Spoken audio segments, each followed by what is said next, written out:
Hey Jim, so what is the red pill community? They're groups of men that have basically attributed much of their problems to the women's movement. It's a group of men who are anti-feminist, who really have developed a belief system that women are actually in control of the society and that women hold privilege. And they attribute much of their problems to women. There's a link between the incel movement and the red pill movement. It's based on misogyny, really entitlement. It's unfortunately something that is also linked in lots of different ways to online violence. Some of their platforms on Reddit, for instance, have been banned because it's leading to violence. So basically the red pill movement is groups of men that are projecting their problems onto women as the cause of all of them. Well, welcome to the show. This is the Lion's Den with two special guests, Nova Star and Anna Mako. We would love for you to introduce yourselves and welcome to a Friday night. We know you can be anywhere on any date with any person, but you chose to date us on this Friday night. Thank you. Go ahead and introduce yourselves and tell us about How could yourself. I pass up a fine piece of ass like you, my friend? That's right. Come on. And this woman knows what she's talking about. I do. Yes. So I am Nova Star, from host of School of Thought, and I'm a relatively new podcast, more based off of variety than any specific type of title. We deal everything from health to what's going on in online spaces to even things in the news and entertainment industry. And we're looking to have fun and get a great audience and intrigue the audience. Well, with the angle of your camera, we're going to have some fun. It looks like. Thank you. Thank you, girls. My name is Anna Mako, and I specialize in marketing. And for some reason, I decided to nerd out in the manosphere at some point. Okay.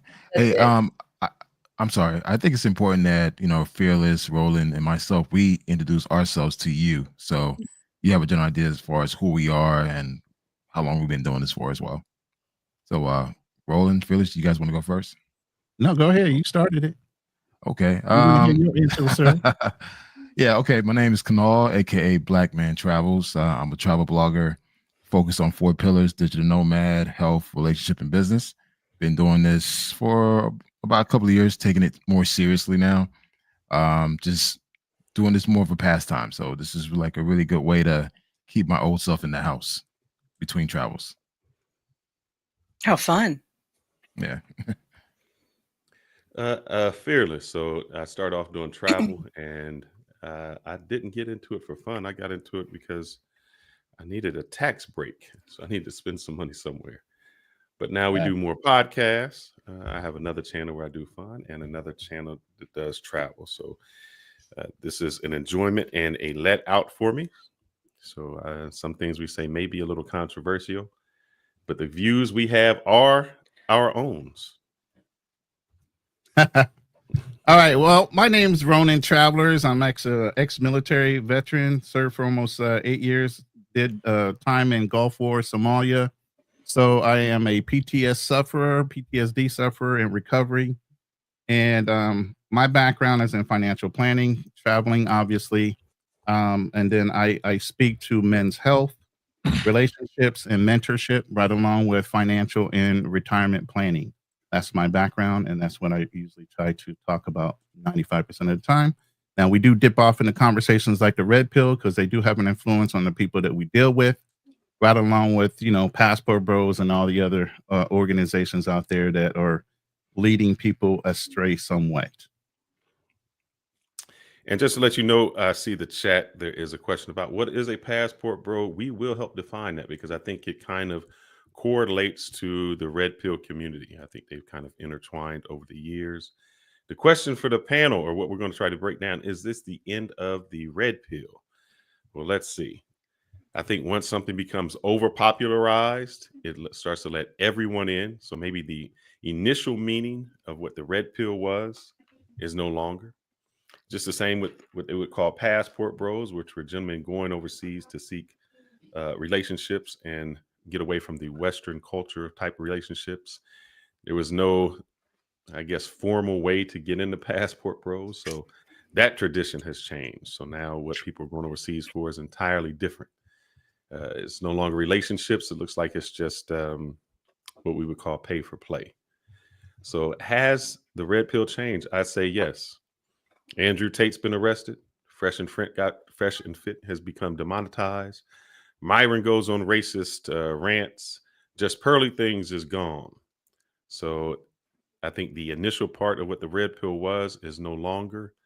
It seems like we went from incels to femcels. And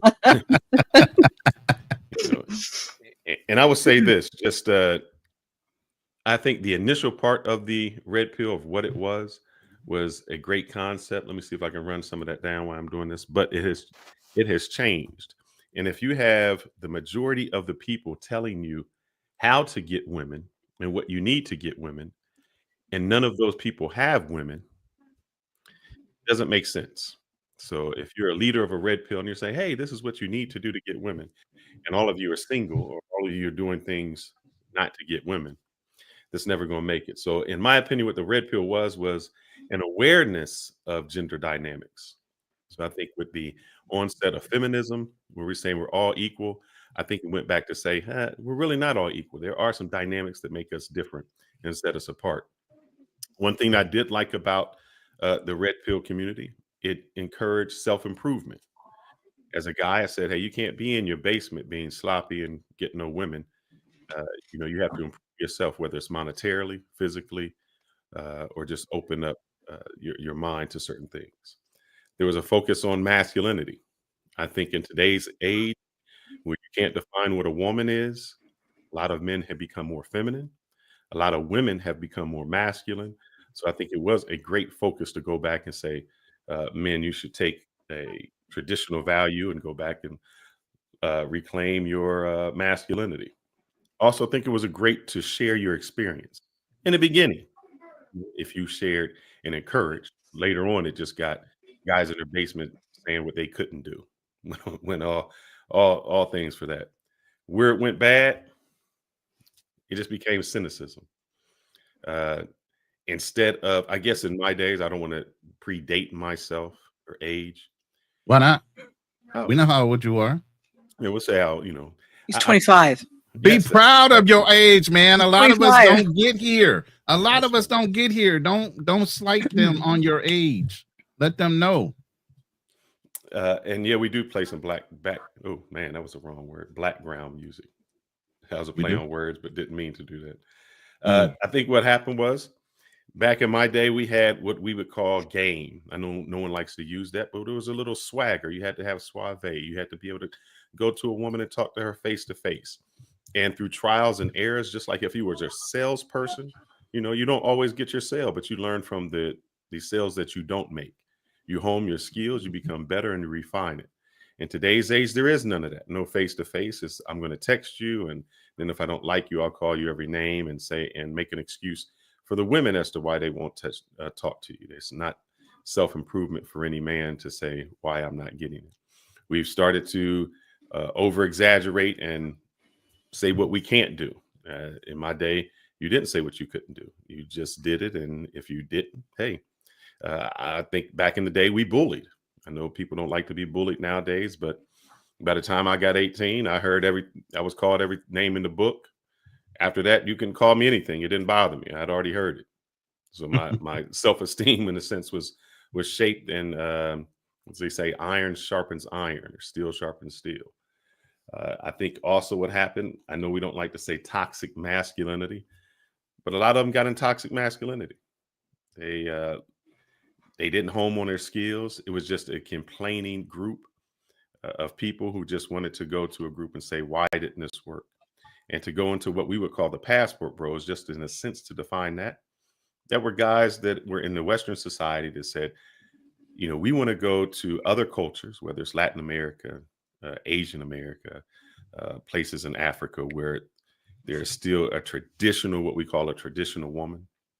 And they want to travel to those places to get traditional women because they felt that the Western culture had changed so much and it become a 50-50 relationship and you couldn't find traditional women. That was the onset of it. Then it became guys who were just fat and ugly, who couldn't get women in the United States, and they would travel over there and then go to the lowest slums that they would have, and then pay for extracurricular activities. And it's gotten so bad in the community that guys would get on live stream and basically beg for super chats for other people to pay for them to go overseas. And it would even get even worse, where they would say, hey, do you want to see me have an adventure tonight? If you want to see me have an adventure tonight, that's going to cost about $100. Super chat me and I'll go get an adventure tonight. So there's guys that are sitting in the basement who are living virtually through other men, and the guys in the basement who can't obtain a woman are paying other men to go out there and date women. So that is part of that movement, and that is where we're at. I'll step back and let the other guys go, or let the women chime in. Hey, Fearless, I think you forgot one important thing, which is the genesis of all this. MGTOW. MGTOW was before the whole entire red pill. So MGTOW was like was really what started the whole entire movement, men going their own way. And I remember this back in 2012, 2013. That was yeah, it was that old. And it was like a little corner of men just complaining about, women this, women that, and it's just like it picked up a lot of steam back then in the YouTube space. Then eventually it moved into red pill and everything else. But again, the genesis of it is MGTOW. Well, you guys are forgetting one clear point of why it's even called a red pill. Let's take it back to The Matrix, the movie.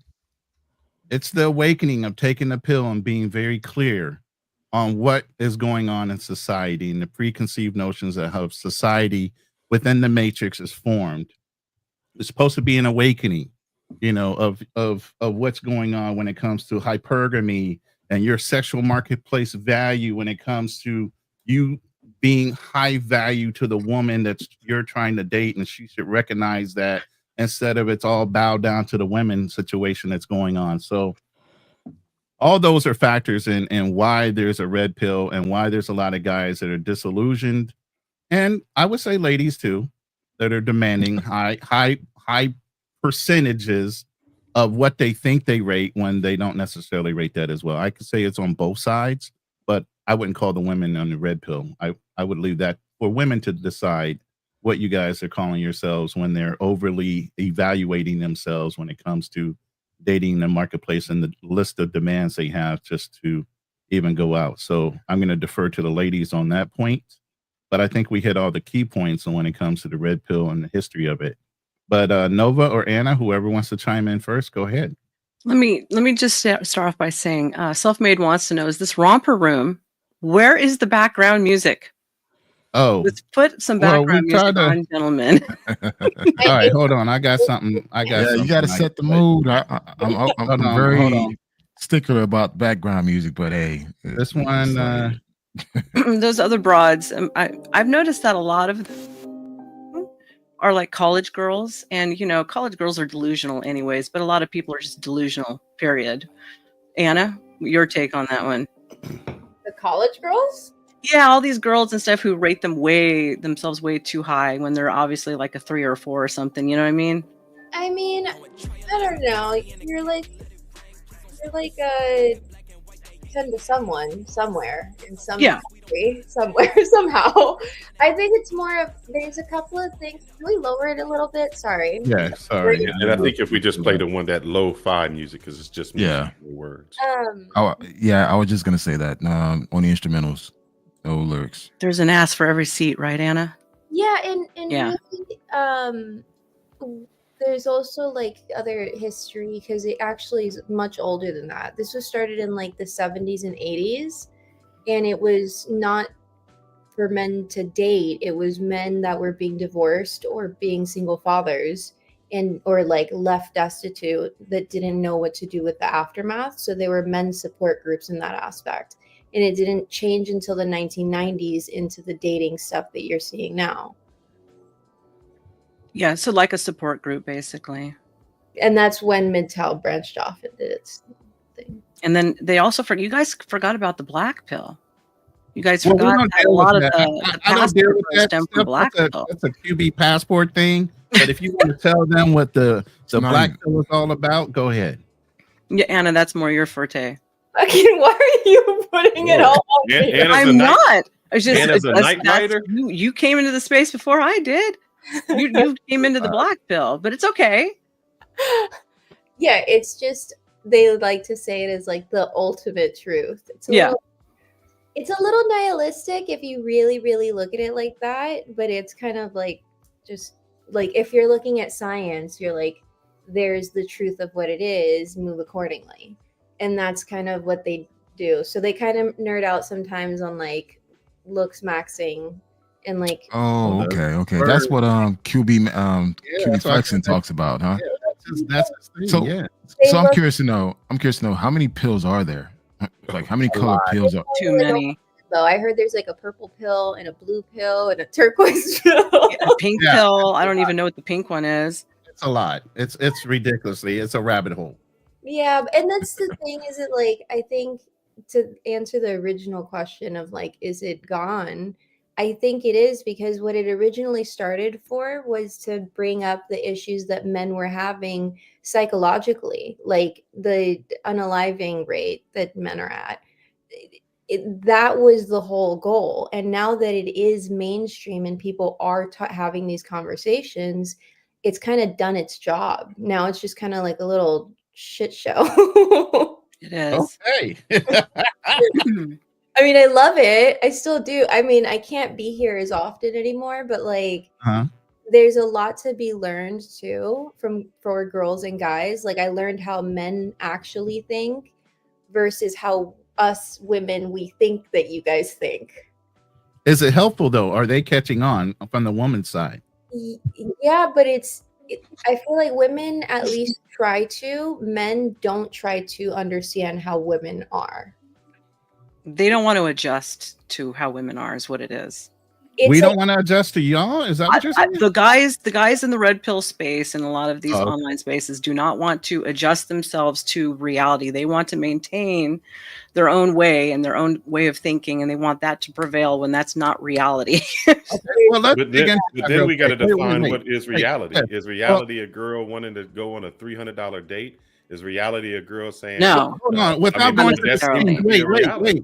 wait. Without going to extremes right now, what is the female perspective of your reality of what you feel like men should either change to conform to, or what they're not doing currently that you think they should change? Me Me or her? Nova. Since you came out with it. Manners, hygiene, Wow. like putting your best foot forward. I mean, I'm old school. Those things are never going to change. Like he said, you guys had game back in the day, which just translates to having a personality and charisma. Wow, gee, That's have right. a personality. and like effort. Yeah, Like- and some effort. You So have to would put you- yourself out there to be rejected. That was the effort. Yes. Nobody has that anymore. No. So would you say this is more of a generational thing? Because I'm part of the Generation X, and similar to Fearless, Yeah. I grew up in the days of we had to approach and conversate with people. You remember the songs and everything that guys would do? Yeah. That doesn't happen Yeah. anymore. That's not No. a Well, you got a whole bunch of incels and single raised kids, and what they do. They look at you, and if you look at them a certain way, that signals to them that you're interested. wait. But with Yeah. all the women, with all the women with the attitudes that, you got a lot of females that go out in groups, and there's a gatekeeper in that group, and she's really offensive to any man that's attempting to even talk to one of her friends, even though the friend might get along with the guy. How does a guy approach you guys without having to damn near step the gatekeeper that's in your group Well, off that's to the side so they can get to you? That's a part of it. You're supposed to go through the gatekeeper and make Really? it for You someone. want somebody gatekeeping for you instead of you having the ability to decide on your own. Women But go. That is, we go in packs. We are small, emotional creatures that are sensitive and small, and we go in packs. And so there, of course, there's going to be an angry chihuahua somewhere that makes us seem like a little like Or pit Some bull. of them ain't little chihuahuas. Some of them are big behemoth I understand, but if that's the case, something will happen. You'll get a giggle or some sort of acknowledgement that you're going. But It's Roland, it's none of that not has changed. You know, even back in our time. anymore. Like You simple. know, Hold on, let me say this thing. It's like the sidewalk rule. You guys know to walk on the correct side of the street when you're walking Right. next to a lady. Men don't know this fucking rule anymore. Nobody knows this rule. That's insane. But you Hey, keep blaming real the quick, men. we see the super Hold chats up, hold coming up, in. hold Hold up. on, we I'm see gonna the get to super it. chats coming in. Stand by, we'll get to them. I just wanted to let Yeah. them know. Go ahead and finish your point. Nova Star, Yes, I sir. think you're kind of incorrect on some of the things you said. So, What? for instance, What did I say incorrectly? all right, what you said incorrectly was the chivalry is gone. I've seen videos where guys have showed up, they've opened the door, they've been respectful, they've done all of that, and the girl was like, what is he doing? Like, they looked at that as a strange behavior. That's one. Number two, Anna, you said that guys don't want to be rejected. The reason guys don't want to be rejected was, in my day, you were just rejected. Now you get rejected for clout. They put you on the internet. They say, why is this guy approaching me? They're at the gym doing workouts, and if you look over at them, you're all of a sudden a million down on TikTok just because you acknowledged the girl. So the problem is you guys do it for clout, and rejecting guys now is a game to you. We're not going to be generally speaking here and saying you guys, because that's a little rude. You just said you guys don't do chivalry, so you did it. You did it first. If I said you guys, I didn't mean to. I'm just speaking pejoratively. I'm not speaking at you. And when I'm not offended. I'm just saying when I say it, I'm just saying it for that. I don't want to say some women that. So if I say you guys, I am saying in general or a select group.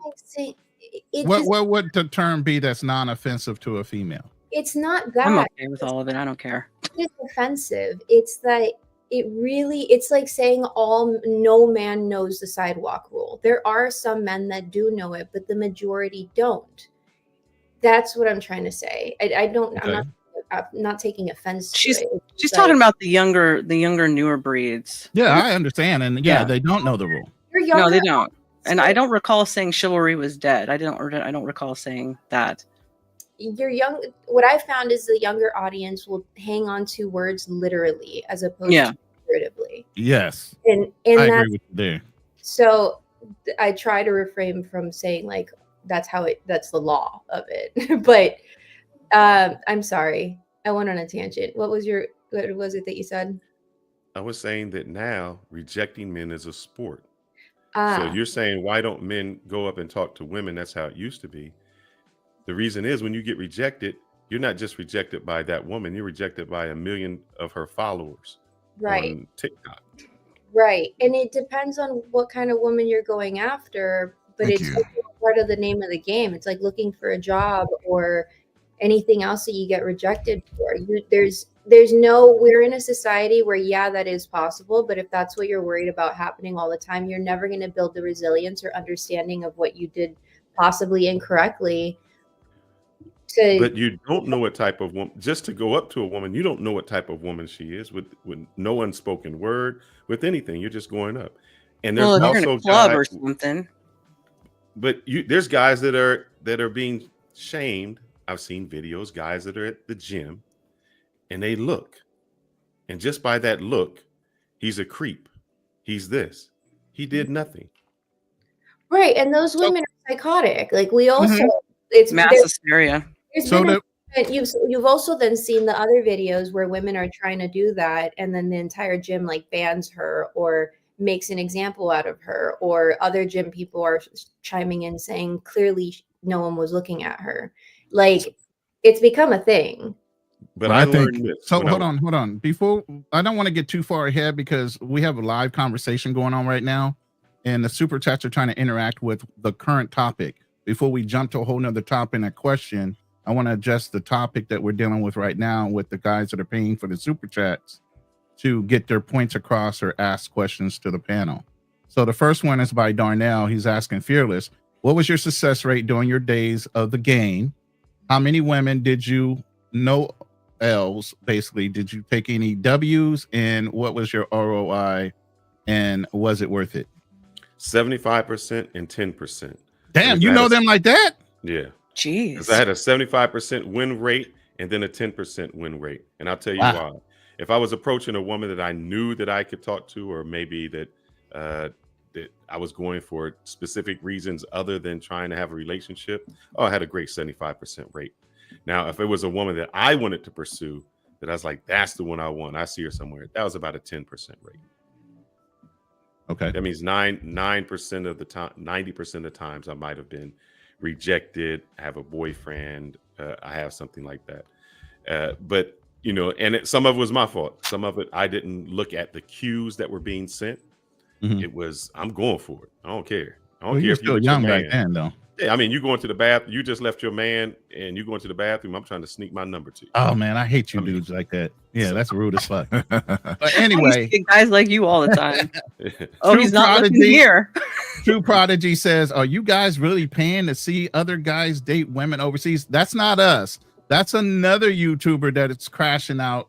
Between Jay Rillo, Floyd, and now they got this new guy coming up in the ranks that these guys are incels living in their basements or whatever, and they're living vicariously through these YouTubers. And yes, they are supporting these guys to go out, date, screw, fly overseas, do whatever. And I So think that guy you're unfortunately, talking yes. about got $800 in 30 minutes to do so. Yeah, $800 in 30 minutes for donations. Yeah. Crazy. And then the last question, facts at Nova Star. College women are very delusional and conceited, but I don't blame them because it's the men who reinforce that bad behavior. You agree? Kind of, to a degree, because if you want a different type of woman, then stop going for whores. Point blank. So you Damn, guys, we've said that before. You have to adjust your behavior to get a different result.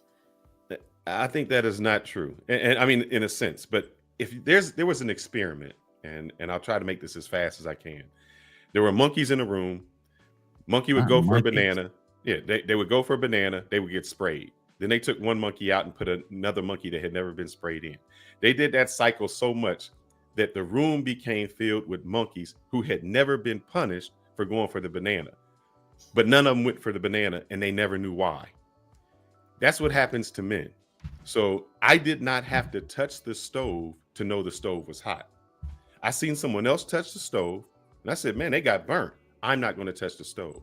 So Anna, when you say you got to keep trying, what happens is, as a man, you say, I seen what happened to this guy, and the result, I don't want that result to happen to me.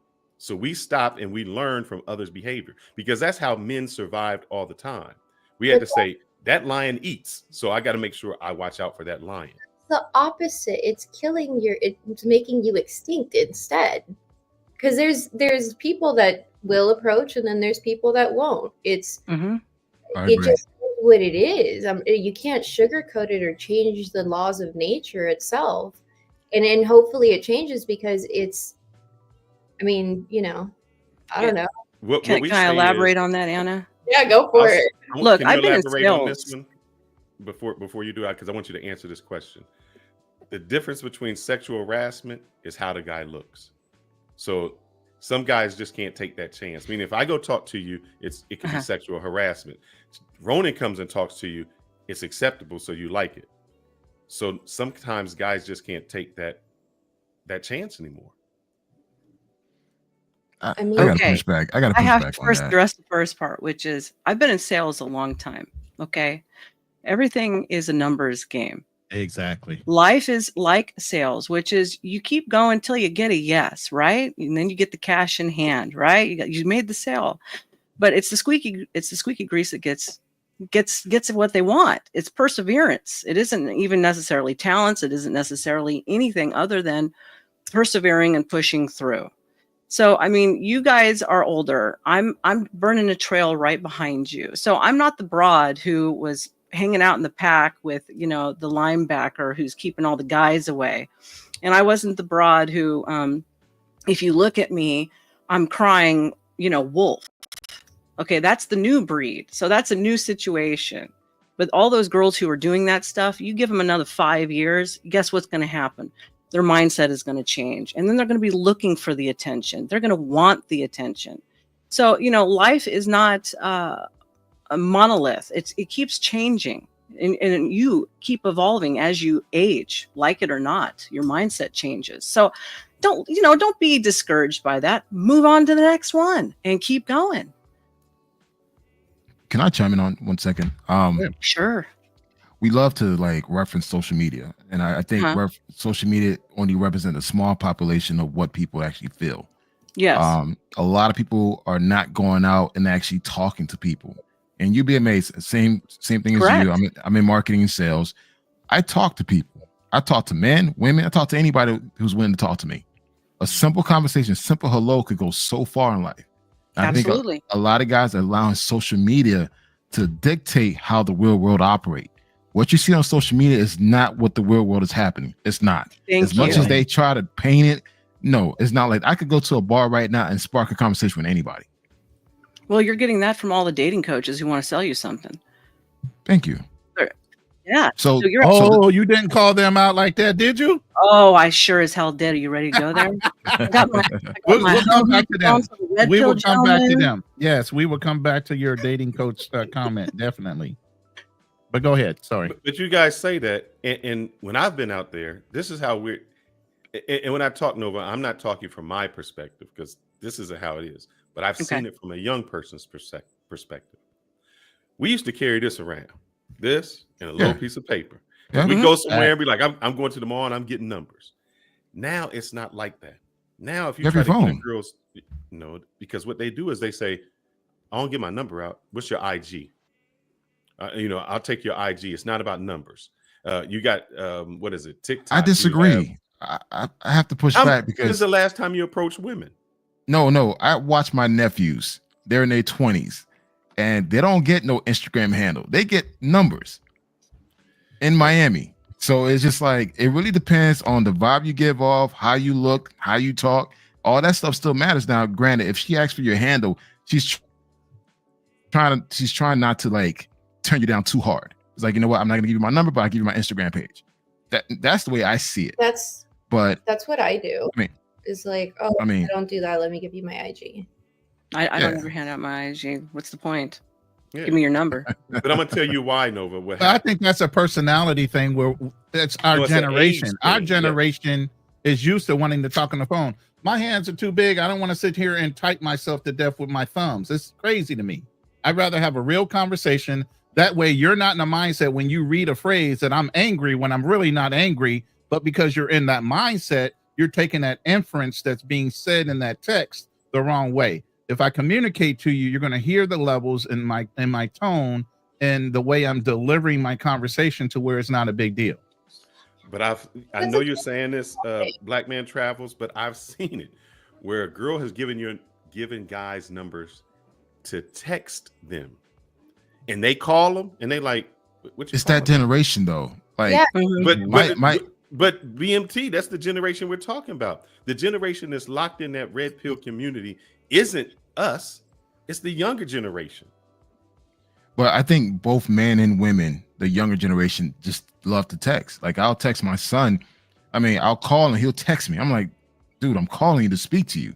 You better text. That's lazy.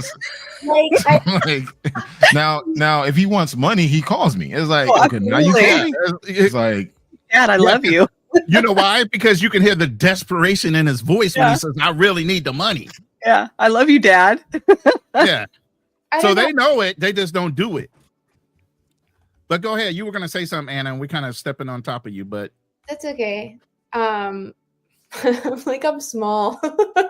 And this is a battle ring, so you're gonna have to jump in like you playing hopscotch type of thing. Jump the Lion's Den. The Lion's Den. My whip out for all the boys in the audience. Back that again. I need to see that again.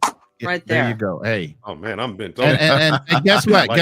Guess what? She's a PK too. Damn straight I am. Yes. There's not many times I'll submit to Anna. a woman, but that whip I'll submit. Okay. Come here. Go ahead, Anna. I'm sorry for his behavior, but let go the ahead. lady speak. I love that it went silent for that. I I don't see the argument. Just seems redundant to me at this point, because it's very much like, it is what it is. It's the generation has not been taught how to date, how to approach, how to make friends. I agree. The iPad generation, and they're gonna have to figure it out the way that every generation does. And I it's think. yeah, because Yeah. there's no alternative, but they're working their stuff out. Because like, I'm in the in between, so some guys, all we do is text, and then some guys it's like talking. But it really is a generational thing. Real No, quick, but I do you got two think more this super is- chats in here, Okay. and they have questions.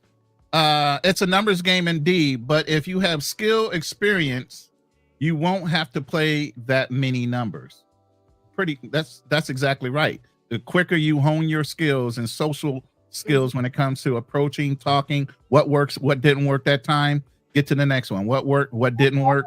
And it could be the female too. You got to look at that too. So the female could be not receptive to you. Maybe you're not her type. Go ahead. You can interject on that one. Go ahead. I always say this too, And then so let me interject after. I forget about this. So one of my guy friends, I live in Miami now, and one of my guy friends, he's hideous. Like, he's not attractive at all, and Oh, wow. he's like Quasimodo.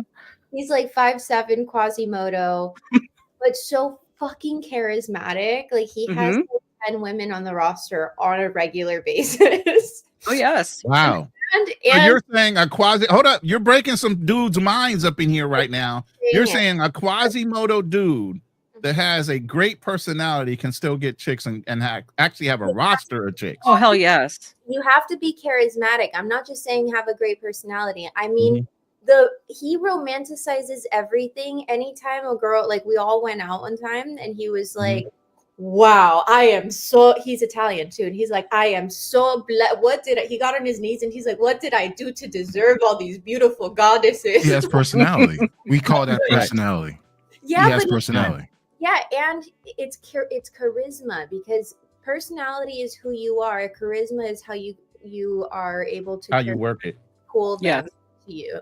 And that's what he's good at. He compliments, he's sweet, he's kind, he's generous, very like gentlemanly no matter who it is. And he's literally Is he leading with this? Is he leading with money? no, he doesn't I like just want to dispel that, because a lot of guys was like, oh, he's probably putting out a lot of money.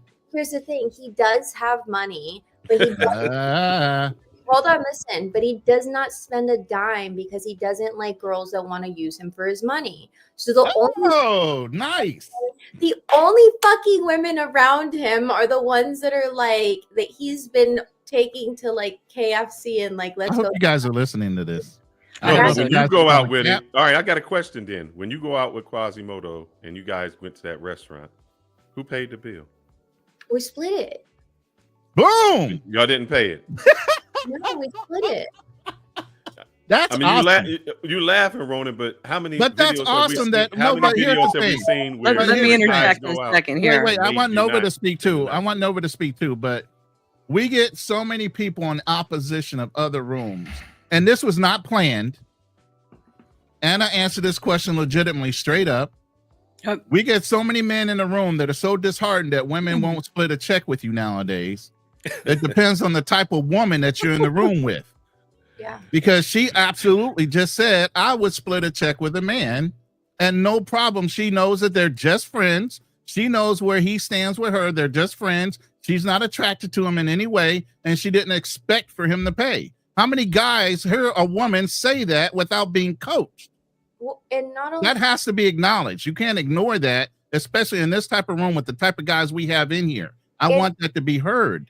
well, and here's the kicker that I tell him all the time is when I go on a shitty date, I'm like, I tell him about how awful it went or whatever happened. And I'm like, this is your fucking competition. American men are the bottom of the barrel right now. And like, in terms of dating, romance, empathy, charisma, emotional connection, but especially like having that empathy and emotional connection for women are emotional creatures. So these guys that have passion and drama overseas are also coming here and getting women. To me, it's the funniest thing. It's Wow. like Okay. Would you So let date? me say wait, something before you I follow totally up. Let Nova forget. get in. Let Nova get in. Before I totally forget, number one, we're all human, so we're all emotional creatures. Number one, women tend to lead a little bit more with that, but if the women of the old school day was both intelligence and emotional, so it's a little bit different when you're dealing with broads like me and Anna. Number two, it's adapt or die. So like, life isn't a monolith, right? So with the IG issue, it's adapt or die. Obviously, if it's not working, do something different. The definition of his insanity is to keep doing the same thing, expecting a different result. It's not going to work. So Damn, if the he's IG intelligent thing too. isn't working out, don't do that anymore. Get people's freaking phone numbers and actually do face-to-face and connection to connection. Everybody's lost the human connection. That's where they're failing. And they keep thinking they can be lazy and use the online avenue to get what it is that they want. And it's not yielding the results, is it? Not really. And if you think being superficial and just your looks, your money is going to win everything over, then all Looks you're going to maxing, attract, bad, yeah, big gym body that doesn't matter. What does it no, because what's going to happen Well, in Anna's the going to end correct you result, because she's going to say something because she looked what's like going to end it up, does. hold on. What's going to end up happening is if you're going to just use your money as a way to get what you want, and money, you can buy whatever you want, but it doesn't mean you're going to actually get the thing that you want to love you back. It's going to be all about superficiality and gold diggers. So I know you guys say that. that's but just how that is. I watched the Tinder Swindler. Yeah. And they were after him because of what he said had. the Tinder Swindler. Did you guys not watch that that name? movie? Is that a name for real? No, you didn't see the movie? I never So heard you- it out of my life. That shit is funny as movie. hell. So who on here has seen the Tinder Swindler? I have I've not. seen Can you give me a basis of what? Okay, would you like to All explain right. that? movie? It was basically there was a guy. He Tinder Swindler. created multiple fake profiles on Tinder. He positioned himself as a wealthy man, and he was targeting more elderly women, and He giving wouldn't this be elderly. His age. They weren't. yeah, they weren't old. within his age I group, think I've heard 40 of this plus. guy. Yeah. 40 plus, and basically he just sold them a false lie. And the thing is, these women were sending him money without ever seeing him. My So it's enemy- like they're living this life without even ever seeing this man. Go ahead, Anna, because you're so excited about this. Go ahead. because he would tell them, my enemies are after me. You must Yeah. send me. My enemies are after me. And so it became a fucking meme. And I've even said it on dates if like the guy says or does something sketchy. I'm like, my enemies are after me. That's a fantasy, though. That's targeting into But he- people's fantasies, But the That women is. thought that he had so much money. He would take them to an apartment and say, "Hey, let's move. We're going to move in. Go look at whatever apartment." And they were so keen onto what he had to offer. He never gave them anything. He kind of painted the picture, and then he would be somewhere and say, "I'm endangered. They're coming after me. I have this diamond mine and this. I just need you to give me like 25,000." They would give him 25,000. He would take that money, get a private jet, and be swindling the next girl. And I say all that to say, you guys say it's chivalry. It was never about the chivalry. It was the painting the picture of the possibility of money. And to go back to the IG, I know guys that don't have an IG or just have one profile, nothing happens. Usually, in general, a lot of women ask for the IG to know how many followers, to see what kind of lifestyle you have, because what they're already doing is prejudging you on the rate of income that you have. Where are you taking pictures? Are you out of the country a lot? Are you buy a nice sports car? Are you on the beach? So it's all, they don't have to ask how much money you make. They're already predetermining where you're at by how many followers you have and by the lifestyle you live. That's why their IG is so important. Okay, let me go to this next super chat real quick. Shout out to True Prodigy for the $5 super chat for the last question. This is from Rolando G. Thank you for the $5 super chat. I feel women need to show more interest. I think a lot of women are lazy, even overseas. It's weird. Any comments as far as women being lazy? I think you're being sold a bill of goods. I don't think it's going to be any better overseas than it is going to be in your own homeland. Honestly, that's your perception that it's greener somewhere else, not necessarily. So go travel, figure it out, and then come home and appreciate what you have. Like what we were talking about backstage. Yeah. Even the poorest, like you said, even the poorest streets in America is never ever going to be as bad as it's going to be somewhere else. So people don't know how good they have it till it's gone. True. I think Go a ahead. lot of people are just fantasizing of the possibility of being overseas and finding love. Yes. For someone like myself, Fearless, Roland, who traveled the world, I've been to 6 continents. You pretty much find the same type of women. It doesn't matter where you go. It depends on like the type of women that you want. And I think a lot of guys don't know what type of woman that they really want. No, I They don't go think they by do. based on what they see on social media. And let's just keep it a buck here. A lot of guys do have fantasies. They're striving for a certain type of woman, which they probably are not, or probably would never meet. Well, women will fall for even Nigerian scammers, and you're basically hitting on something. Women do like to be wooed. They like to be courted. It used to be being called courted gentlemen. Look it up. If you're watching the show, you can look it all up on the internet. It was back in the day, and so, all this drama and all of this stuff, it taps into the whole fantasy thing. But it's, at the end of the day, you're just going to be more broke for the ladies who fall for it. It is what it is. But I think when you were courting women back then, it was a different type of woman. Now you can be the guy who's courting the woman and she's out sexing everyone else at the same time. So it's like, why am I spending money to go on a date with a woman who after the date goes with Rico Suave? Man. I know, you know why I know? Because I've been Rico Suave. I've been I've been the guy that didn't have to spend anything that they came home to afterwards, or the person that they did the fantasy with because they were too afraid to tell their boyfriend or wanted to be the pure person with the boyfriend, but actually wanted to live out a fantasy with someone else. So I talk because I've been that what we call a cleanup man. When he messed up, I was there to clean it up. Real quick, Darnell Elliott, thank you for the $5 super chat. I do not have that sound bite, but if you're feeling like somebody is lying on the panel, I don't care who it is. No, I think you need. that. What are you You're saying? misreading that. What am I saying? You said that. You said you have to. You have the why the F she lying soundbite. He wants me to play the soundbite. No. You said why the F she. Oh, it could be that one, or No, I no. thought you said. No, he's asking me to play a soundbite that I don't have. So unfortunately, I don't. But I will download it now that you give me the $5 super chat. So thank you for the $5 super chat. And if you think somebody's lying, call the cap and find out or tell us who's lying. What's she lying about? By the way, Anna's been waiting to talk. Go ahead, Anna. You got to jump in here. Come in strong. Roland, you kind of dominating the conversation. You got to fall back a little bit, man. Me? It's your military background. It's okay. You guys are passionate. Go ahead. There was a lot that was said. Yeah. There was I did want to touch on the payment thing. Like, there's like a whole argument that like women are gold diggers, but if you really think about it, if you're a man and you have a daughter, you want her to pick the best possible suitor, and that also includes long-term financial stability.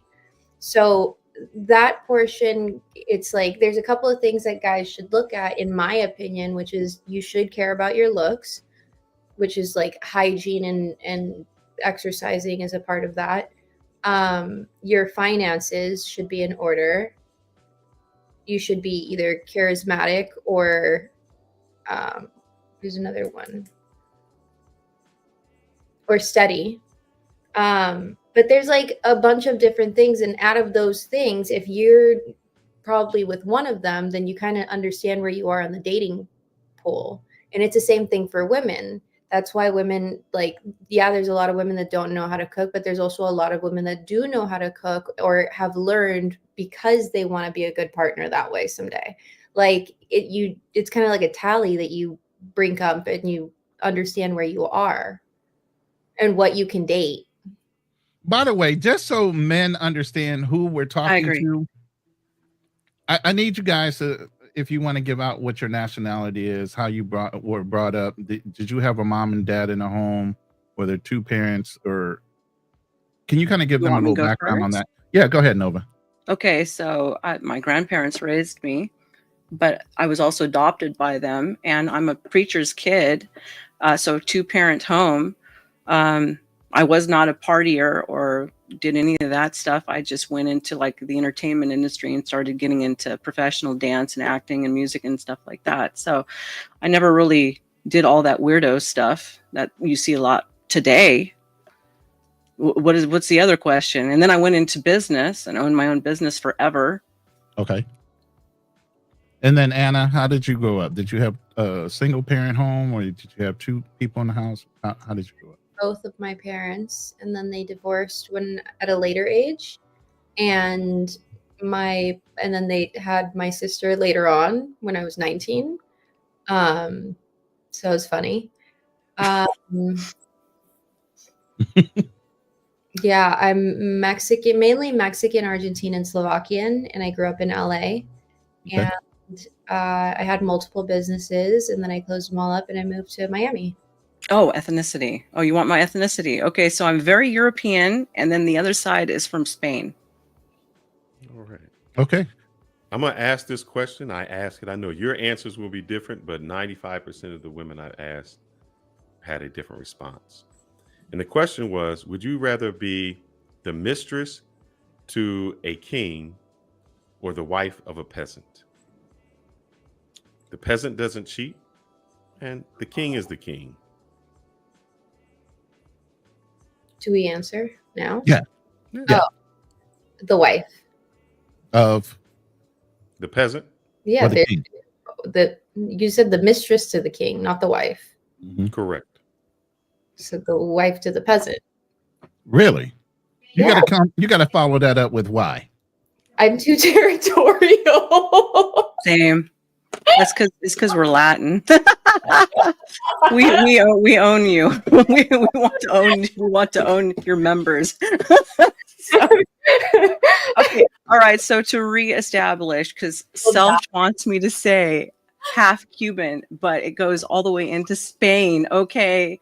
But I would rather be the peasant's wife, and I've already done the peasant thing. Thank you. So I have a history.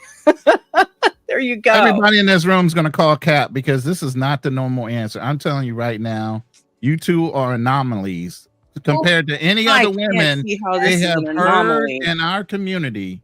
You guys are anomalies. Here's the thing, though, is that we're anomalies because usually women of our age aren't even fucking around here unless they're trailer trash. That's true. That's probably true. Yeah. Number two, we're both over 30 and have our shit pretty much together. Yeah. So when you say you're giving me a peasant, then okay, so I'll make money and then I'll force you to work so that we can make money together and not be peasants. Oh, don't do that. Like, see, that's what happens. But and a woman wants to change the man already. You already came into it saying how I can make that peasant. Like a peasant. Do I look like I want to live like a peasant? I don't want to live like a peasant, no. But I'm saying what happens is what you almost said. I think I can turn that peasant into a king. That's where they go. It's not turning him into a king. I'm just not going to be poor. So you're going to earn the money for the both of you. I didn't work. So yeah, that's the whole fucking point, bro. But here's the thing. These guys are not used to hearing a woman saying, I will earn the money even if you're a peasant. You guys are not used to hearing a woman say that. In my age group and around the women I'm around, it's pretty common where it's not like, oh, I'm dating a man with means because I have means. It's not I'm dating a man of means to get me out of poverty. And the reason I don't call Cap on that. Go ahead, Nova. For me, I think we both should be making each other better.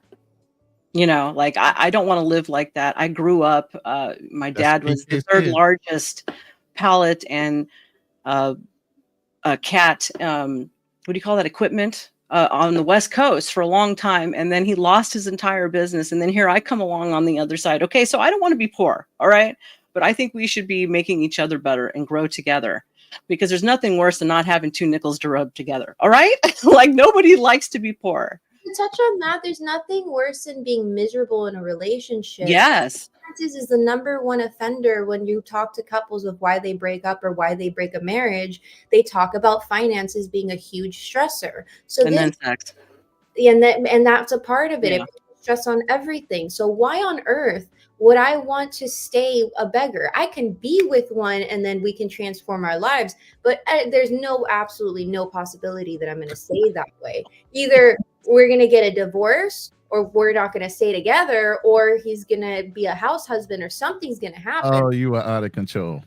Well, But usually, no, because Why would usually what happens Why would is any human being want to live in poverty and stay that way and not utilize their means? I've spent so much money on my fucking knowledge to be able to do what I do so that I'm you not said this poor. right. So Passport Diesel says they complaining about romance, but they want money. You can't make this shit up. I think I put No, shit. that's his spin on what we're saying. That is not what we're saying. You want to live in a cardboard box? Not you guys. You guys in the audience. Do you want to live in a cardboard box and then say you're happy? No, but Yeah, what okay. happens? But usually what happens I is go with a cheating situation where like absolutely not, I'd rather go with the peasant, is just the way we're also like absolutely not, I'm not going to stay a peasant. But here, let me give you the reverse on that. See, let me give you two statements. Go ahead. A man meets a woman where she's at and loves her. A woman meets a man and always says, I can do better. That would be the same as me saying, you know what? I'm going to meet that fat woman and I'm going to make her thin. No, because there's also women that it's like I can't accept her fat. If I said that, you say, why can't you accept her fat? Or why can't you do that? I would say, I'm going to meet that fat girl, but we're going to go to the gym. I'm going to get her down to from 200 to 110. That's a good thing, though. I would never be with the fat woman. We just don't do that. You did that whole fat movement of like being positive. It's okay to be like body positivity. Lord knows I fucking have that now. But it's not okay to be so heavy set that it's affecting your health. So then why do women lie to other women that are fat and say, oh, girl, you look great? And you know damn well she needs to be in the damn gym. Because they want to keep them where they're at with them. Because misery loves company. I was just going to say people don't want to say mean things too. Women are like, yeah, that's true. You have to remember, no, but you and I had issues with women, but we're rough around the edges. We have to be, even us, we have to be soft with them because we're too direct. And it's the same thing with men. Men can't, like, women are soft. Like, what do you want me to say? And like, yeah. You want shit sugar coated, and I hate doing that. You don't have to sugarcoat. I know Anna hates it too, but we work on it. Anything in this room at all. By the way, let me read these super chats real quick. The Globe Spinner says wealthy men go silent or private on social media. You agree or not? Yes. Yeah, probably yes. It's at least private. And then here's a running joke. True Prodigy again. Thank you for the $2 super chat. He says, "What if the peasants got a small wee wee? Oh my goodness! Are you still marrying him? Can love circumvent the small wee wee? I think that shit, man. Damn, now it's a harder choice, huh?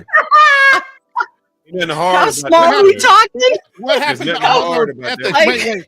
Are we talking like this much? Like, what are we talking? What happened to all those ethics and morals and all the greater good things? Answer. That's why this is a thoughtful answer, because we're not going to lie about it. So what's the size? Like, what size would we be talking? Yeah, I didn't know we had to break it down. Diagram. Oh, Lord Jesus. Absolutely, you have to break it down to the size. Oh my goodness. Well, True Prodigy, you got to follow that up with the size, sir. Let me read this from Darnell. I got something dignified up in here. Thanks for the super chat, Darnell Elliott, with the $10 super chat. He says, these women be capping. Hard to listen closely. The truth is slowly coming out. In reality, they have no issues being the mistress of a king. They won't want to say that. And to follow up, the reason I asked that question is, what question? When I take someone like Future, when I take someone like Nick Cannon, when I take someone even like Elon Musk, all of them have multiple women, multiple children. And so let's take Nick Cannon. I don't know how many girls he got pregnant. Just say 10. Dude, he's got like 20. Let's go with 10. After, like, when you're girl number 4, you got to know that, okay, he didn't take care of the first 3. Now what's up? So what happened with girl number 5, 6, 7, 8, 9? So why they are becoming the mistress to the king. And a lot of women would choose that to say, Yeah. You know, if that wasn't the case, why is it that women are fine dating married men? We see Those that all the time. those kind of women are empty inside and have a lot of shit going on. That's They'll number, settle for anything. yeah, it's They've that's always like been around. it's like, so I like to look at it as like, actually the best way I can explain it is like self-mutilation. You have people that like have psychological issues and they harm themselves, right? Yeah. This is the exact same thing. These are women with psychological issues, and their form of harming themselves is lowering their value as low as possible. Like, you mean, like, if you really, women are emotional creatures. So for something like that to be okay with them and them not react like a normal female, it's a hormonal and it's a chemical imbalance within them. It's trauma. It's fucked up. You know what happens? All of those women, just like you said, you can make that peasant into money. Every girl that gets with them says, "Oh, he'll be faithful for me. I can change him. I'll be the one that can change him." They always say, "I can make that man faithful," no matter how many times. True Fearless. prodigy. We need a Fearless. number. Don't back out now. We need a number. But you Fearless. These can't, ladies had- will answer. You just give them a number.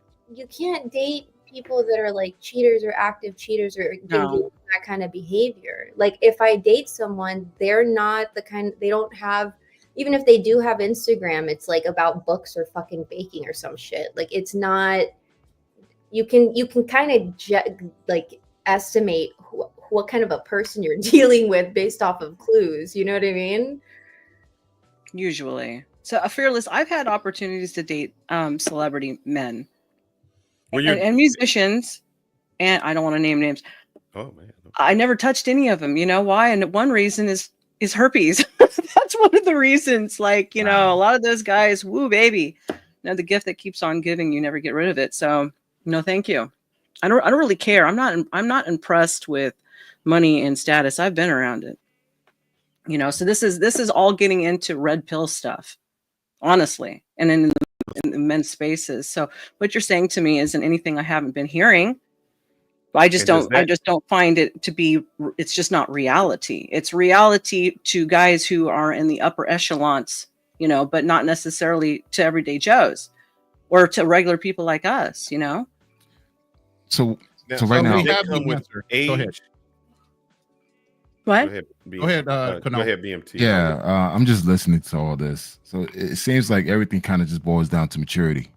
Yeah. Yeah, That's what I was going to ask. that's exactly what it Do comes you down feel to. that Like, way in your you go 20s? through a phase, Yep. then you realize, like, you know what, this is not, you know, I don't want this, so I want to settle down, find something more realistic. You know, then you find a guy, and the same thing for the guys. I think a lot of guys, they go through their phase where they want to bang everything they see, and it gets to the point where, you know what, hey, I want to chill. I remember being in my 20s, dating was fucking awful for me. I hated it. And me. It was It- horrible. It was like the fucking What worst. made it horrible?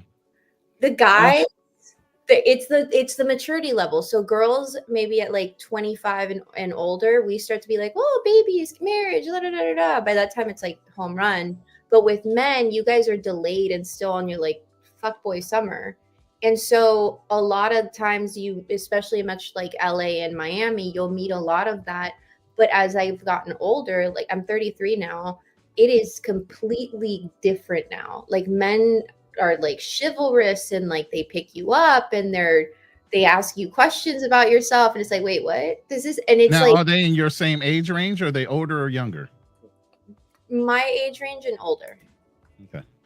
Max is like 42. Okay, the answer to your question was how long was it? At the 4-inch wee wee. Are you okay with that? Are you marrying that? Who's asking that question? It was True Prodigy. It was a question based Okay, on let me ask her let me thing ask was, him. would you be chivalrous to marry a poor man because he's going to be loyal and y'all can grow together if he had a small wee wee? That was the question. He better be good and bad. Let me ask him the question. How about a chick with small tits? Is he going to marry the chick Oh, with we the can small buy you tits? new tits. Yeah, We can buy tits. We can buy tits all day long. Perfect. I can You'll buy Not need if more you're than a poor. mouthful. not if you're More poor. than a mouthful is a waste anyway. rules. If that's about a part of the rule, Hey, No, I'm hey, saying, fearless. but we can wait. I have no problem with waste. I have no problem with waste. Extra is always Waste? better. I'm just saying. No, I'm saying if more than a Man, mouthful he said this is waste. sufficient. No, that's not. I'm Those saying aren't that- wasted. No. Those are. no one's Thanks, No, Ronan. it's definitely not And wasted. I didn't pay for him either. Hey, Natural. That's what Yeah. I'm talking about. Milk does a body good. That's all I can say. Pass it on. That's Thank right. you. Now, I can ask that question. What you want to ask now? I'm trying to stay What? good What a is little it? bit. No, I'm just let me read this super chat, man. Thank you, Okay. Darnell, for getting me out of there, man. Woo. Darnell Elliott, as a Lyft driver, man, well, how we gonna land this plane? I pick up these women on weeknights. What women? I don't want to know what women. They date married men all the time. They complain and don't like it, but do it anyway. Don't believe me? Go to Talking Stick Resort. I think that's in Arizona, maybe Scottsdale, Arizona, where they're getting dropped off at. Yeah. So I guess he's saying he picks up a lot of married women and drop them off at the hotel for extracurricular activities. He picks up the girls for it. It's like escorting, basically. And then that's what I keep saying about all of this like behavior that everyone's condemning already. The girls, like I was out, these girls were all throughout Hollywood and everything. It's like a dime a dozen. And you really behind the scenes, like I've known like one girl, only one girl that didn't cry like at night, but like the rest of the girls like were miserable. Like they were like, they either had one extreme of like party go, let's like have fun, or I'm miserable and my life is fucked up. So it's not like you're dealing with these normal people. And that's what I keep on trying to say. The normal women just like mind their own business. They're like nowhere to be found. I think he's referencing. He's saying no married women dating. I mean, no women dating married men. I don't get what you're saying. No, Darnell. yeah, what he's saying is the women No, are going to these places dating married men. Well, shit, there's shit people everywhere, isn't there? I mean, shit people do shitty things, don't they? Like, Yes. seriously. Yeah, but that's why I keep saying it's not like the I regular, know. you know what I mean? I wanna Yeah, play a most few of regular these- people stay to themselves. That's just a lack of having any morals or standards. And let's back the train up for just 1 second. Like, let's go back to the popper thing for just 1 second. Mhm. Like, look at all of the weirdo people in Walmart, you know, with their pants around halfway down their ass, and they're wearing weirdo pajamas and stuff, and they're fat or skinny, and they're still happy together. So, I mean, there's an Agree. ass for every seat somewhere. I agree. I think a lot of men, and again, this is my pushback towards the men. A lot of you guys are not realistic. You know, water seeks his own level, and I think a lot of guys are as delusional as women are when it comes to like finding the right person for them. So, get off of TikTok, Instagram, go out there and actually talk to people. You could probably find your match. If you're constantly just relying on social media and going based on what other talking points are actually utilizing to make a case, you're not going to find anything. I think the problem is just like go and just mingle. Like people don't realize how important it is just to go outside and be around people. It is. Talk. It's extremely important. BMT, I don't want to just go against you, but I got to, brother. You living in an age that doesn't exist anymore. I've gone to the clubs, and you know what I've seen? I'm gonna tell you what I've seen. I don't see guys. See, I don't go to clubs. I go to lounges. I go to lounges. No, there's even a big when I go to difference. lounges, you know what I see? I see women in one corner doing this, and I see men somewhere else. What's the age group though? They go to, and these are in their 30s. These are women who go into the club in a sense to meet a man, and when the man approaches them, they're too busy on social media. They don't want to talk to him. If a woman is still at a nightclub regularly in their 30s, then that's again not the place to be looking. You're in the wrong place. Go to church. I mean, honestly, look, let me say In this. church. Oh Lord. Go to a country club. Like there's girls who go to like there's like bookstores with like bars in them. There's pottery classes. These are the things that girls are doing. Like we're going to pottery class. We're going to books and getting drunk there. We're going to It's not even that. Like here in Atlanta, like here in Atlanta, there's a shitload of festivals. Go to a festival. That was my way of meeting people back in Miami. When I lived in Miami, I met people like that. When I lived in Chicago, I met people that way. Even here in Atlanta, you can still go out and meet people. It's not as difficult as everyone think it is. Not everyone's glued to their phone like that. It's just you guys going based on what you see on social media, but do you actually go out and see that happening? I've gone out and see that. That's why I was like, this is crazy. Yeah, but I was those like, there's no one. too. That's like they're just in their own. You know, we used to have a dance floor so that we could dance. Yeah, It was but like, they you know, don't yeah. do that Now it's anymore. women dancing with women and men just watching. But clubs don't do, the clubs are dead right now. Like it's in Yeah. the era of being dead. So everyone is out doing shit. And that's why I'm saying lounges are out, clubs are out, everyone is doing things again. So you do have to go out and like find a niche of whatever you're interested in. Thank They're you. dead. Take a ballroom class or something. They've been dead since like 2020. Oh, here in Texas, they have singles night at the gun range. Oh Get my you a girl goodness. that can shoot. Better not be cheating on her though. She turned that gun right. They got gun range Go. singles meetings, man. I'm like, that's crazy to me. There you Don't go. piss her up. You know she gonna shoot the hell out you. And like there's a bunch of places that do ladies' nights things. Go there. Like that's where we flock to because it's cheap. Yeah, some lounges are okay. Y'all looking Festivals. for a good bargain yeah. anytime until it comes out of our wallets, right? What? Then the bargain don't matter. I think we need to get back to the topic. Red pill's over. And It's going left. so I do want to. This is what I was going to play. I want to play this because I think this emphasizes where there is a disconnect with someone who is, in a sense, popular and in reality, and a red pill. So this is Waka Flocka when he went on to Fresh and Fit. Types of therapies depending on what kind of traumas you go through. There's complex PTSD, which has occurred over a long period of time, and then there's PTSD. Hold on. How about we just say people are stupid? Yes. How about that? Like, bro, like, yo, we got to get away from like giving people, you know, outs for being retarded. The only reason she was able to come on the pod and say the ridiculous things she was saying with her dumbass friend is because we don't tell people they're stupid anymore. We need to go back to bullying people, letting them know, no, that's not really how the world works. You sound dumb. Change your way of thinking. Hey, I'm sorry, I disagree, bro. I'm gonna be honest, nigga. I'm a real nigga, and I would never make a woman. I don't give a fuck 100%. what you say. Hold some King, space. I'm respecting you on your show, nigga. That's wrong. That I is disagree. wrong. Of course, because you got an opinion. I'm a real nigga. Okay, that's cool. I'm telling you right now, I don't give a fuck what she said. I'm different from you. I would have never let her get up my skin. I play that because what happens is you have Fresh and Fit doing these one-liners. I got to interrupt women. She's stupid. She's this. And then you have a person who says, I'm real. I date women. A lot of people that watch Fresh and Fit don't date the women. They only there to berate the women. And that's where the red pill has gone. If you put someone like me and Black Man Travels, even though we talk smack here, if you put us out there, we would run through those men every time.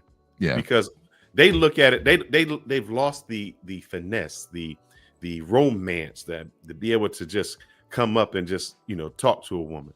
They can't do that anymore. All they know how to do is berate. And that show was saying a guy who has been in the trenches was like, what are you doing, man? How do you get women by talking down to them all the time? I never understood that. Yeah, I used never to look at understood the girl who was the, you know, if there was a girl in a group, there was a 10, I'd befriend the girl who was a 6. Because that girl who's 6 is going to get me that 10. She's going to make sure that I talk to her because she's going to talk about me all the time. Those guys just lost the whole romance way. And we've talked about it on our show. We said, we used to make love to like Babyface and the romance. You know, you put on some slow music. Man, I was we like, what used are to- they making love to now? I like hip hop. You know, how do you do that? Trap music, boy. Trap music. Trap Electric music. boy. music of some kind. Yeah, we used to have those baby making tapes that Yeah, we Luther just cut up. Vandross, Yeah, we Sade. have a Brian list of McKnight, songs, Boys to Man. on a playlist. We used to have playlists of songs that we would just play. Real quick, I wanted to read True Prodigy. He's a younger man and he's trying to encourage a lot of men to go out and talk to women. So that's his platform. He says a lot of guys my age and younger need 4 drinks before they can get the courage to talk to a woman in the nightclubs from what I see. And this is him actually being out in the field and actually talking to women. Actually, recently, he's filmed several different content of him actually talking to women in the club, in the gym, and so on. So what do you guys have to say about that? I mean, my son is 21 years old, college kid, senior year now. I mean, granted, he's 6'5", 275, so it's He's like above he's a big average. guy. Yeah. 6'4" Cool. better. You're done. he has no problem. He's like the big Cuddy Bear, man. It's just like I go visit, you know, I go out there to his campus and visit him, and I'm like, man, you know a lot of women. It's like, You yeah. better call for No shit. He's just like, yeah, Anything it's like, above 6'4", it's over. They're done. I mean, it's not even that. He has a very outgoing personality. Besides being a damn defensive tackle, he has a great personality, and it's just like people just say what's up to him, men and women. So it's just like sometimes, man, work what you got and just try to mingle. I think some people fail to realize the importance of smiling, talking to people, just being nice. Like whatever happened to just doing that. Now, I'm not saying to become a sucker, but just like show some type of personality. Show the world who you are. Like for me, when I go out, I can still smile. I can still be friendly. I don't think anyone's gonna be that stupid to try to push me over. No, but it's just like I'm still gonna be me, and by me being me, again, maybe because my sales and marketing background, I'm forced to talk to people. So most of us on this panel have been in sales in some way or fashion, so we kind of have that extra training beside being brought up in a generation where you had that pen and that piece of paper and that's all you had. There was no internet. You could only get the best looking chick in your city, your county, or the state, and that's about your reach that you had based on how you met her. You know, now it's so international and so free flowing with the internet. It gives a lot of leeway to a lot of guys to be disillusioned on what they're looking at and whether they are actually able to get that type of woman. Real quick before you go in, Anna, because I know you're about to. Educated Tyrone, thank you for the $1.99 super chat. Nova's trying to impress me, but is she even single? You want to answer that, Nova? I'm not trying to date him, and I know him. He's been in lots of the chats that I've been. I know you. Damn, Educated Tyrone. You got a reputation, honey. I'm taken right now. Anyways, let's hone it back in on Fresh and Fit. So, you know, they are just the modern day shock jocks. That's all it is. And so they get on these dumb girls, you know, and then they just want to be as outlandish and as cruel and mean as they possibly can. And then they attract the type of audience that they want. And then, you know, they start making the money. It's about making the money. It's not really about the integrity of the content. It has nothing to do with that. And in all honesty, the guy's a homosexual. Yeah, he's a full Alphabet Crew. Hold up now. Wait a minute. Are you saying the leader of the free world red pill is part of the Alphabet community? You heard so me. All these regular men incels that are following this red pill guy are following the edicts of a person that doesn't really believe in what he's teaching? Yes, exactly. They want your money. And they want to keep you where you're at, and they want to keep you without women, and they want to tell you stuff that doesn't really work. So if I had a bomb sound, I would be. And they're homosexuals. Yeah. I got a question for you, Nova, and this is pointed at American Live. Before we came on, you seen the intro that Ronan had done showing dinosaurs, Neanderthals. Well, we had a show, and the question was, are we Neanderthals? Or because our thought, in a sense, is just how you would think. Men should be chivalrous. We should be traditional. We should be masculine. That's how our thinking is. And like the American Live guy, he called us Neanderthals, knuckle draggers and things like that. So this is a man telling another man that way of thinking is past. That way of thinking to say, hey, you know, I want to raise a woman right. They think, oh, you know, girls have to go. There's no problem. Go through a whole phase. Go have sex as much as you want, and then later on, you know, take other guys' money. All of this, and then when it comes down to a man trying to be more traditional, we are shunned. So can you help me out with that? Because that's what happens if we get shunned. He's actually by in women. the room, and I think he asked you a question, but I can't see what it is. Oh, there he is. It's up where he said, what did he say? Yeah, Dino. Troglodyte. I guess that's some kind of dinosaur. Yeah, Dino Troglodyte speak. So, can you help us out? America? Because if you're a man and you try to be that traditional type man, not the fresh and fit, not the red pillar, you're either called a simp, a man with standards that or you have standards. You know, it doesn't go back anymore. So help us out with that. How do you? I hate all that terminology. I hate the simp terminology. I hate all this verbiage. I'm going to tell you right now, I don't believe in any of that stuff because at the end of the day, we both simp for each other. We do. I mean, and I hate that term. God only knows. You want to be traditional, then you have to go where you're going to find traditional women. And Is there where would that something be? wrong with Where would that be? Where would that be specifically? Where do you and think define that a would be? traditional woman for me, please? Yes. Traditional women like me, women like Anna. Like, I can cook from scratch. I can make bread if I needed to. I mean, I make my own gravies, my own sauces. I can make a prime rib, whatever the hell you want, honey. I know how to make it. Yeah. Fried So chicken does that make you weak? like I could do all of that stuff. But Yeah.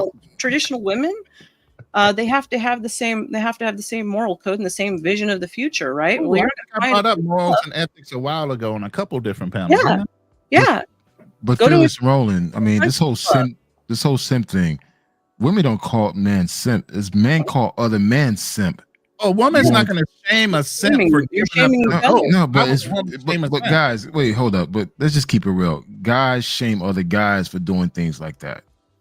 Is it shame or accountability? Let's be clear. It's shame to me. Shame. Men shame other men just being a gentleman, doing something nice for a woman. Yes. We talk about this so many times. Can I be blunt? Can I be Go ahead, blunt? be as blunt as you want. They're your cock blockers. They're your competition. She said that. I'm sorry. Did I say something wrong? I apologize. No, Ronan, I'm sorry. What you mean? Oh, You say okay. anything I here. wasn't because I don't want to get in. No, you crack the whip again. Shoot, Police, wake everybody up. Okay. They're your competition, and so are all these homos who are, pretending to be on the straight and the narrow. They are blocking you and pretending to be in the game when they are your competition, and they also want access to you. Like, Anna, you are on Fresh and Fit. Elaborate. I'm right about that. I've done a whole series on my own station, and it shows footage of him. Okay, go ahead, Anna. Well, I don't know if they're homosexual or not, but like a lot of them are. Like the red pill guys, you know what I mean? They're like, it keeps on Myron and stuff. Yes. Like Destiny and you know what I mean? Do you want to drop your Cash App in the back? Because you got some guys that might want to drop you guys some money here. I don't know. Well, I appreciate that. I'm gonna use it for food and for camera. I need a new camera. Yeah, looks like American Live is give it to me in your private chat, and then I can drop it in the room for you. And we have some newcomers to the chat and to watching this. Thank you. I appreciate that, gentlemen. And Vernon is asking a dumb question, he says, but not dumb. He's trying to catch up. Can you help define what the red pill is again for anyone who may have come late? Me or Anna? Whomever would like to define. It's the new feminism wave for men. Oh. It's the dark triad nature, and it's all on Homeland Security. Buyer beware. Don't even touch it. It's hot. It's hot. Don't even touch it. I think it's just the man bitching movement. That's all. But it didn't start like that. I think no, it didn't start like that. It has become that way. So to help you out, Vernon, how it started was, in a sense, if you watch the movie The Matrix, it was a way, if you took the red pill, to open you up to what the truth was. And what they're saying the truth is, as a man, you have to be more masculine. You have to understand that women are hypergamous, which means they want to date up. And so that means as a man, you need to physically be stronger, monetarily get yourself up. So those were the things that they were saying. But then it turned into, I kind of just don't like women because they don't talk to me. Well, it's they are also hypergamous. Like when they're trading up their first wife for the next one, for whoever they think is hotter, or getting the mistress. How are they not hypergamous? They're hypocrites. I think we are hypergamous, man. Yeah. People are hypergamous and by nature. I hate that term too, by the way, but it is what it is. I'll roll with it. So my question is, we hold men accountable in our group. Are you holding the women accountable in your sectors of it?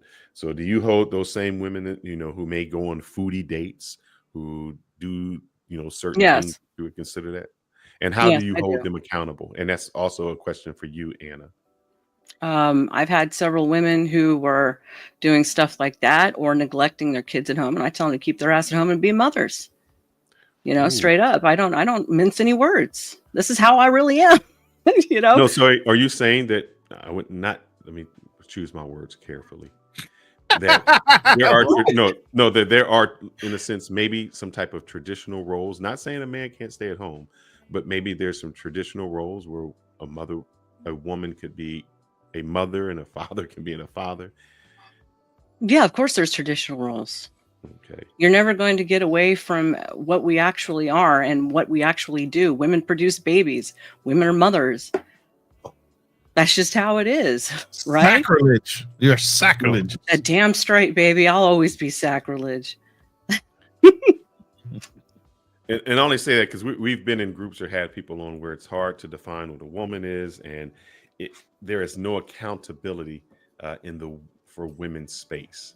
It is, they can basically say or do anything, and everything becomes the man's issue or man's problem. So that's why I'm just asking you that question. Okay. Well, then that comes down to individuals not having any introspection and people who are narcissists, you know, like seriously. Have introspection, deal with your issues, take care of it, move on, better yourself, men and women. Anna? One more time the question. Man, I forgot the question now. Thank God. Me I too. think you're getting out of it. Oh, no. Do you hold your friends accountable? Oh, So- no, because I don't have friends like that. So have you ever seen your girls like, hey, let's go to the VIP and get some drinks No. and we're all going home, or whatever the case may be? No. Okay, You know that's what? good. I have a question for you, Fearless. All Do you right. hold your friends accountable when they have a good woman and they go out there and cheat on their good woman? Do I hold? I don't think any of my men. Ooh, that's a Wait a good minute. Why are you pausing? Damn. Why are you pausing? Let me pass him the whip for this one. All right, no. Let me damn. think. I gotta think about my I gotta think about my married friends. So Yeah. Please tell. I'd say no. When we say accountable, what would be accountable being? I mean, you know, all right, okay. I might say something to them like, "Hey, you got a good woman at home, man. Ain't no need to go out there." I might do that. I don't think that I would be like disfriending them. I have not disfriended a guy for that. But what I may do is distance myself from there, because what happens is I might start to be associated with that behavior, and I don't want to be associated with that behavior. Or I try to lead by example and say, hey, this is how you should do it. So that's what I've tried to do. But a lot of my friends, they don't really tell me they cheat. So that's why I'm having a difficult time answering the question. I haven't had guys that say, hey, I'm married and I'm just going to cheat. And I know that my friends hold me accountable. Even when I say something, I said something, I can't repeat it now, Ronan, but we talked before earlier, and you're like, hey. Yeah, I know that. what you're talking about. Yes. So, even when I say something in jest, my friends hold me accountable, which I have no problem. Yeah, and I was looking at you like, yo, man, you cut that shit out. But I told you what I say. I said, hey, I can't even do that. I said, I don't even cross the line. Right. I don't even put myself in that situation. But what I have found, and sometimes the reason I don't do that is because it's sad. Guys can get more sensitive than women when you do that. When you try to say, hey man, you shouldn't be doing that, they get a little more sensitive. They feel that you're taking shots at them. When you try to say, man, you got a good woman, especially when you see a man that has a good woman. I've said something to him like, bro, you got a good woman. You're going to mess up. She's going to leave you. And just don't come crying to me when that happens. Okay. So do you hold your friends accountable, or, and hey, I would say if Paul Minor is in here, Paul Minor holds you accountable endlessly. So, I don't know if you would call him a Milner. Man, I messed his name up. Paul Milner holds you accountable endlessly, even though you wouldn't be friends to him. Yeah, I mean, honestly, well, dating and marriage, my wife knew exactly what I was doing. So there's no accountability there. Typically with my friends, if I know like, hey, bro, you got something good, man, don't do it. And it's like, don't travel with me, don't do this with me, because again, I don't want to be caught around that. So normally my close friends, they don't do that around me. But if I were to see it, I would say, hey, I don't think that'd be a good thing for you to do. But I think a lot of guys, we don't check our friends. You know, sometimes we just turn a blind eye, similar to what women do. So American Live says, fearless, I guess to anyone, would you punch me in the face if I snitched on you cheating? Well, no. One thing is I travel solo. So anytime if I were to ever do anything dirt, I do things by myself. I've learned that you can't trust people with any kind of secrets. So I don't do anything around other people. You know, that's not me. But, you know, if I get caught doing something, that's my fault. I can't be mad at you. You know, I shouldn't have been in that situation. Don't put yourself in that situation. For the gentleman at the bottom, Blackman Travels, you get women, don't you? Because I can tell. Anna, don't you think he does? I think he. Oh I think my God! he Don't was blow quite his head up. good at it back Don't in the blow day. his head up any more than it needs to be blown up, man. Don't do it. Don't give him that, Nova. Don't do that. Don't blow his head up any more than he needs to. No. Just a little grease and he can fit through the door. Don't worry. I mean, you know, Here it goes. Here we go. I get some opportunities here and there. You know what I mean? So it's all good. But now, honestly, I'm happily married. You know, blessed. Good. And nah, I'm good. But I mean, real quick, go ahead. Sorry, I thought you. No, but I mean, as far as like, it's a lot of beautiful people out there, and I'm very friendly. I like to talk, so sometimes it probably give off the wrong energy that I may show interest, but that's not the case.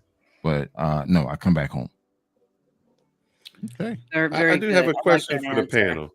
I got a question. Can we get this let's chat go out for GMT GMT Travels, the $5 super chat.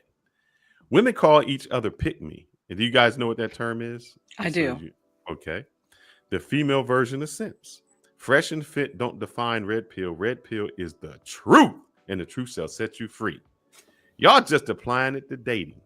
So can you address what he says? Is the red pill just not applied to dating? How is that done? I mean, if you're going to apply it to dating, how is your dating? I mean, most of them aren't getting very good results. Trust me. So I'm gonna say this. I'm weird. It's dead. Where like I nerd out on things. That's how I ended up here on this side of the sector. And it makes me sometimes feel like an alien because I could just like spew out a bunch of random facts for no reason, and you're just like, chill. I have to kind of learn how to human, right? If I don't do that and understand how other people work and how they understand things in order to communicate better and more effectively to be understood, then that's on me. And it's the same thing for men. There's a totem pole, and it's kind of like survival of the fittest right now. So whether it's red pill, black pill, whatever pill you're taking, it's there's a window of dating that you can do to find a partner.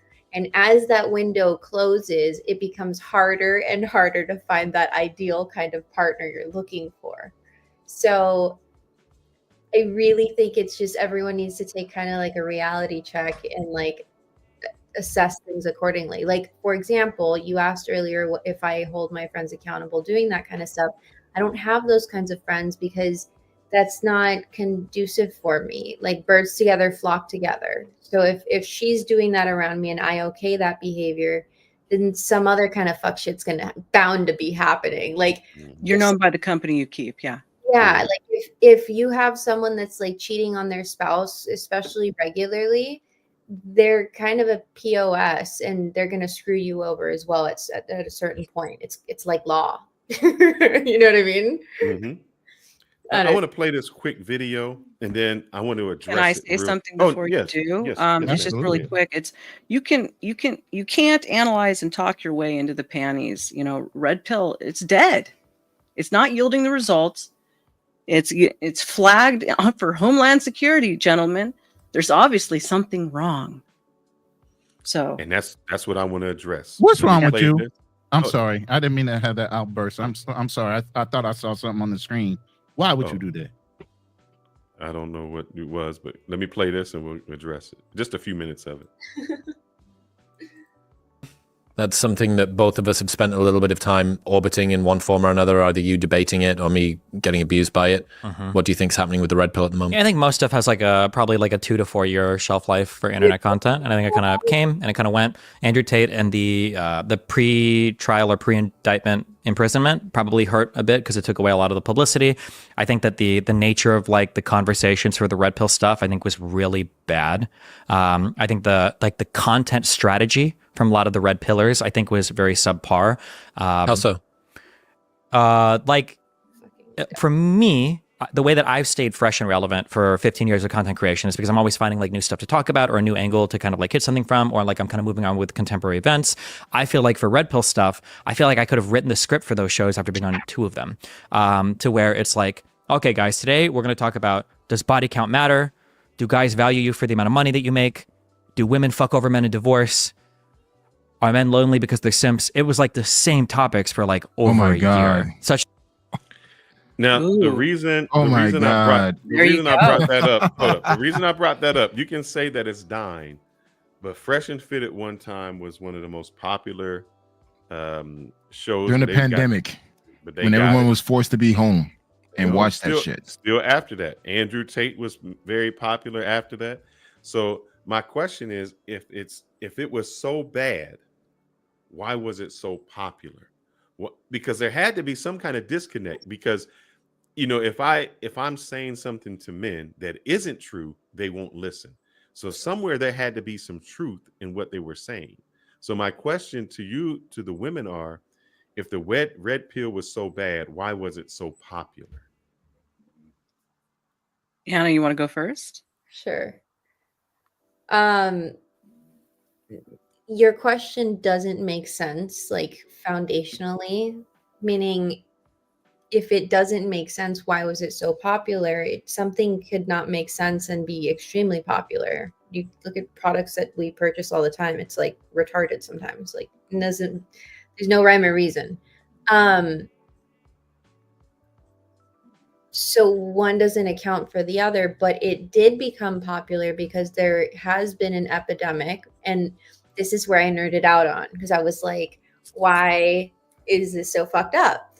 And if you actually go in through the history, it's like marketing. Like there was a gap in the market of fathers. It's kind of fucked up. So since like the no-fault divorce started, they obviously started to have more divorces. But from that, we started to have single mother homes primarily. And that's how the laws were for a very, very, very, very, very long time. And so you basically have generations upon generations of trauma and like emotional damage, if you will. And when you look at the after effects, 80% of incarcerated men for violent acts, especially towards women, but that does include theft, arson, whatever, or like it includes anything of that caliber. 80% of them come from single mother households. And there's a very small percentage, I think it's like 3 or 10% that come from single father house homes. And I'm not saying that single father house homes are better than single mothers. I'm saying together is the best.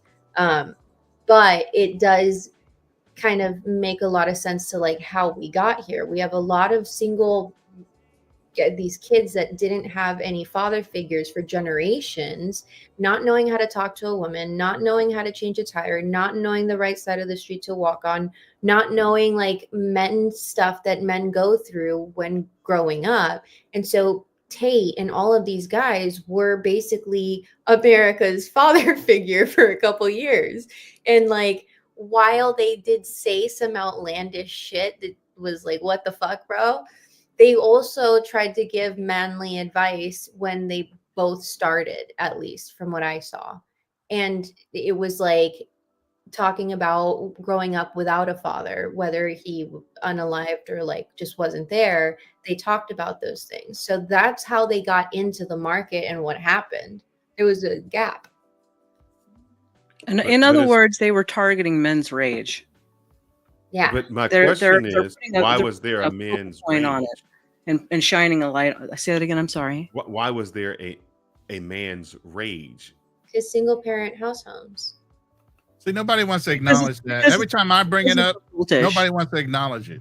Well, I mean, the statistics, I just explained them all for that reason. It's not like, I mean, I do actually like explaining them. But if you explain them the way that I did, there's no negating it. It's like, it is what it is. Here's the math. It sucks. But The reason there is negating it, because if you ask a woman why there's a single parent household, she'll blame the man. Right. Because we've been all conditioned to think that there's a patriarchy that we're fighting, or conditioned to believe that all men are garbage, or conditioned. It's a lot of conditioning that's been happening through TV shows, through music, through, I mean, you guys remember, you guys talked about it earlier, the music that you guys used to play for women was so much more romantic and like kind and loving. The music that they play now is like ratchet as fuck, like on both sides. It's trash. On both sides, like women's music primarily, a lot of it is like F you, you cheated on me, or I make that man, blah, blah, blah, blah, blah. Men's fucking music is the same garbage, if not I knew messaging. I knew Trippy Cat would bring this one up. Wow. If not worse. I love that song. That's the worst part, right? But it is what it is. It's a lot of fucking conditioning. Like if you ask all of the women about Cinderella and what that represents, a lot of them talk about giving their power away or whatever, being rescued by a prince. They don't fucking remember. She didn't even give a shit about the dude. She was going to the ball. Her whole MO was going to the ball, but having that one moment.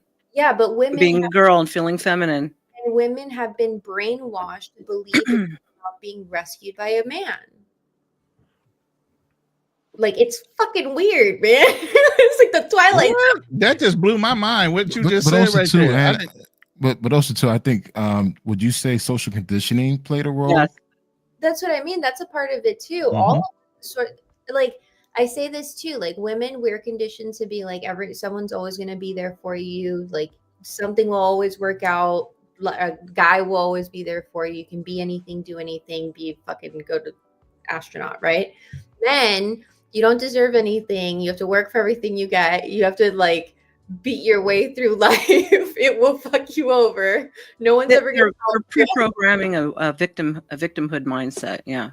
Yeah, but it's rage. Right, and that's a lot. You get a much broader picture of and an understanding of what's been happening. Like it's like paralyzing. It becomes really paralyzing, and so you're having a whole generation of guys that are just paralyzed, and they think that like that's pretty much what an incel is. He's paralyzed in his basement. Exactly, because and this is why though. And then you haven't even fucking talked about the hormones. I had a doctor on my show that specializes in hormone therapy, and she said the issue that they're seeing in kids today, just from the 80s, you had regular hormones still. They were larger than needed, but they were functioning. Now the women have estrogen that's so fat, it's moving very slowly and doesn't communicate to the rest of the body.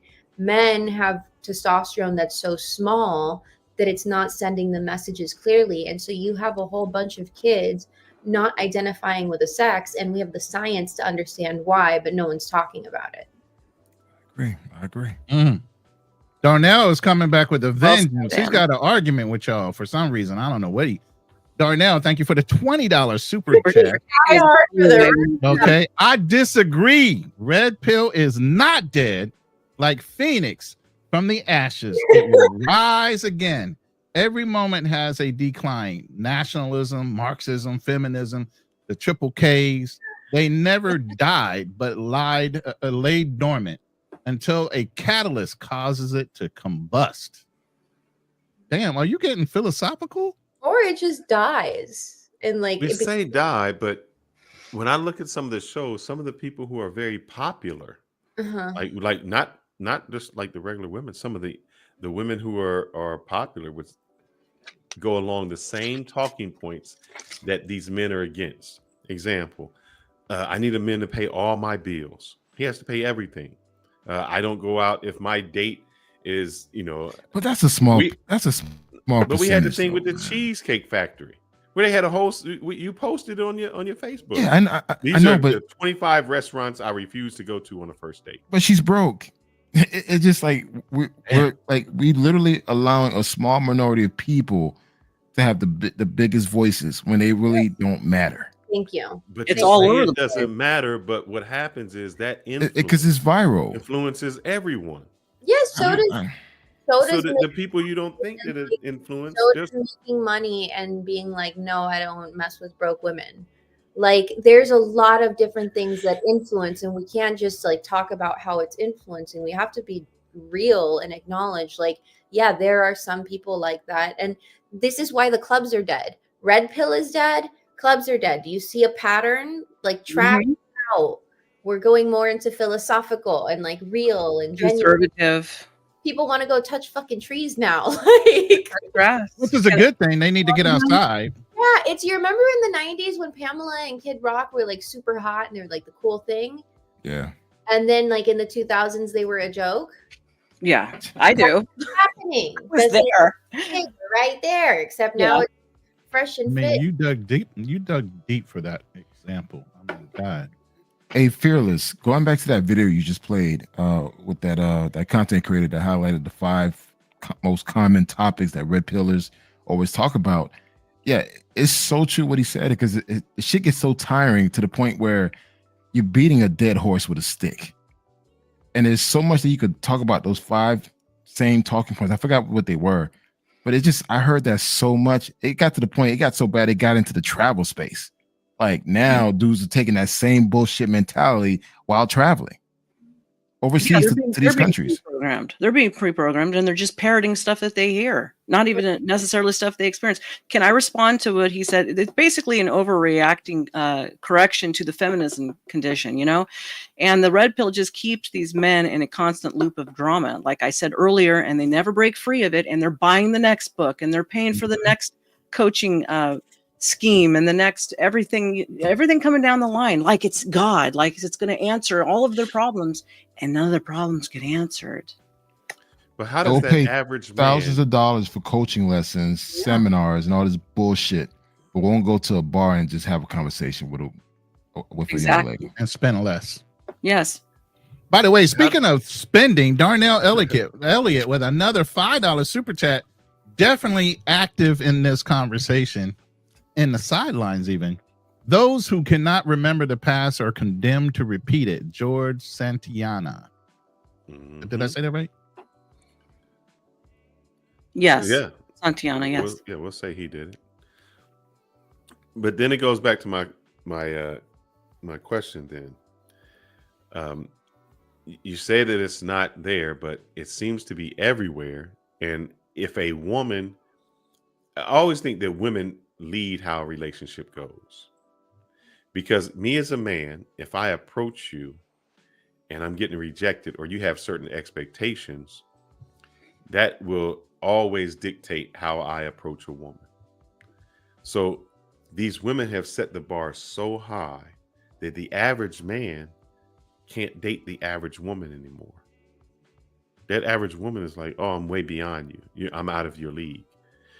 And I know it because if y'all know that one big black girl, man, that says she's a supermodel, that man, she's always on there, and she just doesn't. She's like, she's a psychiatrist. Yeah. Who? Which one? Yeah, man, you've seen her so many times. I'll find their name. I don't know her name. Oh, okay. Don't worry about it. But if the average guy can no longer date the average woman, what does that do for us on society? Well, there's going to be a correction for that. The women that don't find a husband are going to end up with cats, and the men. Oh, that's a Kevin Samuels quote. What's up? But they're saying they're fine with ending up with cats. And they'll Or what they'll do is and then the men will go date younger women and it'll balance out. Or It'll who work says itself out. yes. And Yeah. then women will shame the older guys for dating the younger women. Yes, that's what happens. I mean, yeah, because sometimes you see it and you're like, come on. See, you even say it. So when a guy says that those Sometimes older you women say have it, the come on, standards, yes, let me explain that. When you see a man that's fully taking advantage of a young girl, that's like, come on, chill. Oh my God, fully how does taking this guy advantage. take full? So if the Please woman explain. says I'm In fine my- with getting all the money in the dates, how is he No, taking in advantage my of her? belief, if you're with an older man and he's not like paying for things and he's trying to do a 50-50, I would not. That's inexcusable, first of all. Like if you're an older man, like you should be, you know what I mean? To me, it doesn't make sense. And I've seen that, and it's like, that's like the stuff where I'm like, no, I don't. But I would blame the woman for agreeing to that term. Yeah, but there's women out there, you know what I mean? Like we talk so much about the women that are like, I think I'm the shit. We don't talk enough about the women that are like being taken advantage of by Chad and Tyrone and never end up in a relationship, and that's all that they want. Like, But aren't the Chad and the Chads and the Tyrones are the ones that are basically 80% of the ones that are giving these women babies and leaving them single, and now they're going back to find a good guy that doesn't have any kids, that grew his income and everything else. Now you're looking at him for a marriage and settling down. Thank you for the line of the fucking century. Okay. The reality is that there's periods of time where they're broken up consistently. Relationships like that aren't even relationships. They're just hanky-pankies. And she's always available. And that's when you can swoop in as a guy. But if you don't, then they just stay on that roster and they end up, again, either with a cat or, later on. Usually, Can I put my 2 cents on it when you get done? No, go ahead, Nova. I don't refer to that in those terms. I look at it more like natural selection. Okay, there's always segments of populace throughout history who do not have children and do not get involved, and they just don't. Okay, and they go by the wayside. That's natural selection. Die on the vine. I don't give a damn. Yep. Yeah, I'm not worried about those people. If you're not interested, get the hell out of the way. Goodbye. That's facts. Because I'm in the dating pool of 33. So, like, as I'm getting older, that's something against me. You know what I mean? Yeah. So why haven't you gotten to the point where you want to settle down? Children, get married. Oh, no, I have. I just am looking for someone. Okay. To be continued. Yeah. And like, here's the thing, like, I will say understanding, like really understanding men is a lot better. This chat is crazy, man. America. Come on, man. Yeah, about us. But yeah. Threw you way off. But here's my issue. What's I know what you say that, oh yeah, the women will learn, but it never happens. Men get shamed. They're shamed as the nerds. And I don't know why Black Man Travels acts like he doesn't understand this. He did a whole video on Afrotech where the women would not date the nerds anytime until they started making money. And now all of a sudden, these women are plotting to get to Afrotech, which is where all the IT minority guys are. All the high-paid black guys. The high-paid minority guys are the guys that they would never talk to in high school, never talk to in college. Now that they have been ran through, Chad have dumped them. Now they're ready for that guy. Right. And so my question, but why should that guy at that point say, I'm ready for you? No, no one ever says that he should. He now has all of the power his job for himself is to siphon through all the snakes and all of that shit and then find someone that's not a half-demon. But you got a whole community telling single guys that are successful they should go ahead and marry a single mother. I mean, that's up to his prerogative. It's up to them. What happens? And they're assholes for not considering it. No, if he's I don't date guys with kids. Am I an asshole for doing that? Like, no, it's a preference. Oh, wow. So what you're basically saying is what Minister Jap says all the time, right? I don't He know. says, Don't you listen to these funky ass niggas tell you shit. that basically what you're saying?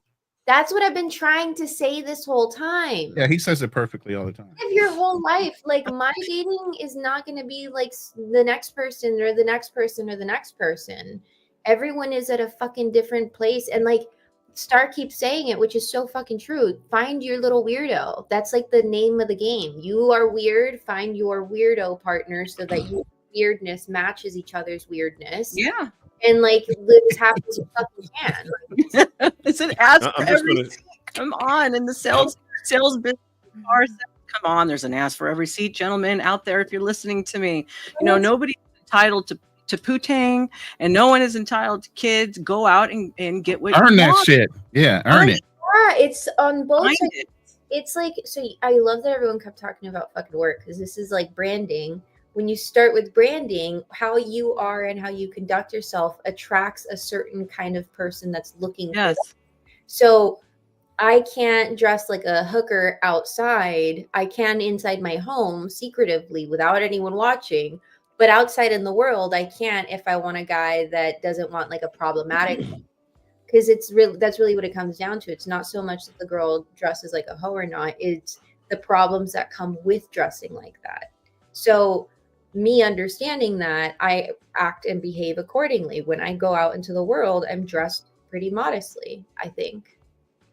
And I'm only sharing this picture just so you remember who this woman is. I know you've seen her before. Who is this? Who? Oh man, you never seen her? Oh man, I have not known. she's I'm about sorry. 250 pounds, and she says that she's a, what would you call it, a plus size model, and she's like, Oh, Lord. a guy doesn't. Is that pay the my one that had the bills. video where she didn't have no makeup on? She was looking destroyed. Oh, and yeah, she was but- talking but about, she has- I need a man to come pick me up, and he needs to send a is her. car for me and all that. Oh my God. That Hell is no. correct. That is correct. That is her. So and the reason I bring her up is there's a delusion that a lot of women have about, you know, if that woman that looks like Nova gets that guy that does that, then there's the one who doesn't look anything like Nova, who expects the same thing from that same type of man. It becomes a delusion, like, well, you Yes. know, and so how does a guy get around that? How does, you know, if every woman is expecting, You can't change people's minds or their perceptions. You have to let them come out of it on their own.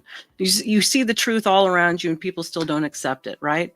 The anti-truth is the new truth, right? It's the accepting the lie, and your perception of reality is the lie that's being perpetrated in society. So you can't mess with those types of people. You just have to move the hell on and keep I'm going to trucking. bring up a red pill point, and I'm just curious. So that guy worked his way through college and did that and was, you know, focused. The woman kind of took a different route. She had her what we call a hot girl summer. She did all of those things. Okay. When they get to their 35, should that guy question her body count, or does body count matter? Because that is a red pill talking point. Should body count matter in relationships? Anna, do you want to go first on that one? Can you repeat that last part? Body count. Should body count matter to men, and should they be asking it, especially when they hit around in their 30s for women? That's like women being concerned with finance. The men. Yeah, but that's like a woman being concerned about a man's finances. Like, I get it on both sides. Yeah, and we brought that up yesterday. You didn't really answer the question. I Yeah. want to answer. You just said like. I want a question. Answer. So is it something that you should be able to ask? If you're worried about how much money we make, I actually did answer the question. I said both sides have the right to ask and What they want. for what they want, Mhm. which is also considered a low body count to men.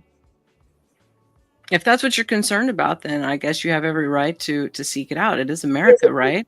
Here's the thing, though. I got to tell you. So, like, in my early 20s was the only time a man gave a shit.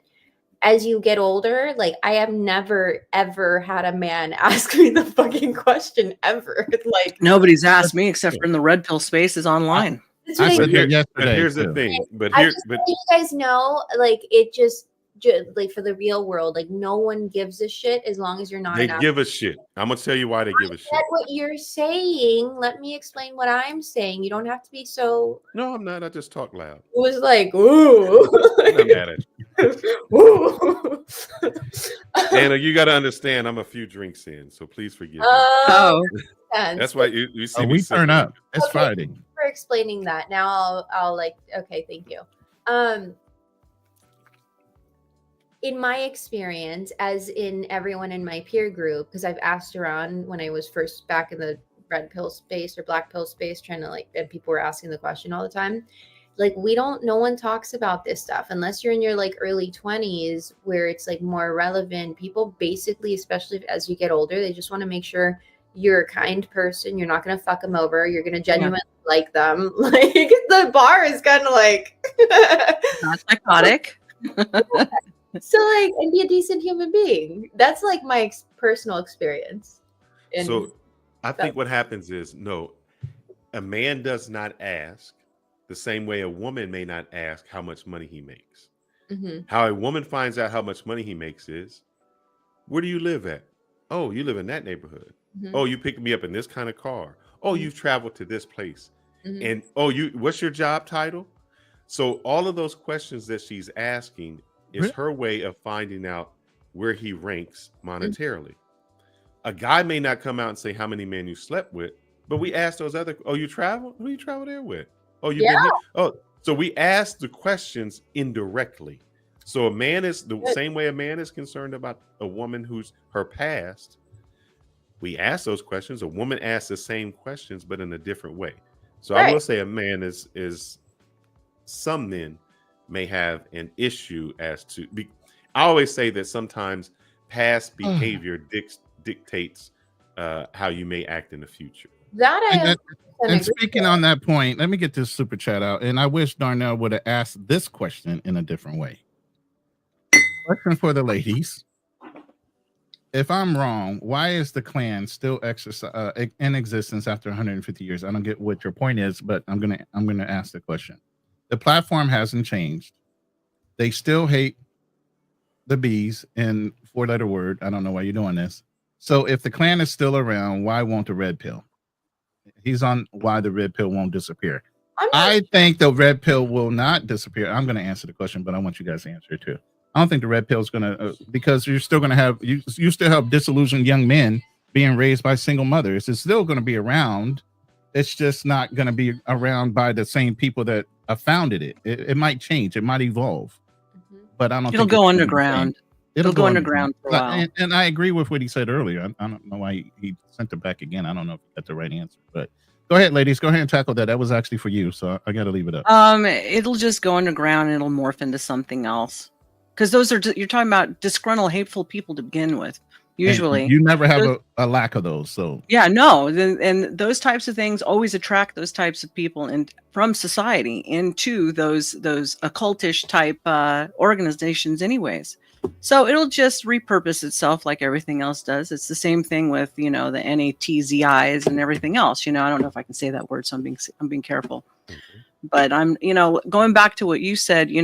Some of us women also don't want a bunch of used up, dirty old dicks either. Okay, so I mean, you tell me you've got 50 plus body count, I'm looking at you going so I don't really, nobody's asked me until I started hitting the red pill scene, and that's how I got here, was through the red pill scene. And it wasn't because I necessarily agreed with it. First I was like, oh, this is kind of cool, guys having their own space, all right. Does it mean we're bringing back traditional values? And then the more I peeled the onion back, it's just all about really hatred. It's really just what it comes down to. So I know we've been going for about 2 hours, so I want to change the conversation because I always like to go to the solution aspect. So we talked about that the red pill is collapsing, and maybe it's because of their ideology. It's kind of like, I'm just incel, I hate this, whatever that is. But my question is now, how can we progress dating forward? How can we go back to, I don't want to say the good old days, because everybody has good old days. That could mean a whole bunch of different things for them. Yeah. So how would you like to see future dating? Let me ask that. How would you like to see the I future would of like to dating? see morals and values come back, to be quite frank. Damn, we are alike. Yeah. Bring that up You're every part of the, time. you're part of the Neanderthal group with us. Yeah. I'm a Neanderthal, but I'm not a Neanderthal, you know, like, so if people have a problem with it, I don't care. Let them think what they want. Let them dislike what they want. Humanity is never going to change. Man has never changed from the inception. Therefore, the things that work are not going to change either. You don't like it? Too bad. I'm So sorry. tell me what works. Because I want to get a little more specific. So there might be some men out there who the are red pill. foundation of the family, the foundation of the family unit, the men and the women who, you know, instead of working against each other, work with each other, because I we agree. don't complement each other and we complete each other. We are not opposites who can just maneuver and handle all of life on their own. We need each other to go and to survive. So this whole mindset of I don't need you, well, then, you know, you're going by the wayside of natural selection. You're working against the natural course of I things. love it. Do you believe in traditional roles? I think that would be it. I believe in traditional roles, but I also believe in individuality. So if I have a dream and a purpose, or you have a dream and a purpose, I'm your cheerleader. Be mine. All right. I mean, I'm with you. I have a question for you, Fearless. I mean, we're both married men. Mm-hmm. And when you say traditional role, what do you mean by that exactly? What I mean by that is when I think that there are certain roles that men play. I think a man is more of like a provider and a protector. I think a woman is the nurturer. Does that mean that in any aspect of that we can't be anything? No. I'm not a person that says, "Oh, you have to stay at home and you have to work." No. Okay. But I do believe that, and what I mean by that is, I think women should be submissive, and what I mean by submissive is, I as a more masculine man, it would be very difficult for me to date a masculine woman. I think a woman's power is in her submissiveness. But in order for her to submit to you, you have to protect her. You have to provide for her. That is all. So a that is woman cannot very- submit to a man if he cannot do neither. that is correct. I do agree with that. Okay. But what I also say is I do not like when a woman says, "I will be feminine for the right man." No, she's gonna stay single for the rest of her life. Yeah, 'cause I could never say I would be masculine for the right woman. Because But no, go ahead. because the reason why I asked that question, because sometimes we need to be clear when we say, you know, traditional roles.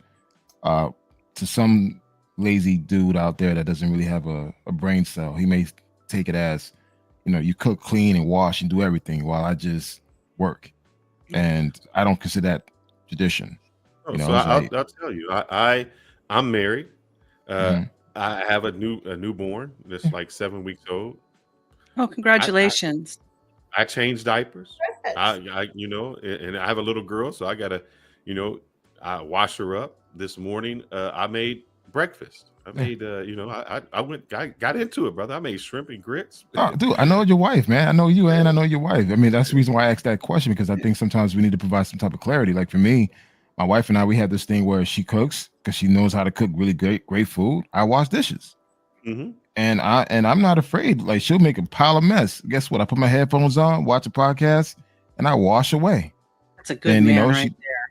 That's yeah. a good So man. it's just like, well, I mean, the thing is, I understand. Like, we do have a 1-year-old, so it's like I don't want to put him to sleep. You're better at that, so let me go ahead and just clean up. And I don't have a problem with that. And again, I think that's important, and that's why I think it's important when guys say, you know, I want a traditional, you know, a woman. Are you willing to be a traditional man? Because When you they can't say a expect. traditional woman, are they asking for a maid or a slave, That's the or what point. does that mean? That's No, the no. point. No, That's so this my I point. think I when don't know say what that it- means sometimes. When I say it, what I mean by that is, if you ever work for a corporation, you never get somebody who is subservient. The best bosses that I ever worked for were ones that were not dictators, but Yep. instead they uplifted you, they empowered you, they put you in a position so that you strive. They gave you those responsibilities. So even in a marriage, when I say traditional, maybe the man has the last word. But that does not make you a dictator. That just means in any company, there has to be somebody who says, here's the direction we're going, and here's the final decision. That doesn't mean I don't take anyone's decision into accountability. And that doesn't mean I don't take someone that says, hey, my wife does this better than me, so she needs to lead this. You know, there was a time that I dated an accountant. She knew way more numbers than I did. So I just said, hey, you take care of that. You understand how this works way better than I. That isn't me saying, oh, I'm the man, I have to do that. It's saying you can do something better. It's just as a man, I think a man needs to lead. But being a leader, if you're in IT, if you ever done Scrum, we call it subservient leadership. That means I'm leading from behind. I'm putting people in power to make the decisions. That's all. Well, I think it's important that everyone plays their role. Correct. Whatever that role is, you know, you have, play it and play it well. And if it means that we got to switch up for this week, we switch up. But people don't understand this, Kanawt.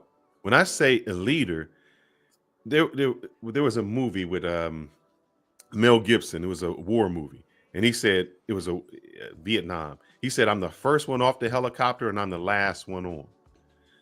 As the leader, I have to make sure that all that's done. That means if my wife is breastfeeding, I got to cook. That means if she can't do laundry, I got to fold. I got to do all the things that no one else may be wanting to do. I have to be, the leader is the one who sacrifices the most. Who says, when I don't want to do something, I still have to do it. But the problem is you have a lot of guys that don't do that. They expect the woman to do every single thing because they believe that that's her role is. He just work and just comes home while she literally slaves away. Like, that's a weak how many guys within the Passport Bro that's movement a weak man. That's goes exactly what overseas and they do the same exact thing. They'll meet a young lady from a small town and keep her in that small town and just make her work. And it's just like, bro, isn't the point of you marrying that person, you being with that person overseas, is to uplift them? No, they don't believe in that. So really, that's why it's important when people say, are you tradition? Like, what do you mean? Like, what do you mean by that? Because it means so many different ways to so many different people. Now, you know my wife. My wife is from overseas. When she got here, I said, you got 3 months that we can watch all the novellas you want. We can watch all of that. After that, no, there's no more Spanish speaking. Because I want you to perfect English. I want you to get your master's degree. I want you to strive. I'm not trying to hold someone down because that means my family can't strive. I need to empower. I think that's where those are weak men, because a weak man doesn't want, he thinks if I empower a woman, she'll leave me. You're not a good man anyway. No, you're a dictator. Yes, I want to empower that, because the more she has, the more we have. I think that's where they don't see the we anymore. They see the I. Correct. Most people, let me elaborate for you. Most people, when it comes to marriage today, have forgotten that you raise the bar in the marriage. And both of you are on that bar. It's not one above the other. It's both of you together. And that makes the foundation. And if you're going to sit there and say, well, you're under here and I'm going to keep you here so that way you can't excel and you can't excel past me, which most of the time people don't really want to excel past you. They want to grow with you. Correct. That's the mindset of a dictator. You have a dark triad nature and you got a problem, you should see a psychiatrist. So there you go. The other issue is most dudes don't understand and I'm not saying really dominant women are the best thing in the world. Don't get me wrong. But I am saying most dominant women are extremely submissive in bed. Most dudes don't know that, nor can they handle it. And then they lose the broads anyways. So men like you will end up staying married, while the other guys, guess what? They go through divorce and they go through one woman and one wife, one after another. My grandfather, for example, who raised me, was born in 1920, survived the Depression as a child on the streets by himself, starving. Okay. Survived. He had 7 kids with one woman, my grandmother. When I came around and I started getting into business and I started telling him all the problems I was having, whether it was personal, like trying to date or any of that stuff, he told me, and he would call me girl. He was like, girl, let me tell you right now, most men do not appreciate smart, intelligent women. And then on top of it, if you're good looking, that's a total turnoff. Most of them are afraid. And he said a lot of dudes are looking for a housemaid. They're not really looking for a wife or what you would call an equal type of a partner. You know, I don't really like using the term partnership, but you know, you're walking together, right? Two cannot walk together, say they be agreed. So the point is, my point is if you're going to take on a woman, let her breathe and excel, and you'll stay married way longer. So there you go. Right. I'm going to disagree with Sean. He says a master's degree is a waste. No, I don't think so. And it wasn't a waste for me. And the reason I say that is I was in IT, so that means technology. And what that master's degree helped me do was technology is great, but business has the money. They lead everything. So the connection I make is, yeah, we can have the greatest project, but how does it affect business? So I learned accounting, I learned finance, I learned marketing, all of those business things that as a technical person I did not know, you're able to know. So always expand your thought process. And speaking of master's degree, mine is literally right here behind me. That's my master's degree, 2006.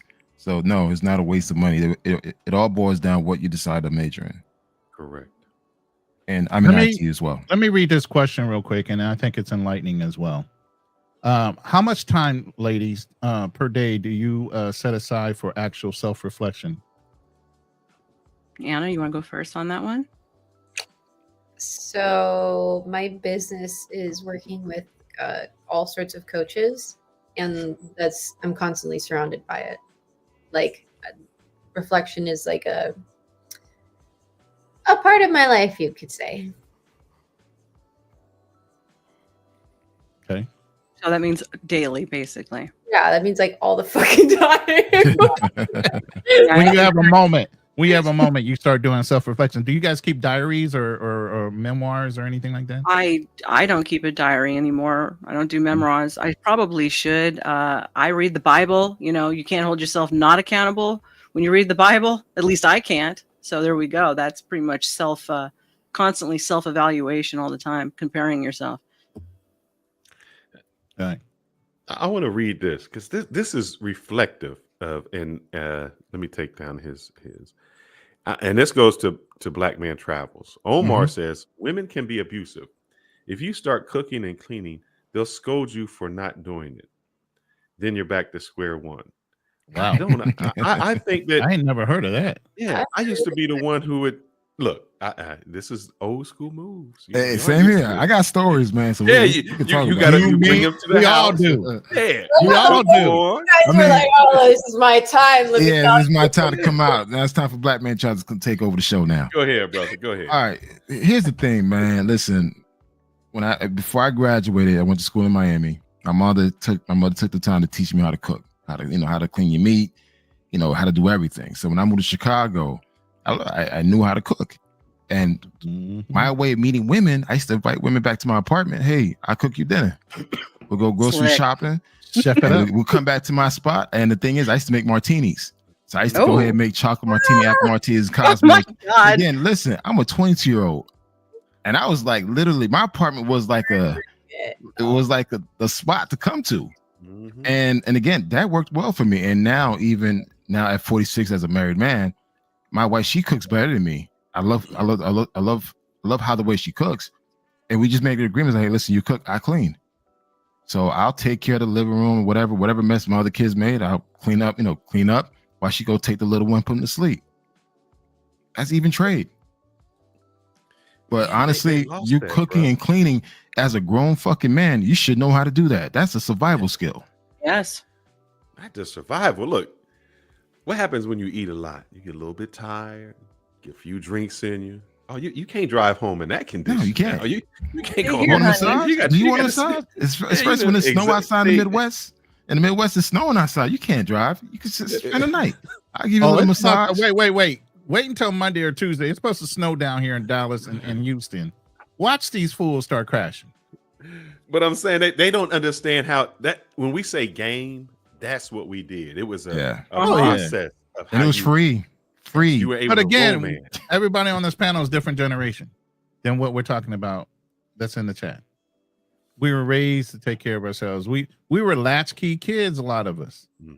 Our parents were working and we took care of ourselves. Of course, we knew how to cook, clean, You know, we had responsibilities and chores. And the minute we had the ability to go out and earn money, we went and hustled. We went and got jobs, or we made our own, cutting grass, shoveling snow, anything. Also, two fellas, you having a fly spot that's clean and you know how to cook, dude, those are brownie It's a wrap. points for you. Yeah, it's a wrap. Those are brownie points for you. You don't ain't have got to go anywhere.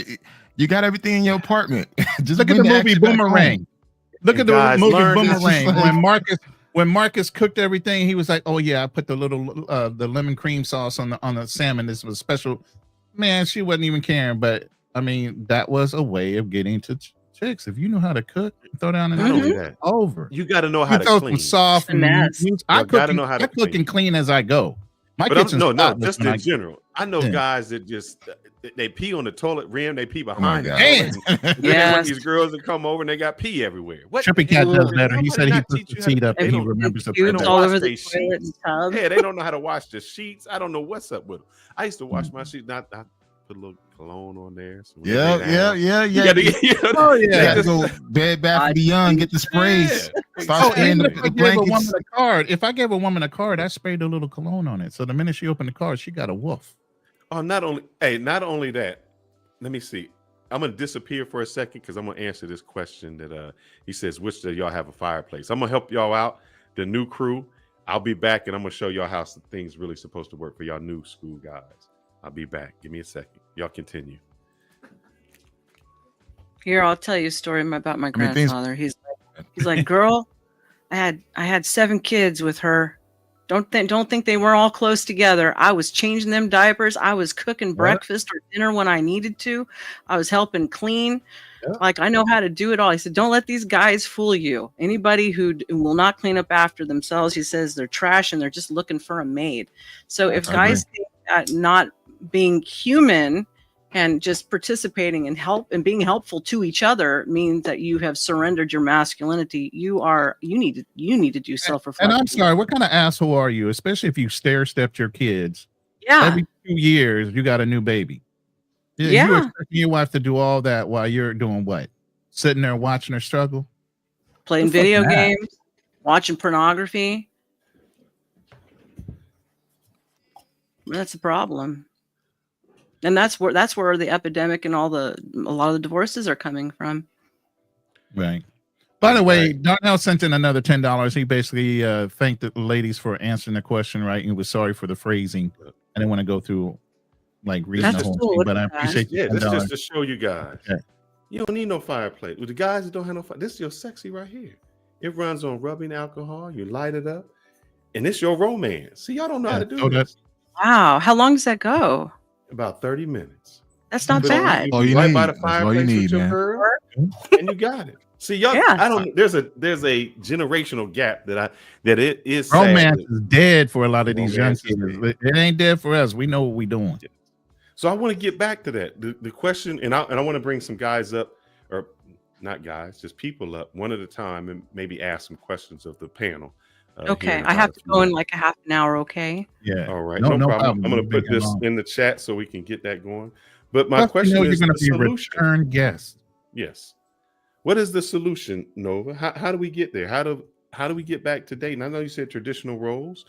How do the women change to get realistic expectations? All of that. How do we get to this solution? Women are swayed just like the gentlemen are by the media, right? So I've got to have the hair, I got to get the tits, I got to go get the plastic surgery, I got to go get the next handbag from whatever designer. You're going to have to get off of online a little bit more, okay?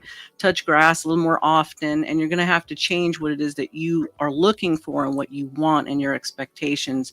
And then the women will also respond. The women are already looking. Women are already constantly adapting. You just got to shift where it's going and recalibrate your focus somewhere else. But is that women who are older? Meaning, is it Everyone for a man in his 20s? Meaning that man in his 20s, he pretty much should wait until later. you're going to find it. It's just not going to be in the clubs. It's going to be a little harder to find home, but it doesn't mean girls like me or Anna are not there. You just can't expect it to be immediate, but you have to go through the steps and reevaluate where you're going to find what it is that you're looking for and play the numbers game, because there's other girls who are already doing those things that they don't want to sleep their way to, till kingdom come. They're not necessarily interested in that. I wasn't interested in any of that stuff. I was more interested in being professional and getting where I wanted to in the entertainment industry. And then I had a whole lot of slew of responsibilities hit me, but it's not necessarily about me, but I'm just giving an example. So you just have to shift where it is that you're going and what you're looking for. And don't expect, I would say, don't settle. Don't set your bar so high that it's not accomplishable, because people are already built to be a little bit of a failure, right? But just don't be like, oh my God, I'm a 5. I'm going to go buy myself that 10. You know what I mean? Like, try to be reasonable and find where your match is and your number to their number. Like, don't be reaching too high up necessarily. Did I say that right? I feel like I did. I want to address that a little bit. By the way, I just want to let everybody know in the chat, hit the Cash App for Nova and Anna for coming on to the panel tonight. I dropped the links in the chat, so if you guys would like to donate to Anna and Nova, please do. I appreciate it if you do. Yeah, please do that, guys or gals, whoever in the chat. So I think there's a delusion. So I want to address that. Not only just on the women's side, but I think a lot of these men have gone out of the country and they've paid $100 to sleep with a 9. Yeah. I won't say a 10. And then they become delusional that they think that they deserve a 9 or a 10, even though they are not in the best condition. How do we get guys away from that to say, man, I was just in Colombia and I was with the 9? Can I ask a question? Isn't that aren't they kind of buying it though, in a way? Oh yeah. No, they're Well, then you're basically paying for a lower end form of prostitution.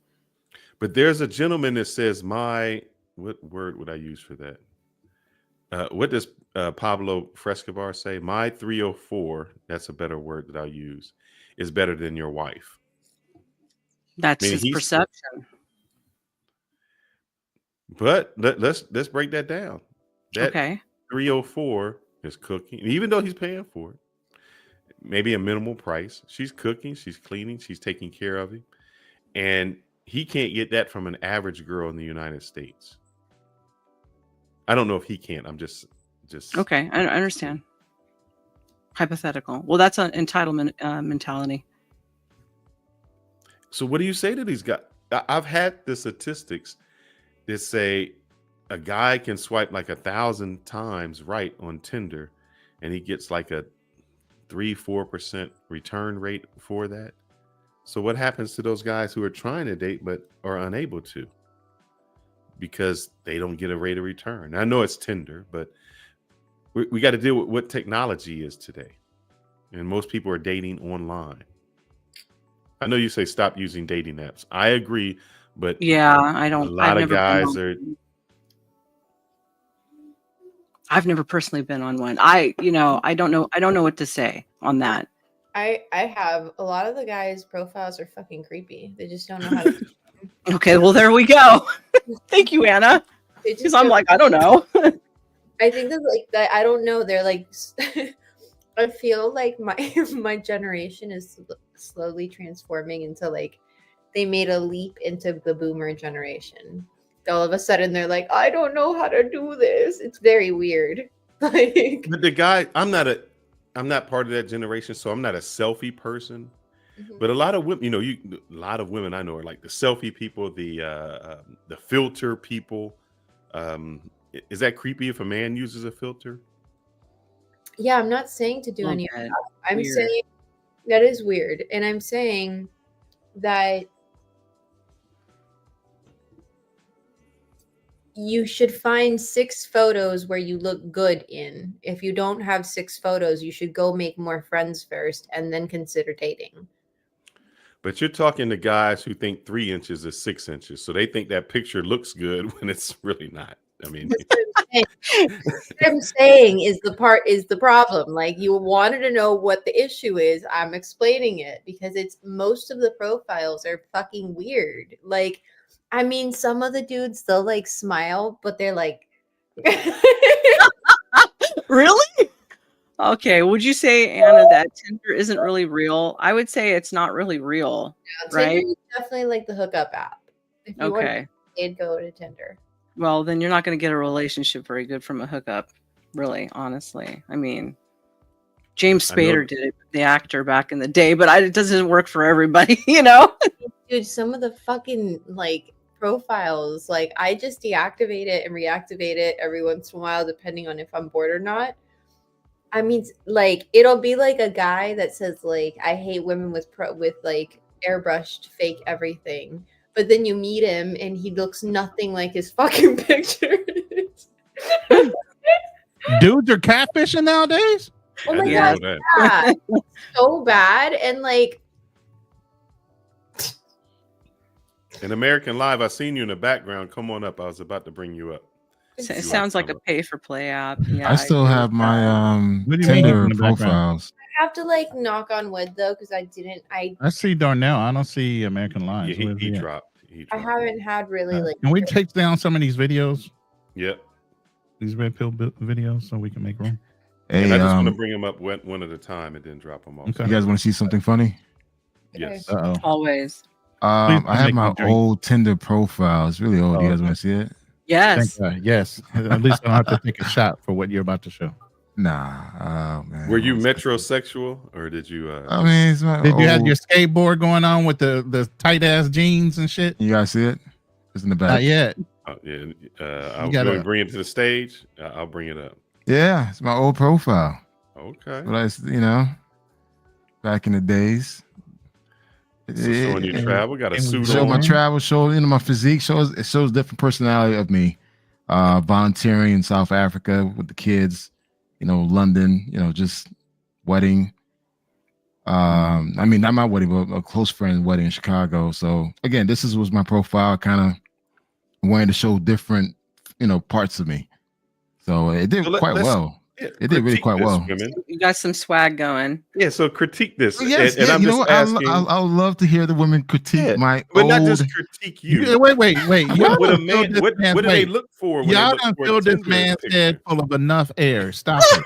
No, what I'm saying is, No, he has a no. profile. So what is it that women look for? Like if you see this, you say, "Oh, what do women look for when they look at a Tinder profile? What is it that you guys make you interested?" Now that makes sense. Yes. No under the chin shots. No under chin shots flatter anyone. Okay. He has no under the chin shots, so that's an A+. What is? I don't know what's an under the chin shot. Looking up. Where the camera is tilted from Like it's down this. here. Oh, Yeah. But Where you know you- what the yeah. adverse to that is? The woman does this shot where I can't put the camera where they're high up because they're fat, and if you take a picture high Yeah, up, you that can't double see their chin. body. Yeah, that's the trick for the women. So That's no true. under But the chin. sometimes we also can't get the chest or something in there. So you got Oh yeah, they got they do that. Get the I'm usually just right Yeah, here. we know how important having the boobies out matters to men. So no under the chin shot. What else? Go ahead. Well, you're What dressed about- well. I and see you look- guys with the you're dressed fishing well. and hunting. Is that good? Fishing and Yeah, hunting? sometimes. Okay. You're dressed well. You're coiffured. You're groomed. You look clean. You're put together, and your presentation is good. Can they do the bathing suit pool shot? No shirt on or gym, whatever it is, gym shot or pool shot. Can they do that? Nova. What? I'm sorry. Gym Can you do the shot, gym pool rat shot? or Yeah, the sure. pool Go shot? for it. Sure. Yeah, sure. Go for it. What about And then- squatted in front of your car? That's kind of weird. That's a little too Andrew Tate. I'm flashing all my stuff. I mean, you want a gold digger? Sure, go for it. Yeah, you starting to show possessions. Yeah. Okay. You want to be more modest about stuff like that. All right. Well, let's bring Thank up you. some people. I know that you're limited on time. Wait, let's hear Anna because she does this for a living. Anna, I'm okay, sorry. my bad. Anna's a marketing person. So you Yes, I would love to hear what a fellow marketer has to say. keep blowing his head up. That's all he cares about. Okay, guys, this is like probably 6 years old. Oh, so go for it. Do I have like free reign? Yeah, go ahead. Go for it. Rip him up. I know you're not, but I'm just saying. No, I am. Because you look. Oh shit. Yeah, no, you look creepy to me. Is it the picture up front where he's in the dark shadow? I think he's trying to give you a close-up look. the up was a little too much, but So like, okay, so the first Which picture are you talking about? picture, The one in the upper left. upper left. Okay. That's creepy because I. And always this is probably, he thinks that's his sexiest picture. I bet. Let's see. Guys Am love I right? fucking thing. Guys love to do this fucking headshot. I don't know why. It's like for me as a girl, I'm like, what the fuck are you, Darth Vader? Are you like hiding a shadow side of you? Like, are you scary underneath there? That's why I But see, don't. this is, Okay. and I'm glad you said that because this is men's perception versus Yeah. women's perception. Yeah. Because he probably, and nothing wrong with that, because I would look at him and be like, oh, that's his best shot. And there's women that'll be like, oh my god, damn, like look at that fine motherfucker. But not me. I'm like, ah. It's very subjective. Exactly. Yeah, it's actually funny. very So to the me. two shots I would think are sexy, and not, I hate to say no pause because I'm Really? not a part of that, is the one up on the top left, and then with him with the suspenders. Yeah, I think that's the two that I would say that's him right there. put my four eyes man. on so I can see better. My You don't gave her allergic reaction. Oh man, Look at your pictures. She over there sneezing. Oh shit. bless you, my dear. Because I mean the orange shorts are a pass. Those are good. That's a good shot. Yeah. The suspenders is okay, but because again, I'm not seeing your face, I'm like, what are you hiding? Again, you're in sunglasses. What are you hiding? And then I can't even tell what that is. Is that your head on like sand pebbles? Is that a cemetery? No, okay, the one in the middle here, these are What? penguins. Oh, These are Oh. penguins. I was in South Africa. So this one here, I was in Dominican Republic. This one here, I was in Puerto Rico. This one here, I was in London. So this is like different places that I've been to. Doesn't show that at all. So Yeah. it just shows you like covering your left eye again. Okay. No. This yeah, is let Anna rock. But This it's one I'm here, glad okay, we're guys. doing This one here on the far right. I was in London. I was doing one of those the red bus tours, and it was so freaking cold and it was raining. Ah, the fucking weather's coverage. Yeah, so I was like, shit, I'm in the rain and it's cold, and it's like, let me just take a picture. Someone wanted to take a picture of me, and I was like, fuck it, just take it. I don't care. So and it came out decent. It would be better if you took a selfie. But I'm glad you say that, and here's the reason why, BMT. And I think you women don't understand this. Our perception of what we think is a good photo is not your perception of what we think is a good photo. No, and there's nothing wrong. Like the pictures I'm that I picked laughing at out. the chat, just taking it and spinning it to the whole nth degree. Look, sunglasses means hiding. The freaking sun is out, and now it's creepy. Laugh my fucking ass off. The top one reminds me of the poster from Face Off where half his face was hidden. That's what I mean. Yeah. I needed to put my glasses on to see you better. So Can't unsee it. You know what's kind of funny? Like when I was You're active like on the Tinder, Unabomber. a lot of The women Unabomber. said that this picture here caught their attention. Which one? They, I didn't this see one, the one with the it suspenders. would if I could see your face. Because they wanted to see me in person. So it was just like, all right, like I could see you, but I can't see you. So they were quite curious. But once they saw me in person, they're like, oh yeah, it's like, okay, it matches up. But yeah, these are old pictures, man. I don't take pictures like that anymore. But yeah, it's just kind of funny. Man, I mean, that's it's a good different. boob shot, I guess. Yeah. Are you good, Anna? Did you need to hit him up for anything else? Are the rest of the pictures okay? And American Live been dropping off every time. Yeah, they've been dropping off, man. They've been. We're going to bring them up for some questions, so let's bring them up. We won't keep you on long, and we'll rotate out because I know that Nova is limited Nova's on got to time. go. Yeah. Yep, about 20 more minutes. So Darnell is the chat sponsor. He's donated a whole lot of money. So thank you, Darnell, for that. Go ahead with your question, Darnell.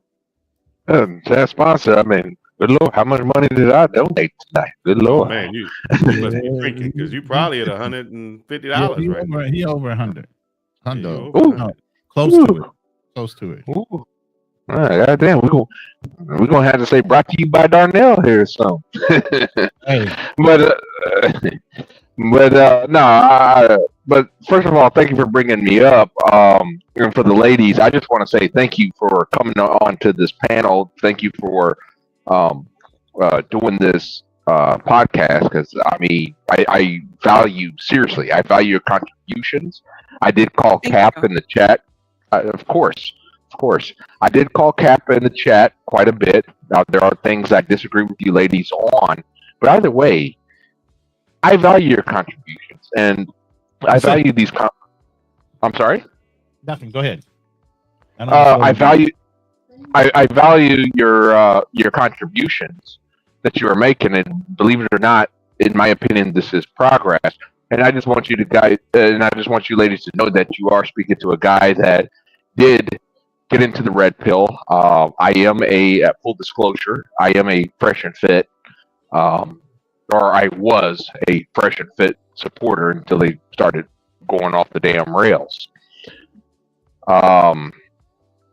But The question would be why. Why I stopped being a fresh and fit supporter, or why were you a supporter in the beginning? Why was I a supporter in the beginning? I'm going to be honest with you, ladies. I was one of those men that you would consider socially awkward. The left behind man, the so-called good boy, that I would do whatever I could to prove my whoever I was courting at the time, to do whatever I could to say, hey, I'm a good guy. I will always be there for you and show my value as a man. And the thing was, I just kept getting the way I felt, or I feel nowadays, pardon my language here, but I kind of felt like these ladies were just shitting on me. You have no idea the amount of women that I put through college, I helped through college or dental school. I'm sorry? No, I'm talking to Fearless using my name to respond to somebody talking about bald heads, and I'm not bald. Please stop. Go ahead. Because I don't think he's in my chat. If I put it in my chat, it won't show up, I don't think. But go ahead. Okay. So like I said, I mean, I put women through, that women I was courting at the time. I've helped them through dental school. I've helped them in college. I was always there. There was a woman while I was in the Army that I dated that was about to get thrown out of her apartment because she wasn't paying her rent. Single mom with a child, and in Iraq. But, and Darnell, you're going way off, brother. We got to land the plane. I just asked why was you in the red pill, and you're talking about paying somebody's bill. So help me land that plane a little bit. Well, that's the point. Is that hey, I was doing what I could to be a man, right? And the way I felt was when said woman was done with me, they just, oh, hey, it's just not working out kind of thing. Or, I'm just not feeling you kind of thing. And I want somebody else. And it kind of left me with a sour taste in my mouth, and I asked Fearless the question earlier about what was your ROI? Return on investment. And I could tell you about mine. My return on investment was I got a big fat nothing. Felt like a fool. So I joined the red, and so that's why I joined the red pill. It was one of those things that I had I had always had these thoughts, you know, but when like especially like Fresh and Fit came out, for example, and I use Fresh and Fit more because I was a Fresh and Fit fan. Um, Fresh and Fit literally told my thoughts of what had happened to me and how I had felt. So that's why I had joined the Red Pill community. That's what we got to. So hold that thought, because I want to address the women here. So he joined the Red Pill because they were basically singing to the choir to him. They were giving the experiences that they were saying that these women would do. They're going to use you. You're going to be a simp. You're going to pay. All of the things that they do he was relating to. How do you address that, Nova? And how do you address that, Anna, to these guys that are that's why they got in, because it spoke to them. Go ahead. No, I understand. It's like when people finally turn to God because they're in so much pain, right? It's basically the same principle. Darnell, listen, you were leading with your wallet, okay? I've done it, okay? I used to make 6 figures with my company, all right? I used to pay for all my dates. I used to get myself into issues leading with my wallet. As a woman, I did it, and I did it with men, okay? So I understand your pain and your where you went disgruntled with it. But at the end of the day, the red pill isn't going to be your solution. You need to work the problem out internally, because the mere fact that you were pushing with your money and attracting those types of women and getting yourself into those situations started with you to begin with. It wasn't the external. The external was the attract what you were attracting in, because the internal was the problem. Does that make sense? Yes, ma'am. It does. Now, what if I had to stop. I had to stop doing it because I was attracting gold diggers who were men, and there's a lot of them out there. Wow. So don't think it's not just you. It's not just you. Welcome to the club, my friend. Yeah, it wasn't just me, and I'm sorry for what you had went through. And yes, I do acknowledge. Yes, there are some sorry ass men that are gold diggers. Trust me, as a Lyft driver, I definitely know. But the thing that I am going to say is that the thing was, believe it or not, the red pill actually taught me. What if I told you that the red pill taught me that I was in the wrong, that I was leading with my money? Basically said the same thing that you just said. Yeah, you can get something. Look, even in the midst of a lie, you can get something. You understand? It's just it's just another type of a selling point. I totally understand and I totally agree, but unfortunately, I also have to go. I wanted to give a shout out for Anna. She was on Fresh and Fit twice. She went up against Destiny. She's been in the space a lot longer than Really? me. You went up against Destiny? Yeah, she did. Oh, she's a badass. Oh, yeah. Do tell. Yeah, So- you tell them, because I gotta go, girl. Yes, she has to go. Nova has to go. So do me one favor, 2 favor, Novas. Can you Yes, put sir. your Cash App in the chat, and can you did. put your channel in the chat? And My so I channel. would like to anyone. My channel is School of Thought with a THOT. It's a play on words. So Can you put that School in of for Thought. us, Ronan? And please, can Let me grab it. anyone here please go to her channel and subscribe to her channel and support I got her it, Nova. in any Don't way. worry about it. Oh, you got it? Okay, thank you, I'll pull it up. Ronan. And I'll Nova, we greatly definitely- appreciate you showing up today. Thank you very much. Your opinion is Thank you for valued. having me on, gentlemen, and it's been a We will have pleasure. to Say have you in the future. everyone to the audience, thank you for watching.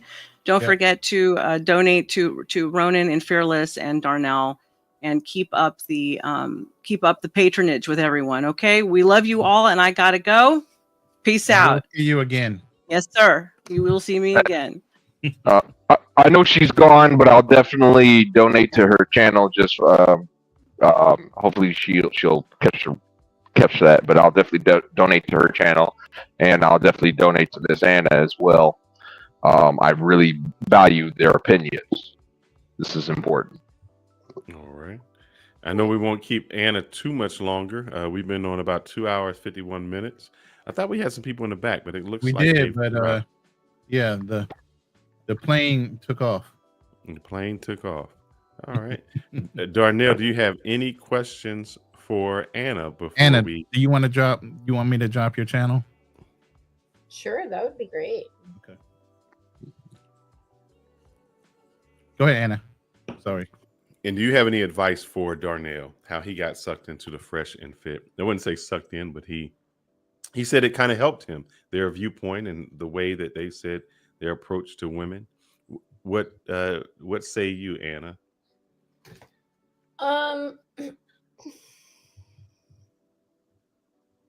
Sorry, I'm trying to remember everything you said. You know, he was taking women out. He was basically spending money on women, and that was a simp. Yeah, she doesn't like that word. So he was kind of spending money on women, and they would use him for his resources. And after the resources, they were gone. You know, they would use him for that. Yeah. I was wondering why I never met one of you guys, like my very own Darnell. Oh, Darnell, you had a chance back in the day, brother. I never. I mean, like, no one ever said, "Hey, let me pay for your bills." I'm like, "What the fuck, dude?" I keep on getting this debate topic, and it frustrates me because I'm like, I want it too. Come here. I mean, you want it too, but at the same time, like at the end of the day, do you respect said man? No, fuck no. That's you being. There you go. So you don't really want it. No. That's just me being a fool. Exactly. No, they don't respect them. They just use them, and that's so the women you dated did not respect you. They just used you. Here's the thing. Exactly. Here's the thing. There's a buyer and there's a demand based off of how many buyers there are for the product or service. And in this case, there are a lot of pretty women and there's a lot of men, apparently. They're just fucking throwing money at them.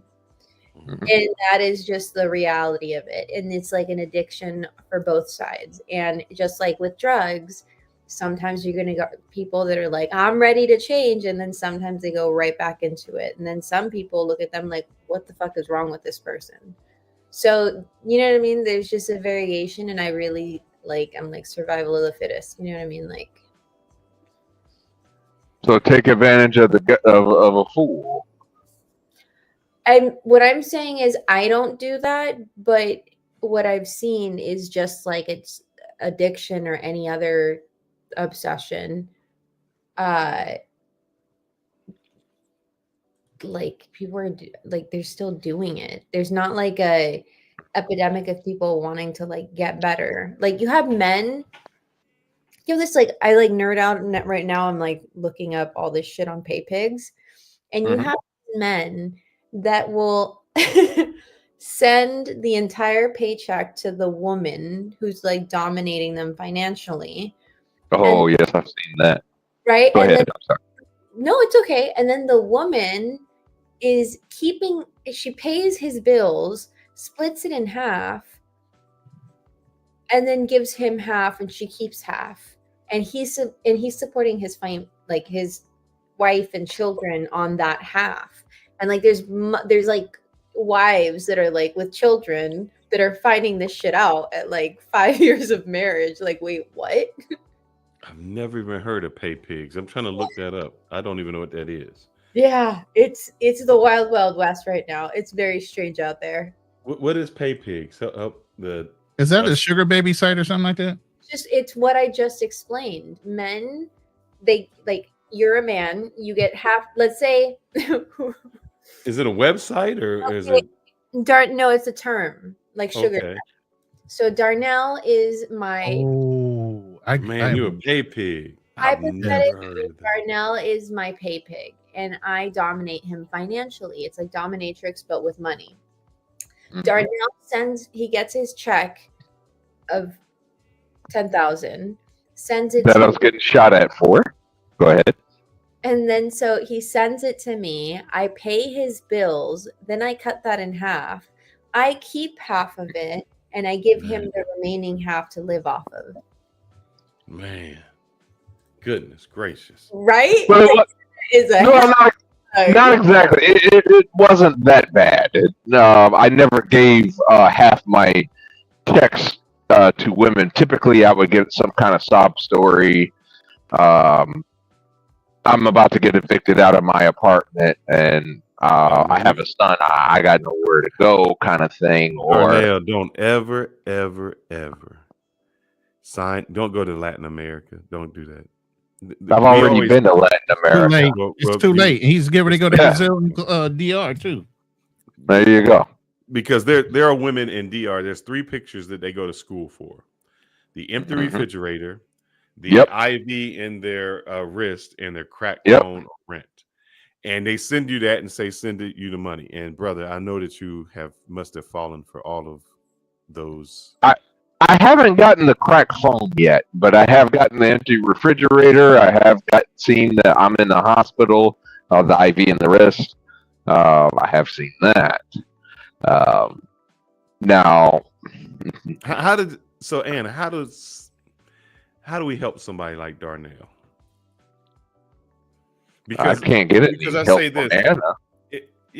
in a sense, because he seems like the guy who is, hey, I want to help. I'm that nice. He's a nice guy.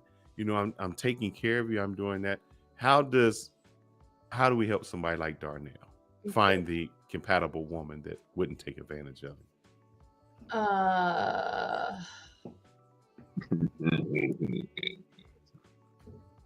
If you gotta say it, because you trying to be PC like a mother. Just be honest. Over there trying to say there is no help.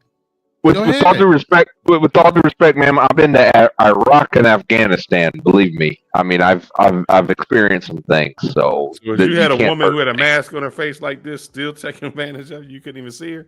Don't say that, brother. Say it ain't so. No, I didn't say that.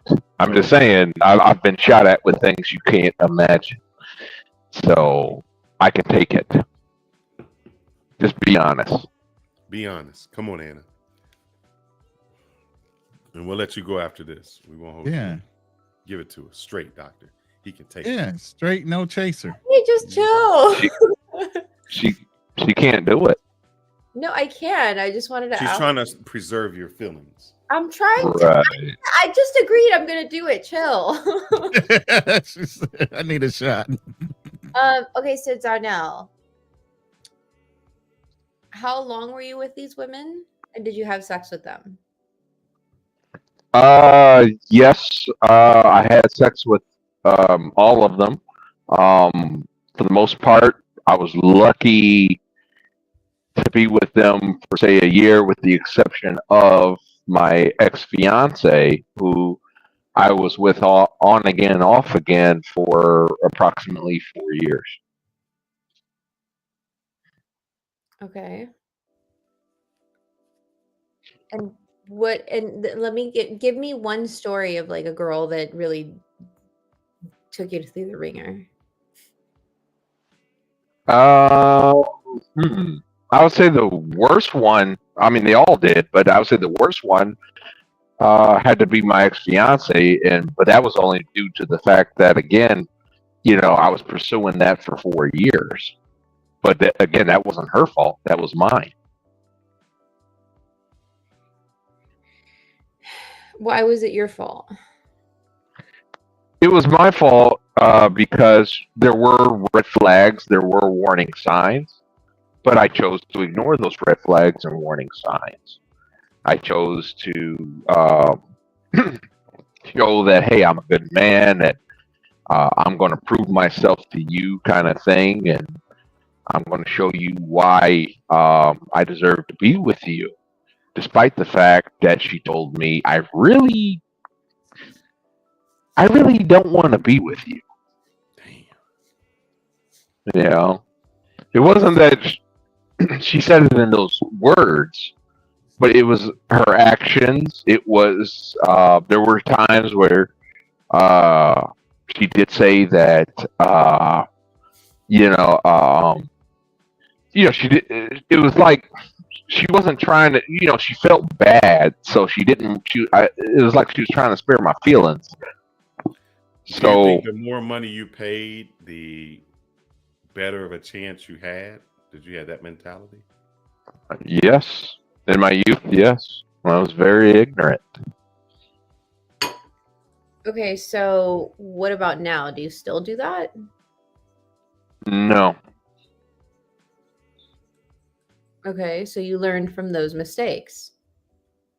Yes, I did. But again, it was thanks to the red pill that I learned from my mistakes. I learned don't lead with your wallet. Recognize when you see the red flags or the warning signs. Don't ignore them. Don't try to qualify a woman, because I did try to qualify. Don't try to qualify. Just if she says there's certain words and things, that language that she may use, and body language, because women do communicate a lot with body language that they have. Look at that, and you have to be assertive. And one of the things I did learn, and I do go through therapy through the VA, is that I fail at being assertive.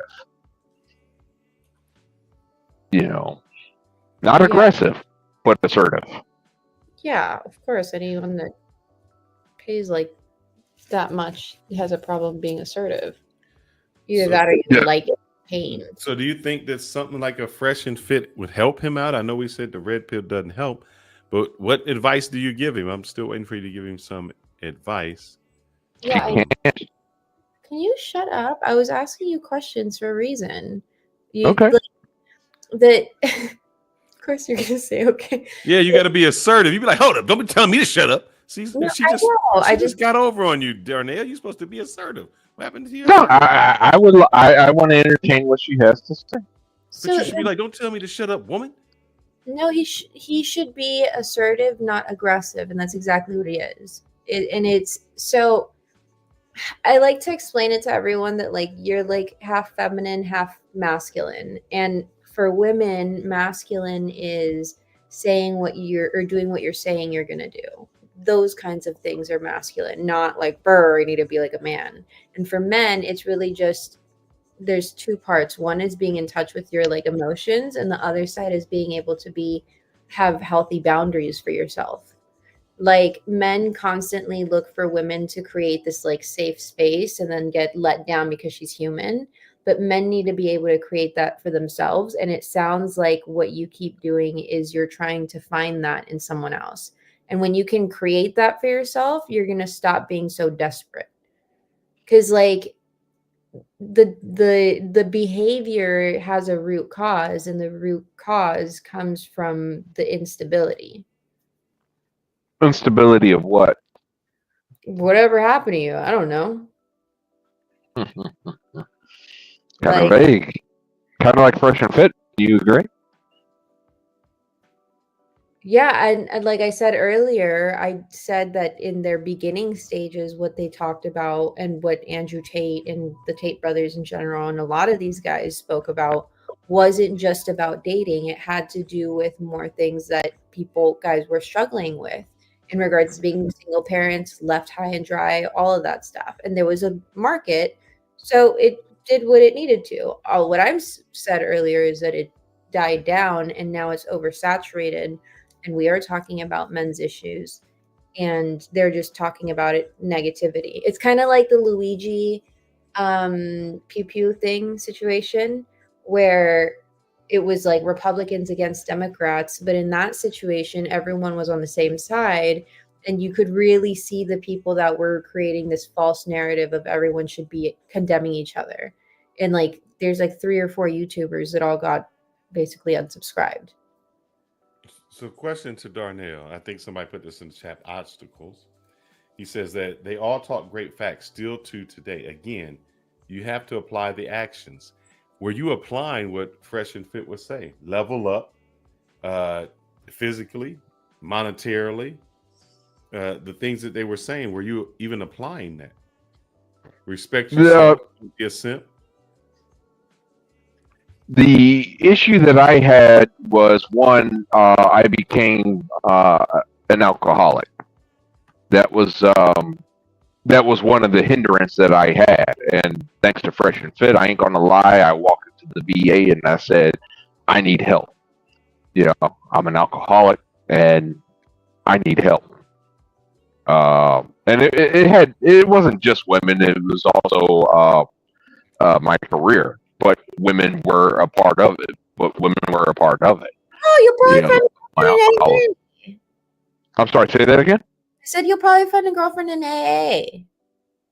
You said I grew up in AA. No, you may No, find a she said you could find a in- girlfriend in AA, but sometimes that's not recommended because then Yeah. codependence Yeah. in their recovery. She won't Yeah. take for your money. Not necessarily. Step up. I was in AA, ma'am. I don't know if you've been in AA, but I was there, and yes, there are some men that are in AA for the wrong reasons. And Dwight in the chat says you're a defective man. Dwight, I would say this: there are a lot of defective men out there. A lot of men who are struggling, who are trying to find their way, and they're looking to reach to someone. And sometimes they go to Fresh and Fit because they hear that advice. They hear what it has done, and it's just not in that space. There's people who go to religion for that. There's people who are poor, and somebody says, "Hey, I can get you rich in a few days." Right. So we all gravitate to something to help us out. So at least he's trying to get helped out. And How long have in you been sober for, Darnell? Not long.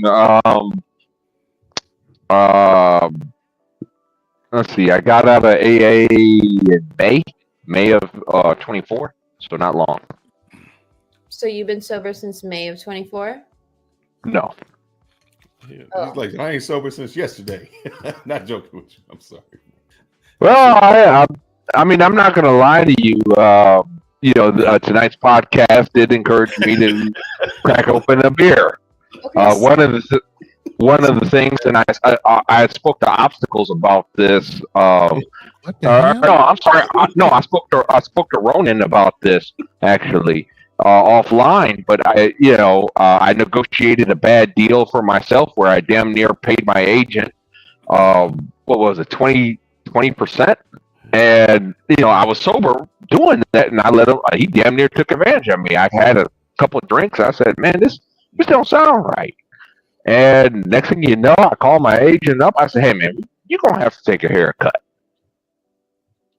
Now, maybe you should get like a year sober, and then start thinking about dating, because you're kind of a shit show right now, man. Why do you say I'm a shit show? Because you're talking about finding the solution and being like, yeah, I went to the VA and I said I need help, but you're drinking right now and you're just like, but I don't know why I got taken advantage of, and I love red pill, and it's like, bro, that's like a stepping stone of all the. No, you're wrong. I didn't say that. I said thanks to the red pill, I finally had an understanding of what I was doing wrong. But there's a difference. You can that's a fat person saying, "I understand I'm fat." Mm-hmm. But there has to be an action behind it. Just having an understanding of what you are means nothing. What are you doing? What are you doing to change that behavior? So if you're fat, you say, "Yeah, I'm fat. I identify." They showed me I was fat, but now they also said exercise. They also said eat right. They also said do these other things. Are you doing those things, Darnell? What I did was, when I recognized that I had a drinking problem, first of all, I went to the VA. I said, "Hey, I have a drinking problem. I need help." It was a point where I couldn't go 36 hours. I literally tried. The most I went was 36 hours without a drink, and I was shaking. You still didn't answer. Well, I'm answering the question right now. I couldn't go 36 hours without a drink. I kept going back to the VA. Hey, I can't go 36 hours without a drink. Okay, I had to take many shots of Vivitrol. Okay, it's a very painful injection. Very painful. All right. I had to go. They said, "Hey, why don't you go to rehab?" I went to rehab. But you're not sober. But I'm able to walk into a bar and not order a drink.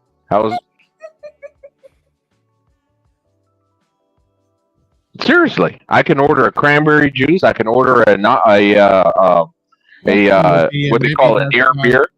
Hold on, Darnell. The significance of you going into a bar and not having a drink is, why would you go into a bar knowing that you have a problem in the first place? It's like a fat person going to the McDonald's and saying, "See, I'm not eating French fries right now." Yeah, I got that salad that they gave me over. Why would you have all the temptation around you in the first place? You just don't go in those places. Because the thing is, Ronan, as you know, I like to frequent sports bars. I like to watch my football games. Now it's the playoffs.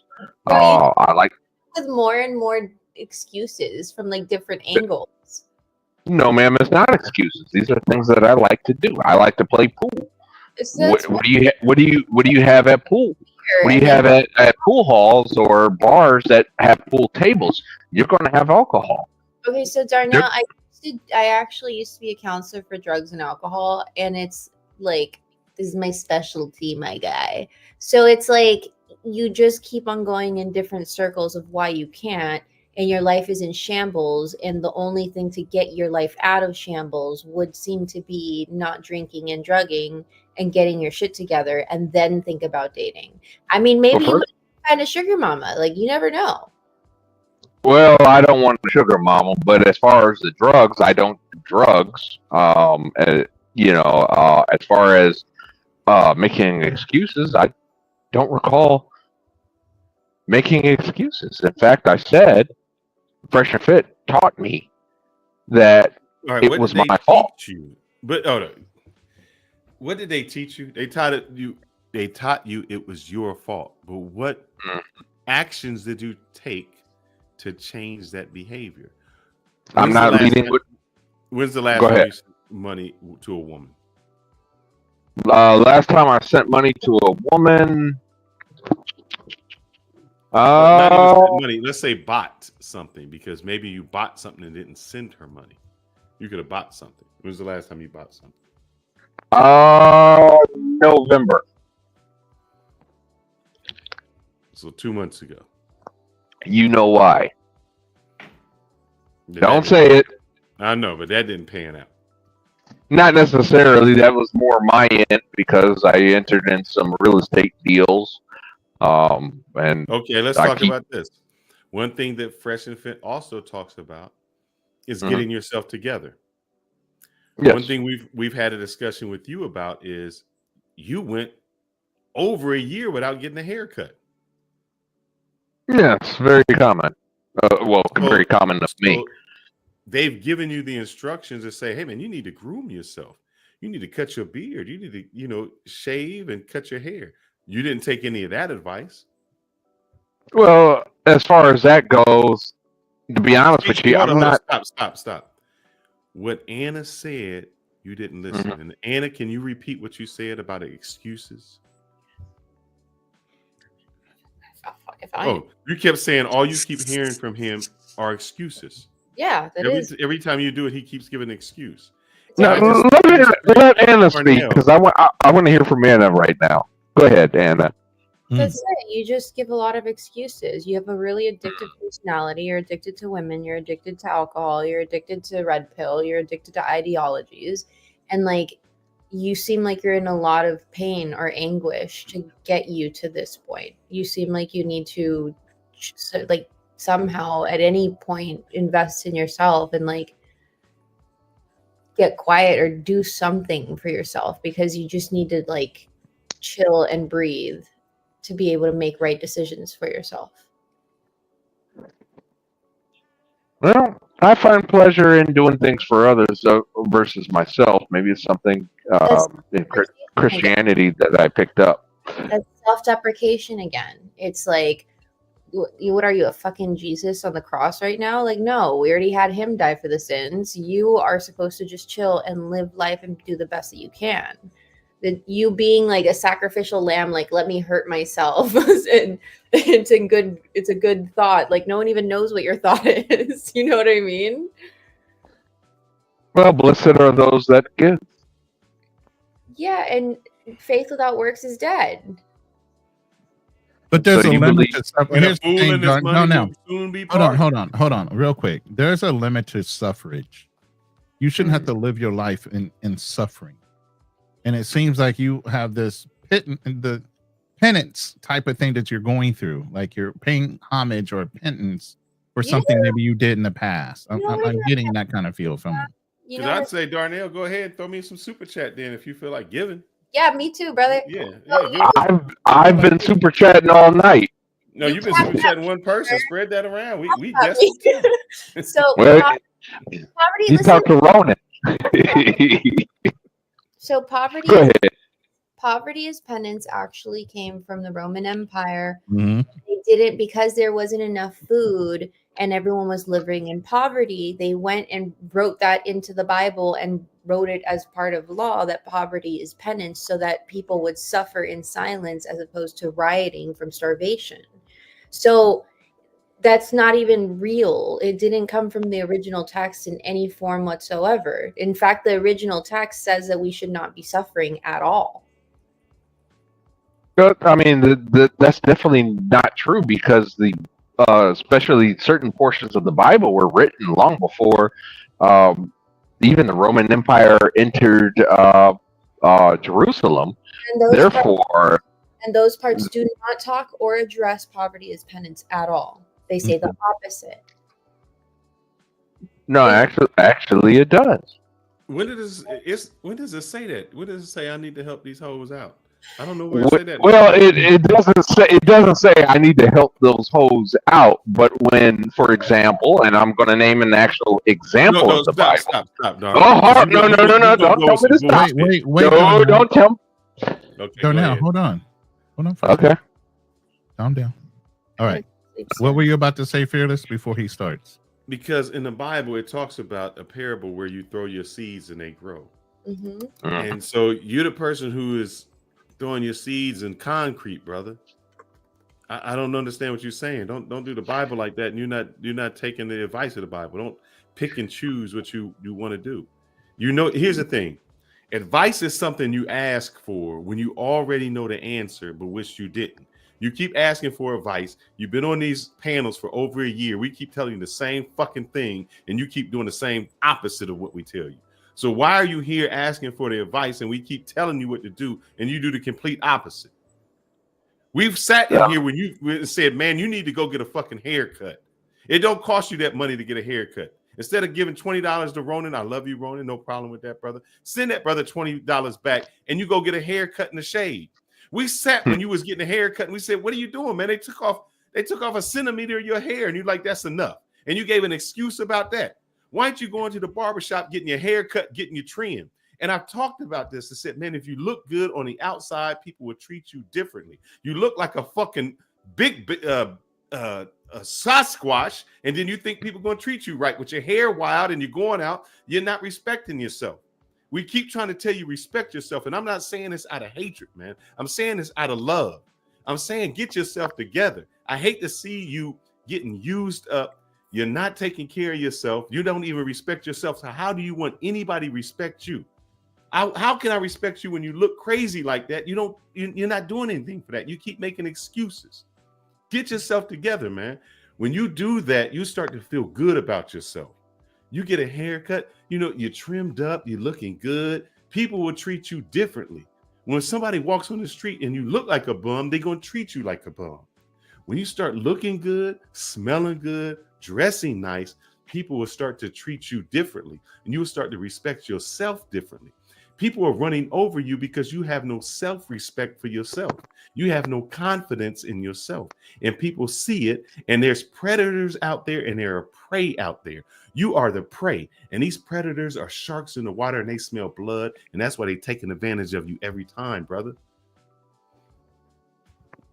Well, you said a lot there. Let me just say really quickly about as far as the grooming. Yes, sir. I was getting my hair cut on the regular. I was taking better care of myself. Not that really did a whole lot. There was no ROI off of that, or at least not for me. ROI, brother, is when you look in the mirror and you say, I look good. You ever seen a woman walk out the beauty shop when she got her nails done and her hair done and she looking good? It makes you feel good on the inside. You're doing it for yourself. Why are you worried about validation from somebody else? Why don't you validate it for yourself, brother? Yes, I did struggle with validation, I'll admit. But I also wanted to address a point you had mentioned, the Bible that you mentioned, and the fact of about planting seeds. In the Bible, it also states about tithe. Do you know do you know about tithes, paying tithes in the church? Do you know about that? Where does that go? Where do the tithes go? Because you're gonna bring me up on something. Tithes goes to widows and orphans. Are you a widow or a fucking orphan? Which one are you? And who you giving your money to? Widows and Well, orphans? well, the tithes actually go to the church. You pay 10% of your income. In the Bible, believe it or not, You paying money to church or you paying money to hoes? Which one? I did pay money.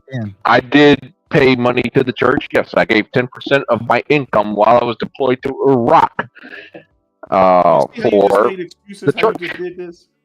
Oh, man, it's hold hard. on, calm down. So, Darnell, the 10% thing of giving is just to show that you're being obedient to God. Okay, it's not a point of factor that you have to suffer.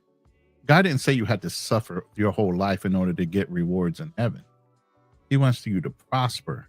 You're living in the reverse. It's like you're trying to live as a old school priest from old England days, where you go around and collect the church's donations and take it back to the church. You shouldn't have to live like that. And you're in a position right now, we've talked offline about this, where you can be very cognizant on how to control your income right now.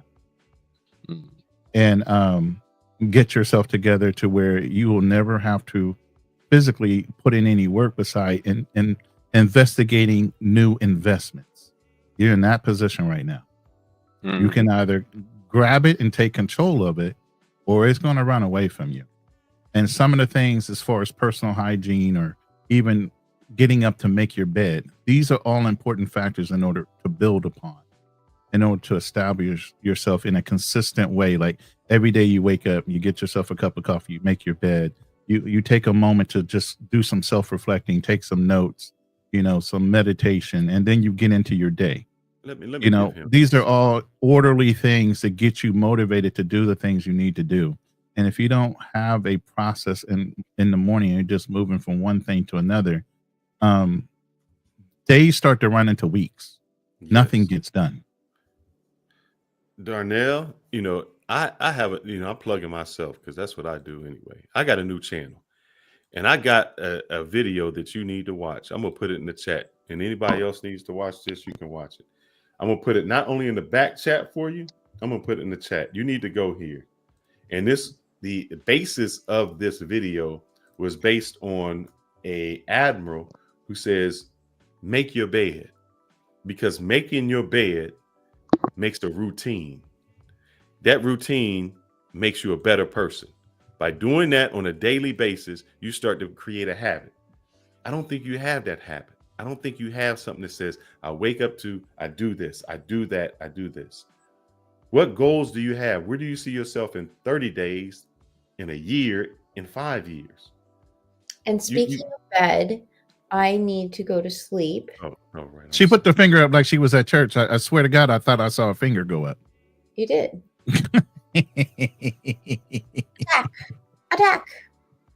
All right, Anna, we appreciate you coming in. I dropped your page. Everybody has your Cash App. Hopefully some people will donate to your Cash App. Go and follow Anna Marco on the link that I dropped in the chat room. Marco. And yeah, we got you. Thanks. We got you. And hopefully we'll see you again. You too. Thanks, guys. Have a good night. And Darnell, get help. I love how you threw that dagger at me on the way out.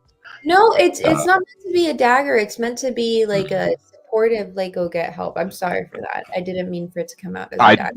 I just said that I went to the VA, things of that nature, and Keep A going. dagger's a dagger. I did. I do. I've been going to the VA for years. You just didn't know, but that's okay. Sober. You need to go get sober. Yeah. I as far as sobriety, and I'll tell you, I typically refrain from drinking for the most part. Good. It wasn't meant to be a dagger. Sorry. No, it's okay. It's okay. Yeah. Anna, you have a good night.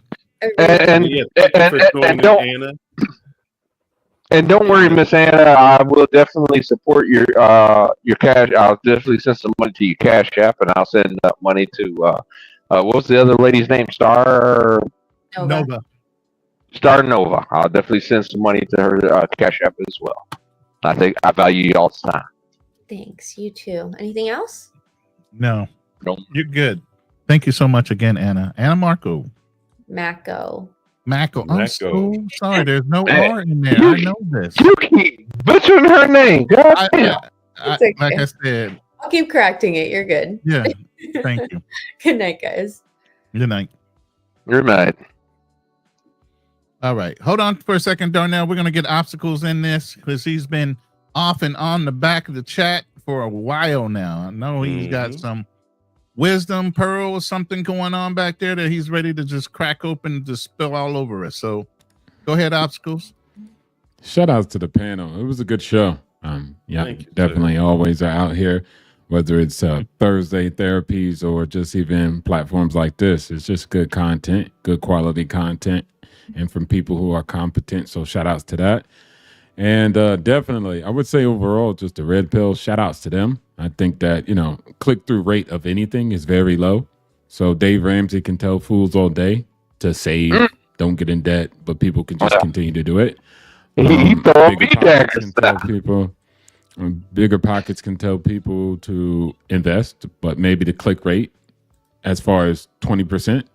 So again, I did a video where somebody was complaining about Andrew Tate, saying, he hypnotized a bunch of young boys to do what?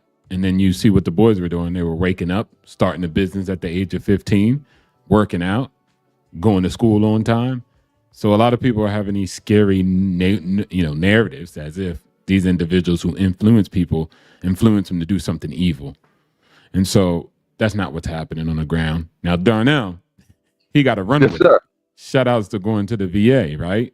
But as Fearless said, there's nothing else to be said on top of what he said. You get me? So it all comes down to the individual and that click-through rate. That's what you're seeing right now, a failure to click through and actually follow up with more. Not saying that the VA is not good. Yeah, go to the VA and say you need help, but the VA can't help you if you ain't willing to help yourself. So again, it's up to the individual and the click rate. So, I'm not going to beat a dead horse. Keep saying the same thing. Fearless said it all. Nothing to be said after that, right? So, and then that guy has to make a decision. Now, unlike Fearless, I'm not going to be sad for you. You decide your own future. That's your own narrative. That's your own story. I got no legacy to feel. I ain't got no time to feel sorry for people who don't even feel sorry for themselves. Why would I care more about your life than you care about your own life? That's crazy. That's a GM. You're dropping GMs, brother. So if you don't take control and do what Fearless said, be fearless in the recreation of yourself and be talking about women and shit. You shouldn't be talking about women. We got to get ourselves not drinking. We got to get ourselves groomed. We got to get ourselves extra X, Y, and Z just for yourself. And if somebody got to sit down and tell you, hey, do it for yourself, not necessarily external validation or for the checks, then you got a lot of work. Everything else should be suspended. You should know no history. You don't need to know anything else. What you need to focus on is yourself because you're not doing enough work on that, obviously, from your actions. And again, great first step by going to the VA and asking them for help. But Veterans Affairs is just an organization to help you when you're ready to use them so you can help yourself. So again, do the work, man. Fearless told you. Click through.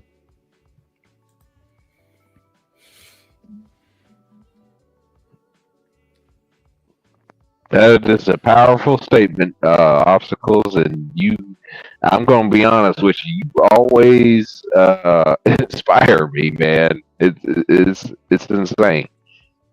It's insane. I don't know how to follow that. Nothing to follow, just follow through.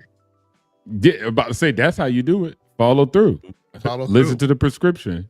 Like the thing you need to do is go back to YouTube or whatever device, clip out what Fearless said. Listen to that every minute you wake up. Sometimes I don't feel like going to the gym. I listen to David Goggins. He tell me to stop being a punk. I go to the gym.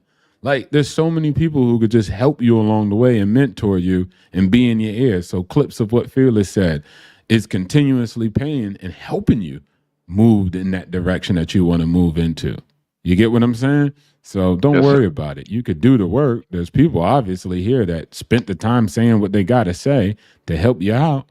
So it's 2025, bro. The choice is yours. You got it. Shoot, we ain't sleeping on you, but you sleeping on yourself. So we ain't got no choice but to keep moving. There's other people who want to get saved. And right now, you have a lot of freedom to yourself.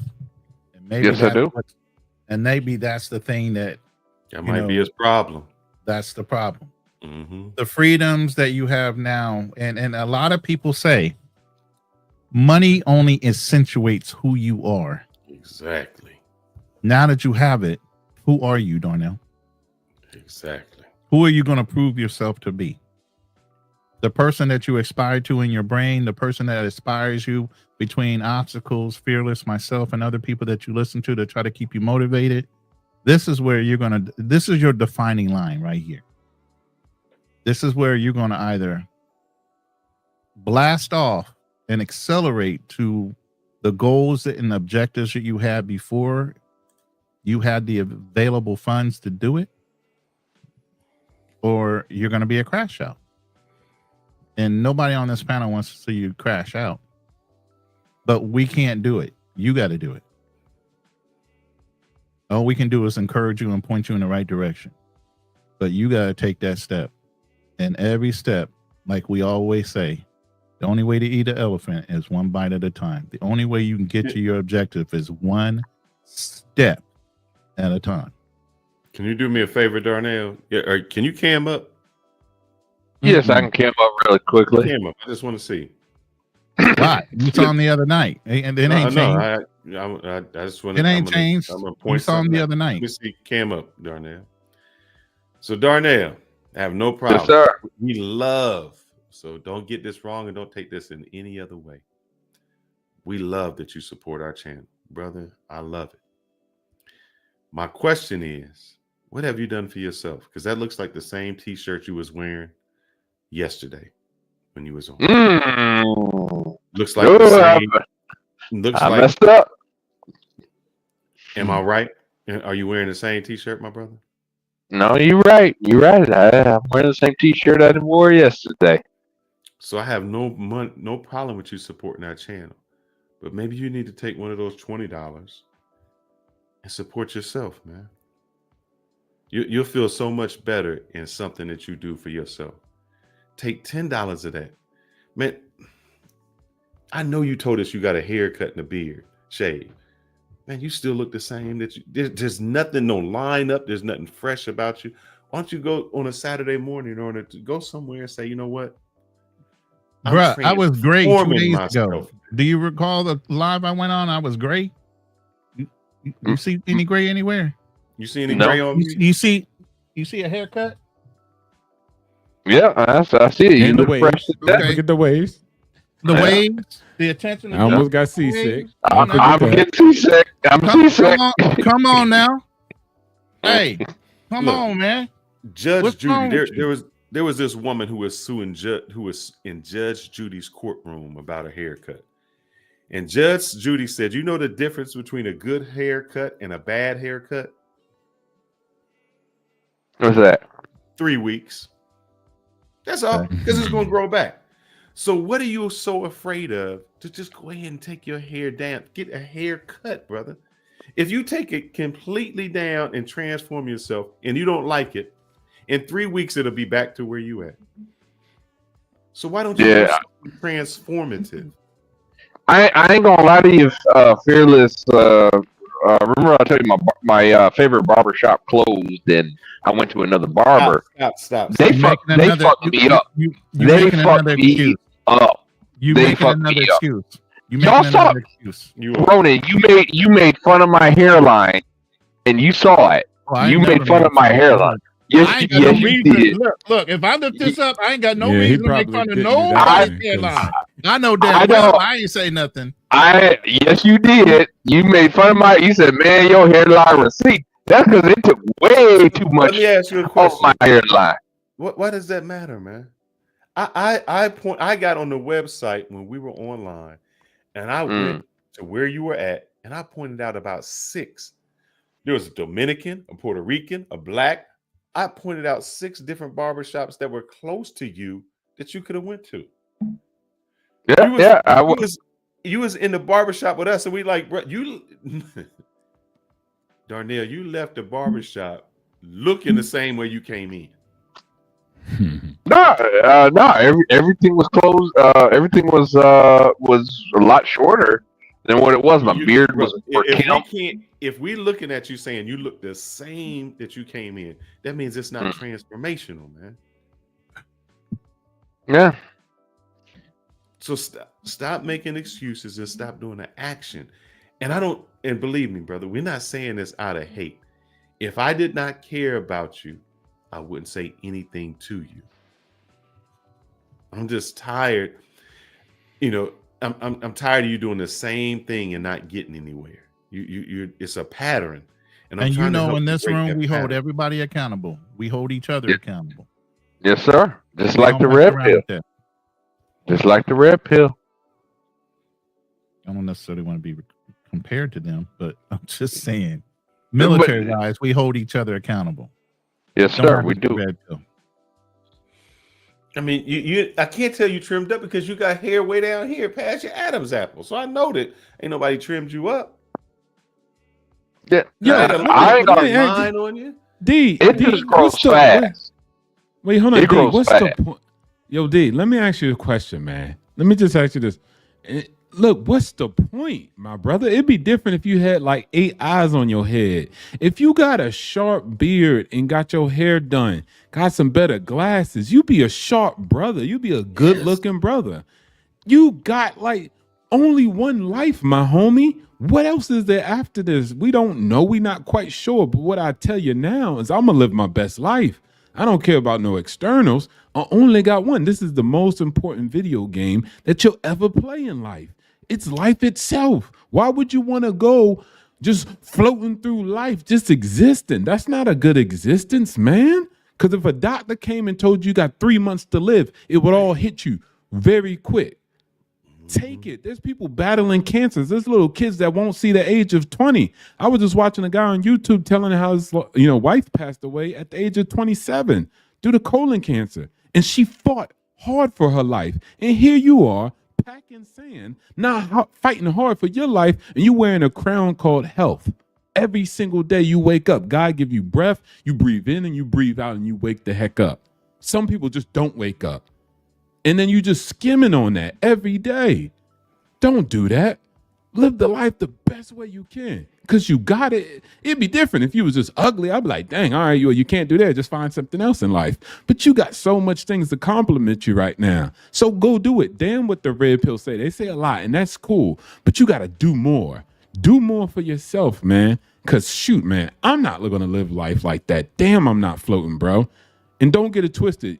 RT said a great thing. I'm out here with Thailand. There's guys who crash out. They got no existence. They got retirement. They got too much time on their hands. So they're at the bar with a goddamn drink every single day, just putting toxic in their body. So you got to be ready. Because once you came into that money and you came in that financial security, now you're sitting around floating. Create a new identity. Create a new life. You're a man, the greatest thing to be on this planet. You could be whatever you want to be. Go do it. The problem obstacles that I surrounded myself, and you even mentioned this on your channel, but I surrounded myself with, I ain't gonna lie, people with a loser mindset. Look, that I'm not doing this to you, and I'm not trying to promote my channel, but that's what I created my channel for. I want you to go. I got one where I said how I went from the fry guy to that guy. Mm-hmm. And it tells you habits that get you from one place to another. And all of those videos are how can you get to be better? You keep using this word, but, and you got to get rid of that in your vocabulary. You keep saying, I would do this, but, or I would do this, but. That word should be not in your vocabulary, friend. Obstacles is right. You landed into an opportunity. What do you plan to do with it? You can transform yourself. Won't you take just you don't have, look, man. You ever heard of Temu? Or what is that? What is that place? Yeah, Temu? Temu. Yeah, Temu. Yeah, Temu. Yeah. Temu, whatever. Man, you can get some new clothes. You can get a whole new wardrobe for about $200. You go in there and be like, get you one of them shirts for $5. You get some for $200. You can be a new person. That means haircut, clothes, everything. New person. I promise you. If you took that money and did that to yourself, people would talk to you different. They would look at you different. You would feel different. Yes, you would start to look at yourself different. Man, I'm gonna try to find this I'm gonna try to find this part, and not, hey, I'm. We brought Nova back up. Hold on. We got Nova back up here because she wanted to say a few things to Darnell. And hello. I came back just for you. Hi. Wow. I came back just for you. Look. You're not a bad looking guy. Go see a barber. Get yourself cleaned up. You're going to feel good. And when you feel good and you look good, you put your best foot forward, people react to you differently. You don't need red pill as a substitute. Find yourself. It would be more beneficial to find yourself a therapist. Okay? And then it's not a slight on you when I say that at all. It happens to the best of us. Hell, I've been through therapy. I admit it right now. I like PTSD. What the fuck? Yeah. I have a therapist as we speak. Great therapist. Unfortunately, I don't have as much access. He's moved up in the VA, and I don't have as much access to him as I would like.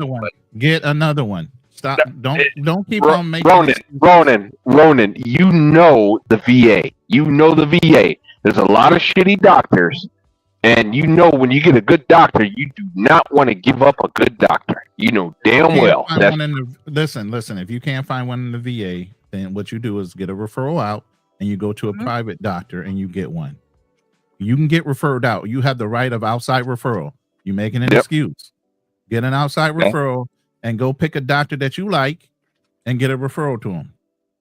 That's true. I have a referral from my glaucoma. So proactive, not reactive. Proactive, not reactive. Proactive, not reactive.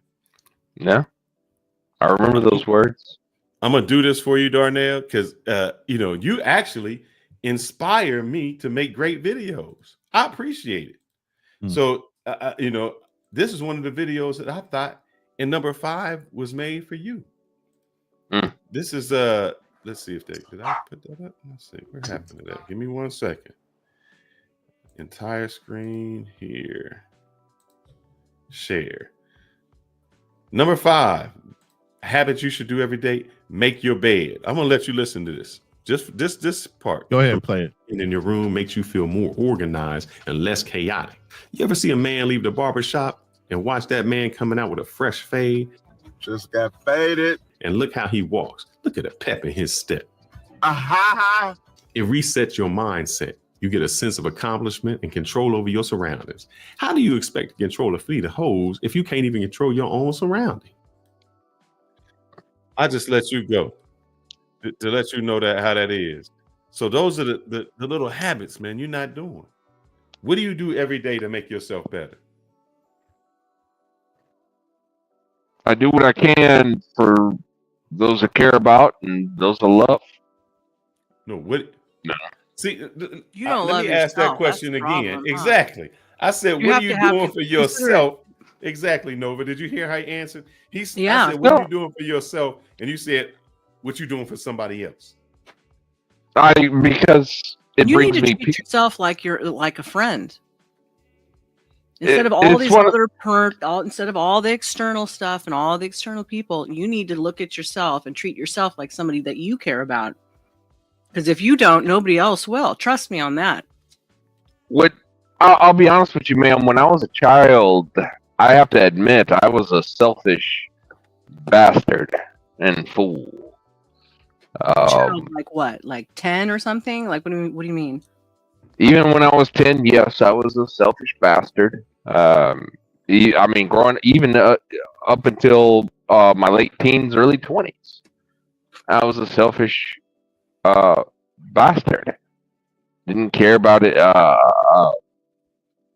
other people's needs and things of that nature. I didn't care about anything. All I cared about was material things, and Right. perhaps, this. Are you punishing yourself for it? Is that what you're doing? Is I that how you're believe it. punishing yourself? I don't like to use the term punishment, but I like the term penance. Okay. Well, I think your penance is done. Now start caring about yourself and other people, but put yourself first, okay? Otherwise, you're going to be used up like a rug and attract all of the predators. And that includes women, because there's predators both for men and women. Darnell, did you hear what we said to the therapist? Or maybe that went to the therapist. I don't know when that was, Ronan. We were asked a question about what's important to us. And we said, we can lose friends because we can get friends back. We can lose money because we can re-earn them. The one thing that you can never get back is time. Why you think time is so valuable? When you commit a crime, what do they give you? What do they give you, Darnell? Because that's how valuable time is. That's how valuable it is. That if you do something wrong, they'll punish you by giving you time. What are you doing with your time? Are you wasting your time? Well, I mean, I hope not. I've made several moves that I believe, unfortunately, that, unfortunately, I was, I have two special need brothers. Stop. Okay. Every fucking time I ask you what you're doing for yourself, you talk about somebody else. Yeah. I don't want to hear about nobody else. I don't want to hear about your brothers, your uncles, your aunts, hoes overseas. I keep asking you what you're doing for yourself, and you keep talking about somebody else. Well, I wish I could find this famous picture, man, and I'm gonna try to find it. It's a Cincinnati artist that did it. You keep talking, and I'm gonna bring this up because he explained this to me, and it was so fascinating. Darnell, it's like a country. A country that is not healthy and well and fit cannot reach out and help others, right? Yes. You can't save yourself if your homeland is sinking all around you. So you're not going to be able to save others. So I'm glad you're very giving and whatnot, but you need to stop putting everything and everyone first. Unfortunately, ma'am, I was diagnosed with glaucoma. I will go blind, and I was diagnosed in my 30s. My dad did that. Yeah, I ain't gonna lie, it's horrible.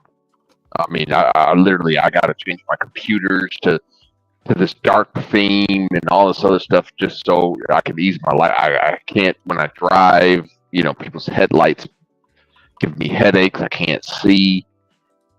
It's insane, unfortunately, and perhaps I don't know, but perhaps it is penance, for selfish ways of the past. I that I don't know,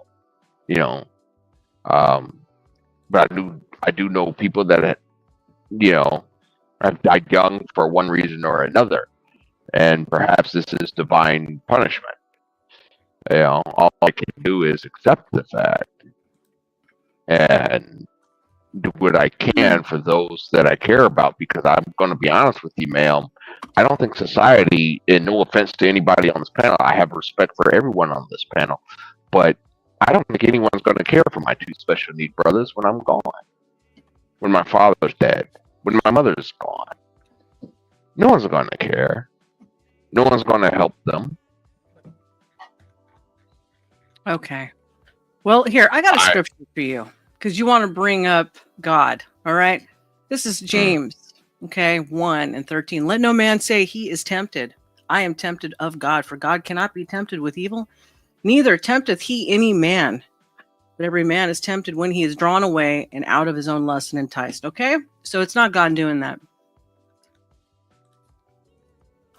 Yeah, I never said it Yeah, was. I hope that finds you well. Okay? It does. Here's the thing. I'm going to put a little bit of your business out there. Okay. I think your home kept you stable. The minute you stole it, you lost somewhat of what you thought was your stability. And because you don't have a permanent plan right now, where are you going? You feel lost again. So you fell off the wagon, you started drinking. No, actually, I started drinking tonight's episode. Actually, I wasn't drinking before. But like you're in that hotel room, still trying to figure out where you're going. Actually, well, yeah, I'm in the hotel room, but I'm in my house right now as I speak. Yeah, but that's only a matter of time before you've already sold that, so it's only a matter of time. So whether you're in a mindset that you're giving up your stability, but you sold it, and you made good money off of it. Now it's like you need to apply. Where's your next roof going to be? What's your next plan? We've talked offline several times between me, you, obstacles. I think even Fearless has sat in on a couple of our conversations offline. So where are you at with where you're going next? Well, as you know, Ronan, I am under contract to purchase another property, another 10 Right. acres. Without giving too many details, give me where you're going next. Have you decided to move overseas? Are you staying here? What are you doing? I still want to move overseas. Unfortunately, the reality of it happening, I'm starting to come to terms that it may not happen. All right. So then what I'm trying to tell you to do right now is, honest to God, the best advice I can tell you right now. Okay. You need to go check yourself in the hospital right now and get under medical supervision. Get yourself back up on your feet and get your mind straight before you apply and do anything with that money or anything else with your life. Go service yourself, get your mind right, get back into therapy. I don't care what kind of therapy. You need to talk to somebody right now, because all I can see you just sliding down a slope, and you have the freedom to do it right now because you have no responsibilities. That tie to that house was your linchpin, and now you don't have that. No, I still have two yourself in. brothers. I understand. You can't take care of nobody. You can't take care of nobody until you take care of yourself. Understand that. You need to go check yourself in first. You need to deal with your issues first before you can help them. I agree with him. I found this painting, Darnell, and this is the one I was looking for because I met the artist. He's a famous artist. And he explained this painting to me. You see the guy that is on the wall reaching over and there's a hand coming up? Yep. He said the guy is pulling him up. He didn't jump over the wall to push him down, to push him up. He said he stayed where he's at and he's reaching to pull him over. What that means is you can't help nobody by trying to go to their level to push them up.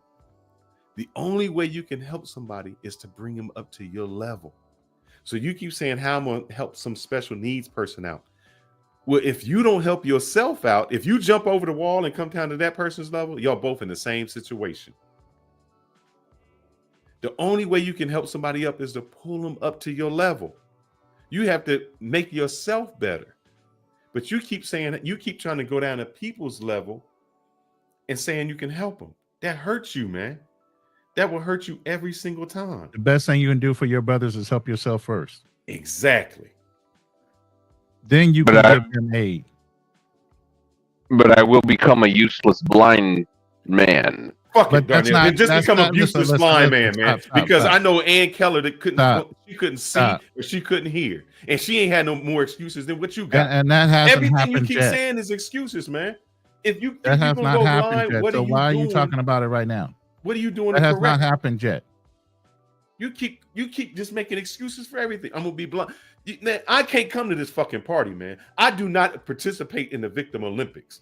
I do not go to pity parties, and that's all you keep trying to do every time you come on. A pity party, victim Olympics, somebody help me. This is my excuse. You got an excuse for everything. Stop making excuses and stop making a way, man. Yeah. Well, have I asked for anyone's help? I haven't asked for anyone's help. In fact, No. I get you, D. D, have you ever seen I don't know if you've seen him. His name is Sheldon, excuse me. Sheldon the Blind Traveler. Dude's blind legally, glaucoma. Yeah, he was featured on Razor Ray's show. That dude be everywhere. And he was weird. That dude, man, that guy, every day I wake up and I feel sad for a second. I'm a big guy. You could call me evil, but I'm a big guy. Looking at other people's losses and using it as a lesson for myself. Every day I wake up in Thailand, I see people impoverished. You know, sometimes I even can go 3 o'clock in the morning. You can see women doing what they got to do to try to feed themselves. And I look at my life and I say, do I have to live like that? If I don't, then I'll never complain. Sometimes I go to the hospital and I'll see people getting diagnosed with cancer and radiation and sit there and look, I'm going to walk out here with a clean bill of health. But what about that kid? What about this person? So again, this guy, the blind traveler, you go to his channel and this dude's in the Philippines, Cancun's, he can't see. I'm showing him right now. What in the galaxy? Just him right here. That's brave, bro. So pictures with women. He out in the clubs. He in Meta. He got his cane with him, brother. That's his cane. And he got the other guy. He got the other guy called, like, I think his name was. He's paraplegic, so he's in a wheelchair, handicapped from the neck down, and he's like paraplegic gang. They just like, for me, that's amazing, man. He in the water, he can't see nothing, but he's asking the person to describe what I'm experiencing right now, and then people are there helping him, supporting him. That guy gives me mad hope every day, man. Like, so you get what I'm saying? Maybe it's somebody you can check out and look into, because you're around the same thing where you're like, I'm gonna deal with this problem in the long term, but he's here to show you that there's life even after that. You get what I'm saying? Because he's already doing it. He's actually blind. You get me? He's blind now, not down the road, not 5 years. You get me? So I think he'll be a good person. You could possibly even reach out to the man. He might talk to you one-on-one. So, God, there's people doing amazing things, and I think you could get inspired, but you got to use the internet wisely. Mm-hmm.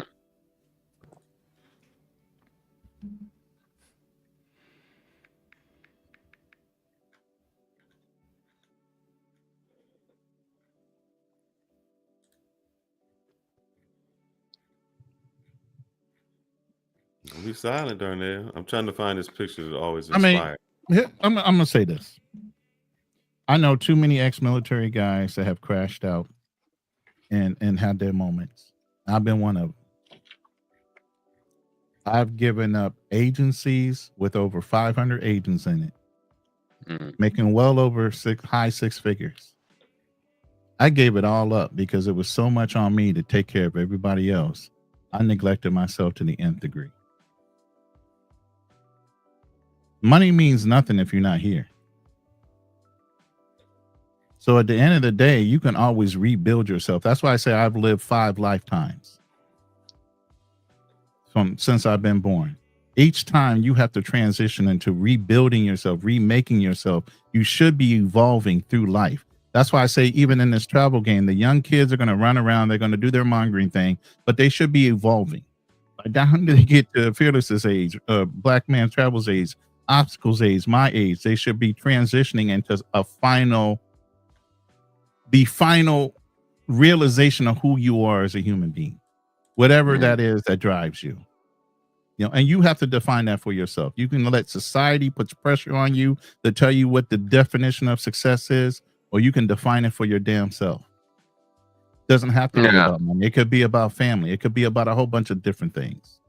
Yeah. But the only way you're going to realize what that is you got to seek the help for yourself first. You got to be at peace first before you can find out what your purpose is. Yeah. Because right now there's a lot of shit going on in your head that you have not dealt with. I understand going through combat. I understand compression and decompressing. I understand how you can just put things in a little bottle and forget about them and continue to make a mission. mission after mission after mission, but you never go back and fix all the shit that you dealt with. This is when you have to crash out as a military guy. And I've seen guys that were way more successful than me, 500,000, almost 3,000 agents. And I talked to him about when I crashed out. He goes, it's not going to happen to me. His daughter graduated. She's out in college. She left her home. It was him and his wife, and he crashed out. He called me up and said, you know what, Alex? It just happened. And I walked him through the same process I'm telling you right now. Yeah. And right now, you don't have the stabilization right now because you sold your house. I'm telling you, you need to go and get in a program. Go through those steps while you got time and no place over your head right now beside that hotel room. And get the help you need and start rebuilding yourself, transition yourself. Move into your new lifetime. Whatever that's going to be. There's no, but this could, it's none of that. You're either going to do it or you're not going to do it. It ain't going to be no rebuttals no more. This is your choice. This is your life. Nobody else is going to say nothing else. We done with the conversation because I can't convince you to do something you don't want to do for yourself. And all we're doing is wasting the air coming out of our fucking lungs at this point. What I'm telling you right now is if you're not ready, then you're not ready. Nobody else is going to convince you, no matter how much we talk. Until you're ready to do it, nobody else is going to convince you to do it. Well, Ronan, before you address that, I just want to address Black Opal. He says, this is terrible. You guys are not helping. He says, you are not health pros. You're just being bullies.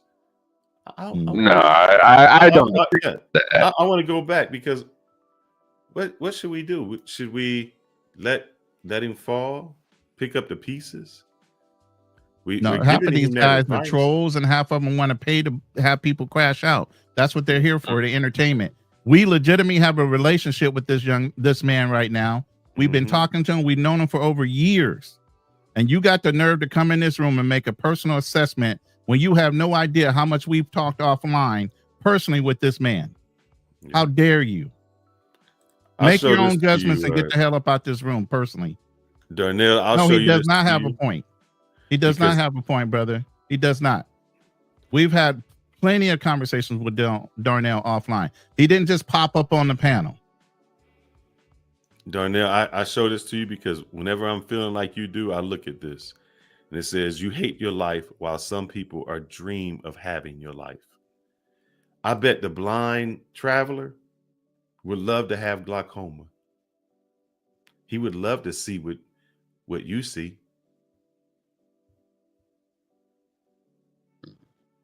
Well, he probably had glaucoma leading him to go blind. Maybe he just not understand. No, he's just having a pity party right now.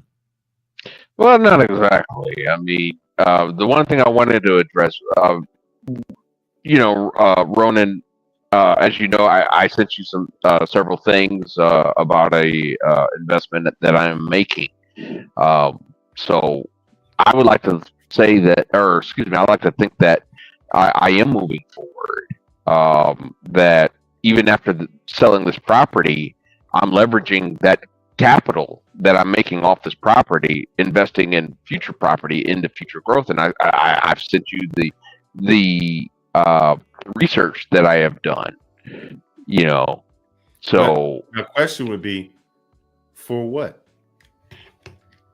I like to believe that I am building a future for somebody else. Exactly. You're gonna keep saying it. Yes. I just told you don't say it. The hell you keep building it for somebody else for, man? Everything because I don't say is for someone else. Maybe do you not like yourself? No. Actually, yes, I do resent my past, which was a feature of yesterday's episode about the past. Does the past matter? But at the same time, too, I'll be honest with you. I don't think I'm going to be around much longer. That's just the honest to God truth. Black Opal, this is what I do say, man. I don't make excuses. So if life gives me lemons, I have to make lemonade. So what he's saying is, I know people that One person says, I don't have an arm, and they don't have an arm. The other person says, I can still be a part of the Olympics and do that. You either overcome or you fall behind. So I do not run in the victim Olympics, man. I don't say you handicap, I say you handy capable. So when you tell me what your problem is, we say that's not really a problem, because everybody can take something that they have and make something out of it. What's that guy? Just think about this. You guys watch the movie Hustle and Flow? Yep. The skinny white dude, he would look like he would be a crazy actor. Like, who would hire him? But he took his look and said, my look is unique. My look will get me to a certain place. They use what they have to get there. And all you keep saying is, I'm going to have this. I'm going to have that. This is my problem. I got to take it. I mean, I don't know, Darnell, brother. I don't know. Right. Like I said, we can't really. We're not going to convince you. You're going to have to convince yourself. All we can do is give you words of encouragement. We acting like old Hebrew rabbis. Yeah, that's it. It's funny as heck. Please tell us I would like this. Please tell us what, and you can come up to the show. What advice would you give Darnell? Keep sending money to these chicks. Keep trying to support people.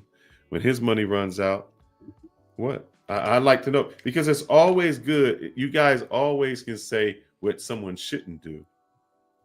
But I'd like to know what should do. Well, I mean, the thing is, Ronan knows about my land deal. Ronan, what do you think about my land deal?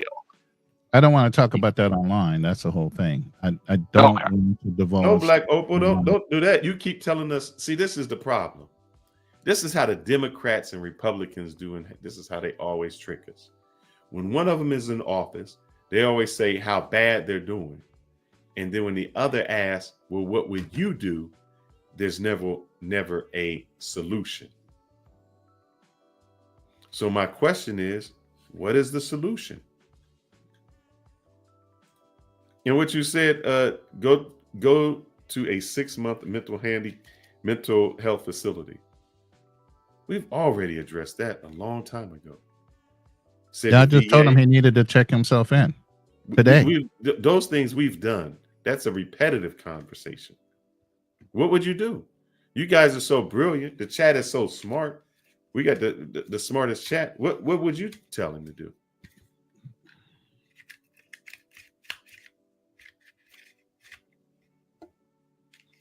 Yeah, right. Black Opal is totally being judgmental. They're bordering on trolling, actually. That's what I'm thinking at this point. Yeah, that's what I'm thinking.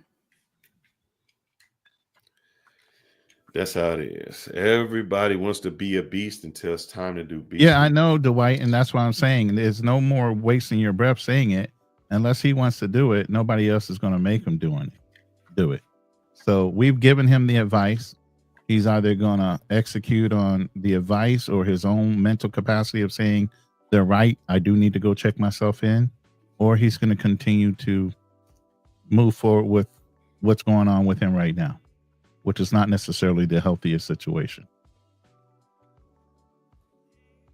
I mean, I know we talk around it a lot, but I do believe hard work always will elevate you. I do believe that focus, like you guys all talked about. But to me, that's part of red pill, though. Working hard, making yourself better, getting the gym, just making yourself a better person. I think that's part of red pill, And the world we live in, ain't nobody gonna give you nothing. You're gonna have to work for to earn your keep. So I mean, that's part of red pill, learning that people don't have to accept you for who you are, and you have to make yourself better. I mean, if you want to compete, so I think that's part of it. And people don't have to give you anything. Women don't have to pay you no mind. I mean, that's just part of life. And working hard and making yourself better, man. But I just wanted to say though, you know, it's just one of those things you got to deal with, and I think that's why you got to put yourself on an international level, because the competition, can be thick at times, uh, for men especially. I think for men it's just very competitive for men. I mean, I just think it's just really competitive for men. You know, that's just my perspective. I think The women Mercy, get I would yeah, normally agree with you, yeah, go ahead. but not in his case. He'll go overseas. He'll go to some place like Sasua. He go to Rio, and he gonna meet one of them fine chicks. That's gonna take him for everything he got, because he don't have confidence in himself. And somebody will talk a sweet game to him and talk him out of everything he got. He not ready. So going overseas is not going to help him out. It might be more harmful, because he'll be in a position where a 9 or a 10 will see him like prey, and they'll be like, "Oh, he got a little money. I'll be the nicest thing to him," and they're gonna take everything he got. He not ready for that. Well, I wasn't necessarily talking about him. The only reason why I say that, because he just got a lot of excuses. See, a man that got a lot of excuses, I mean, ain't no help for a man that got a lot of excuses. I mean, ain't no excuses for men, man. That's my first point. Ain't no excuse for men. You either gonna get it or you ain't gonna get it, or get out. That's just the man's lesson. You agree with that? Oh, I agree with that all the way.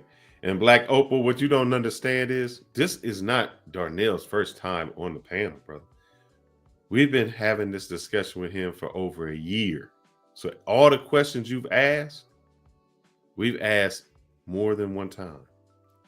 But the only feedback we get is an excuse why I can't. You got the can't in your vocabulary, man. And even when and this is how we know. We've made bets and wages on what you won't do. You're gonna go to DR with some place and with these two girls. We knew it wasn't gonna happen. Like, yeah, that's not gonna happen.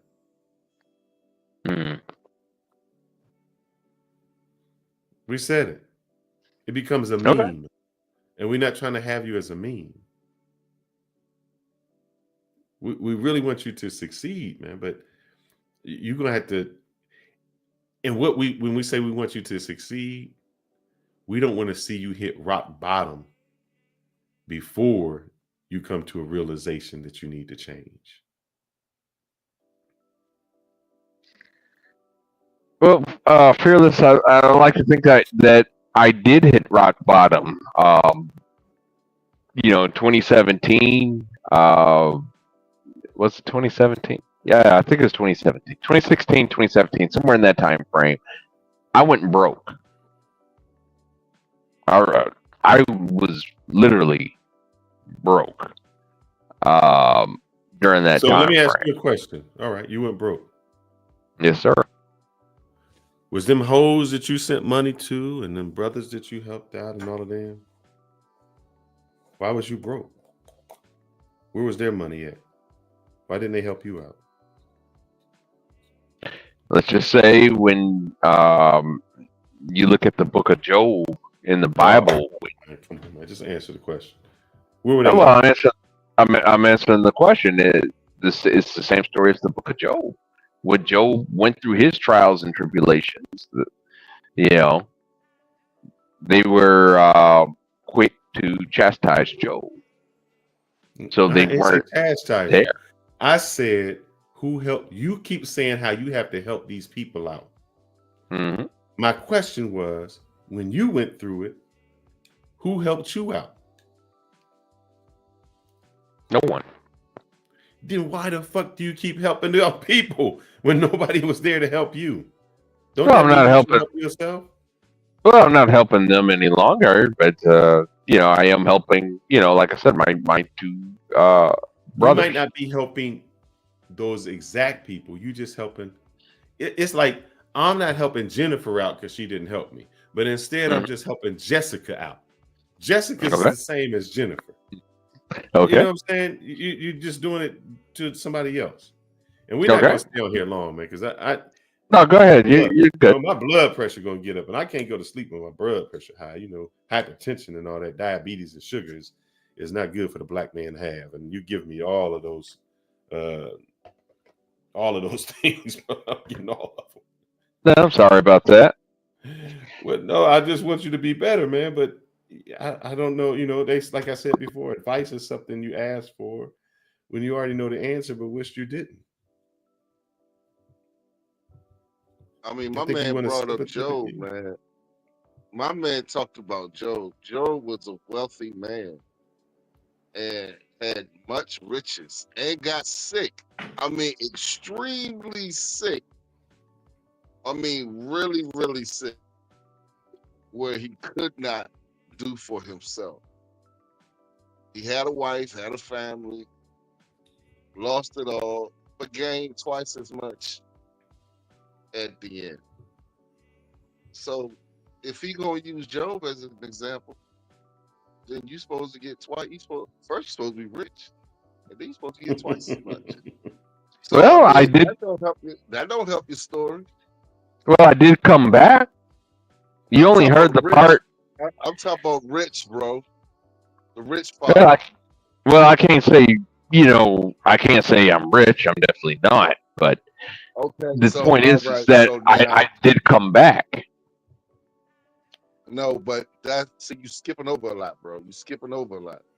Okay. See, he was already rich. See, that's something you can't skip over. Which means he already had a work ethic.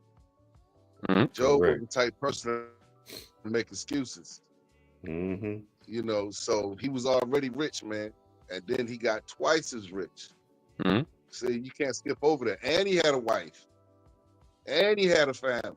That's right. And he had friends to come see him when he was sick. And what did those friends do? It don't matter. They came to see him. It does matter. It does matter because it matters Hold about up. the Let me ask you friends this, that you brought up. Darnell. What friends you got, brother? What friends you got? Well, as Joe found out, and didn't have friends. Don't tell me what friends you got. Who you hang out with? You got friends? Not really. I mean, I do have friends. Well, they're not really. I would call them acquaintances. You know, are they? You know, one of them, I'll say he had my back when somebody was contemplating robbing me.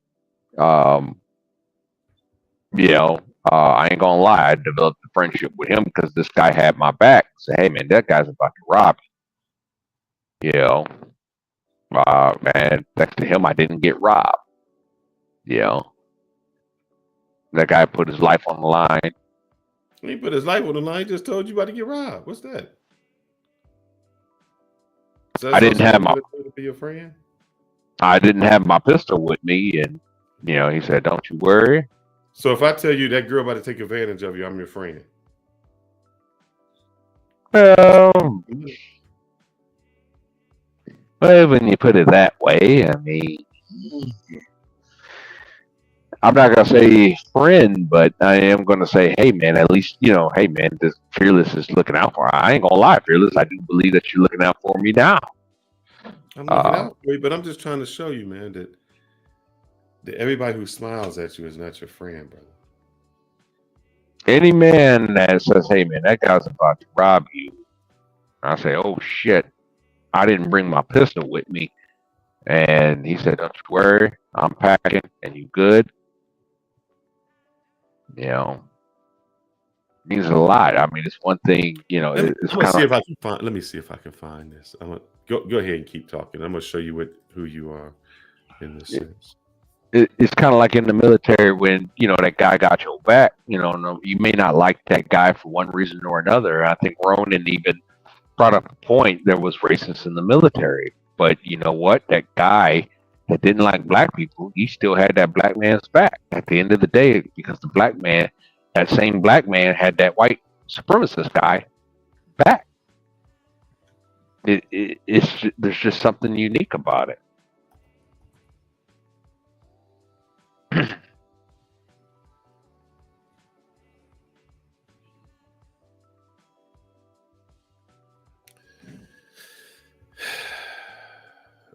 Right, you know.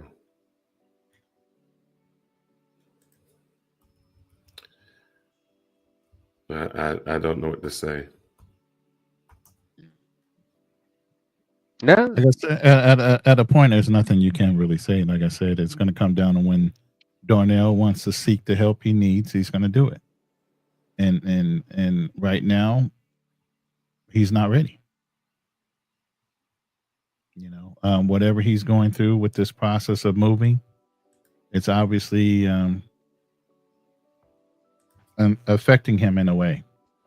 I hope he recognizes it and sees that he needs to sit down and talk to somebody just to work through this one situation. Didn't say you fell off the wagon 100%, but every time when you do something this big, you've been in that home for 11 years. There's a lot of memories. There was stability there. And you're giving up that stability.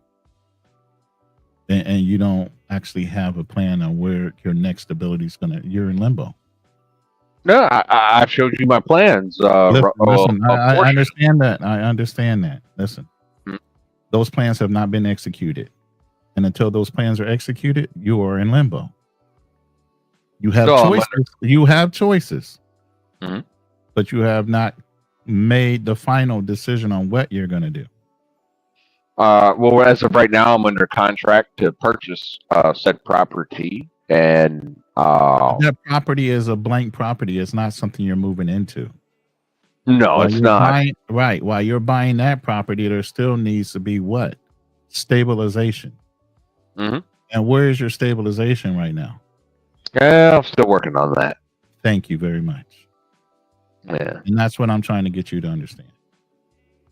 But I do believe you don't have that stabilization. It's a good opportunity to do some self-reflection and some work with some supervision. And that's why I'm encouraging you to check yourself in. Now, you can either understand why I'm telling you to do that because you have the time on your hands to do it right now. The thing is, Ronan, I'm going to be honest with you guys. When I left rehab, I tried.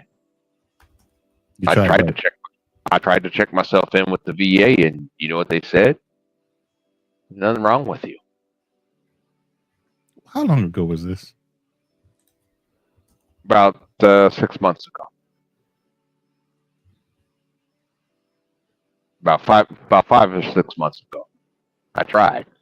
Go to emergency room and say you feel like you're going to harm yourself. And I guarantee you they will. You gotta be careful. You know about our Second Amendment rights now. You gotta be careful saying that. Is it not true? Are you not doing self-harm right now? Doesn't have to be with a weapon. Do you understand that? Do you understand that? Okay. Yeah. When you're not caring for yourself, you are harming yourself. You are in some type of protest with yourself mentally. You don't feed yourself. You don't correct. You don't dress yourself. You don't groom yourself. You don't do a lot of things. You're protesting something within yourself. So are you not doing self-harm? Doesn't have to be a violent self-harm. No, you're not wrong, Ronan. The only thing is that the VA, when they define for the VA, they're not going to tell you to leave if you said that.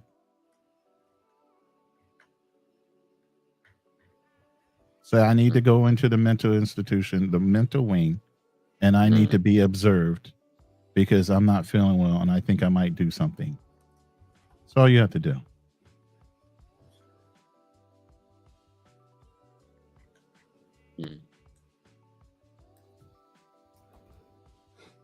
That's up to you. I'm not asking you for a determination right now. When we get off this line, you're going to have yourself to look at. And you're going to have to do some self-reflecting and you're going to make that decision on your own. I ain't waiting to get this online. This ain't about clicks and views. I wish we would have ended this and had this conversation offline. We didn't need to do this live. So let's do that.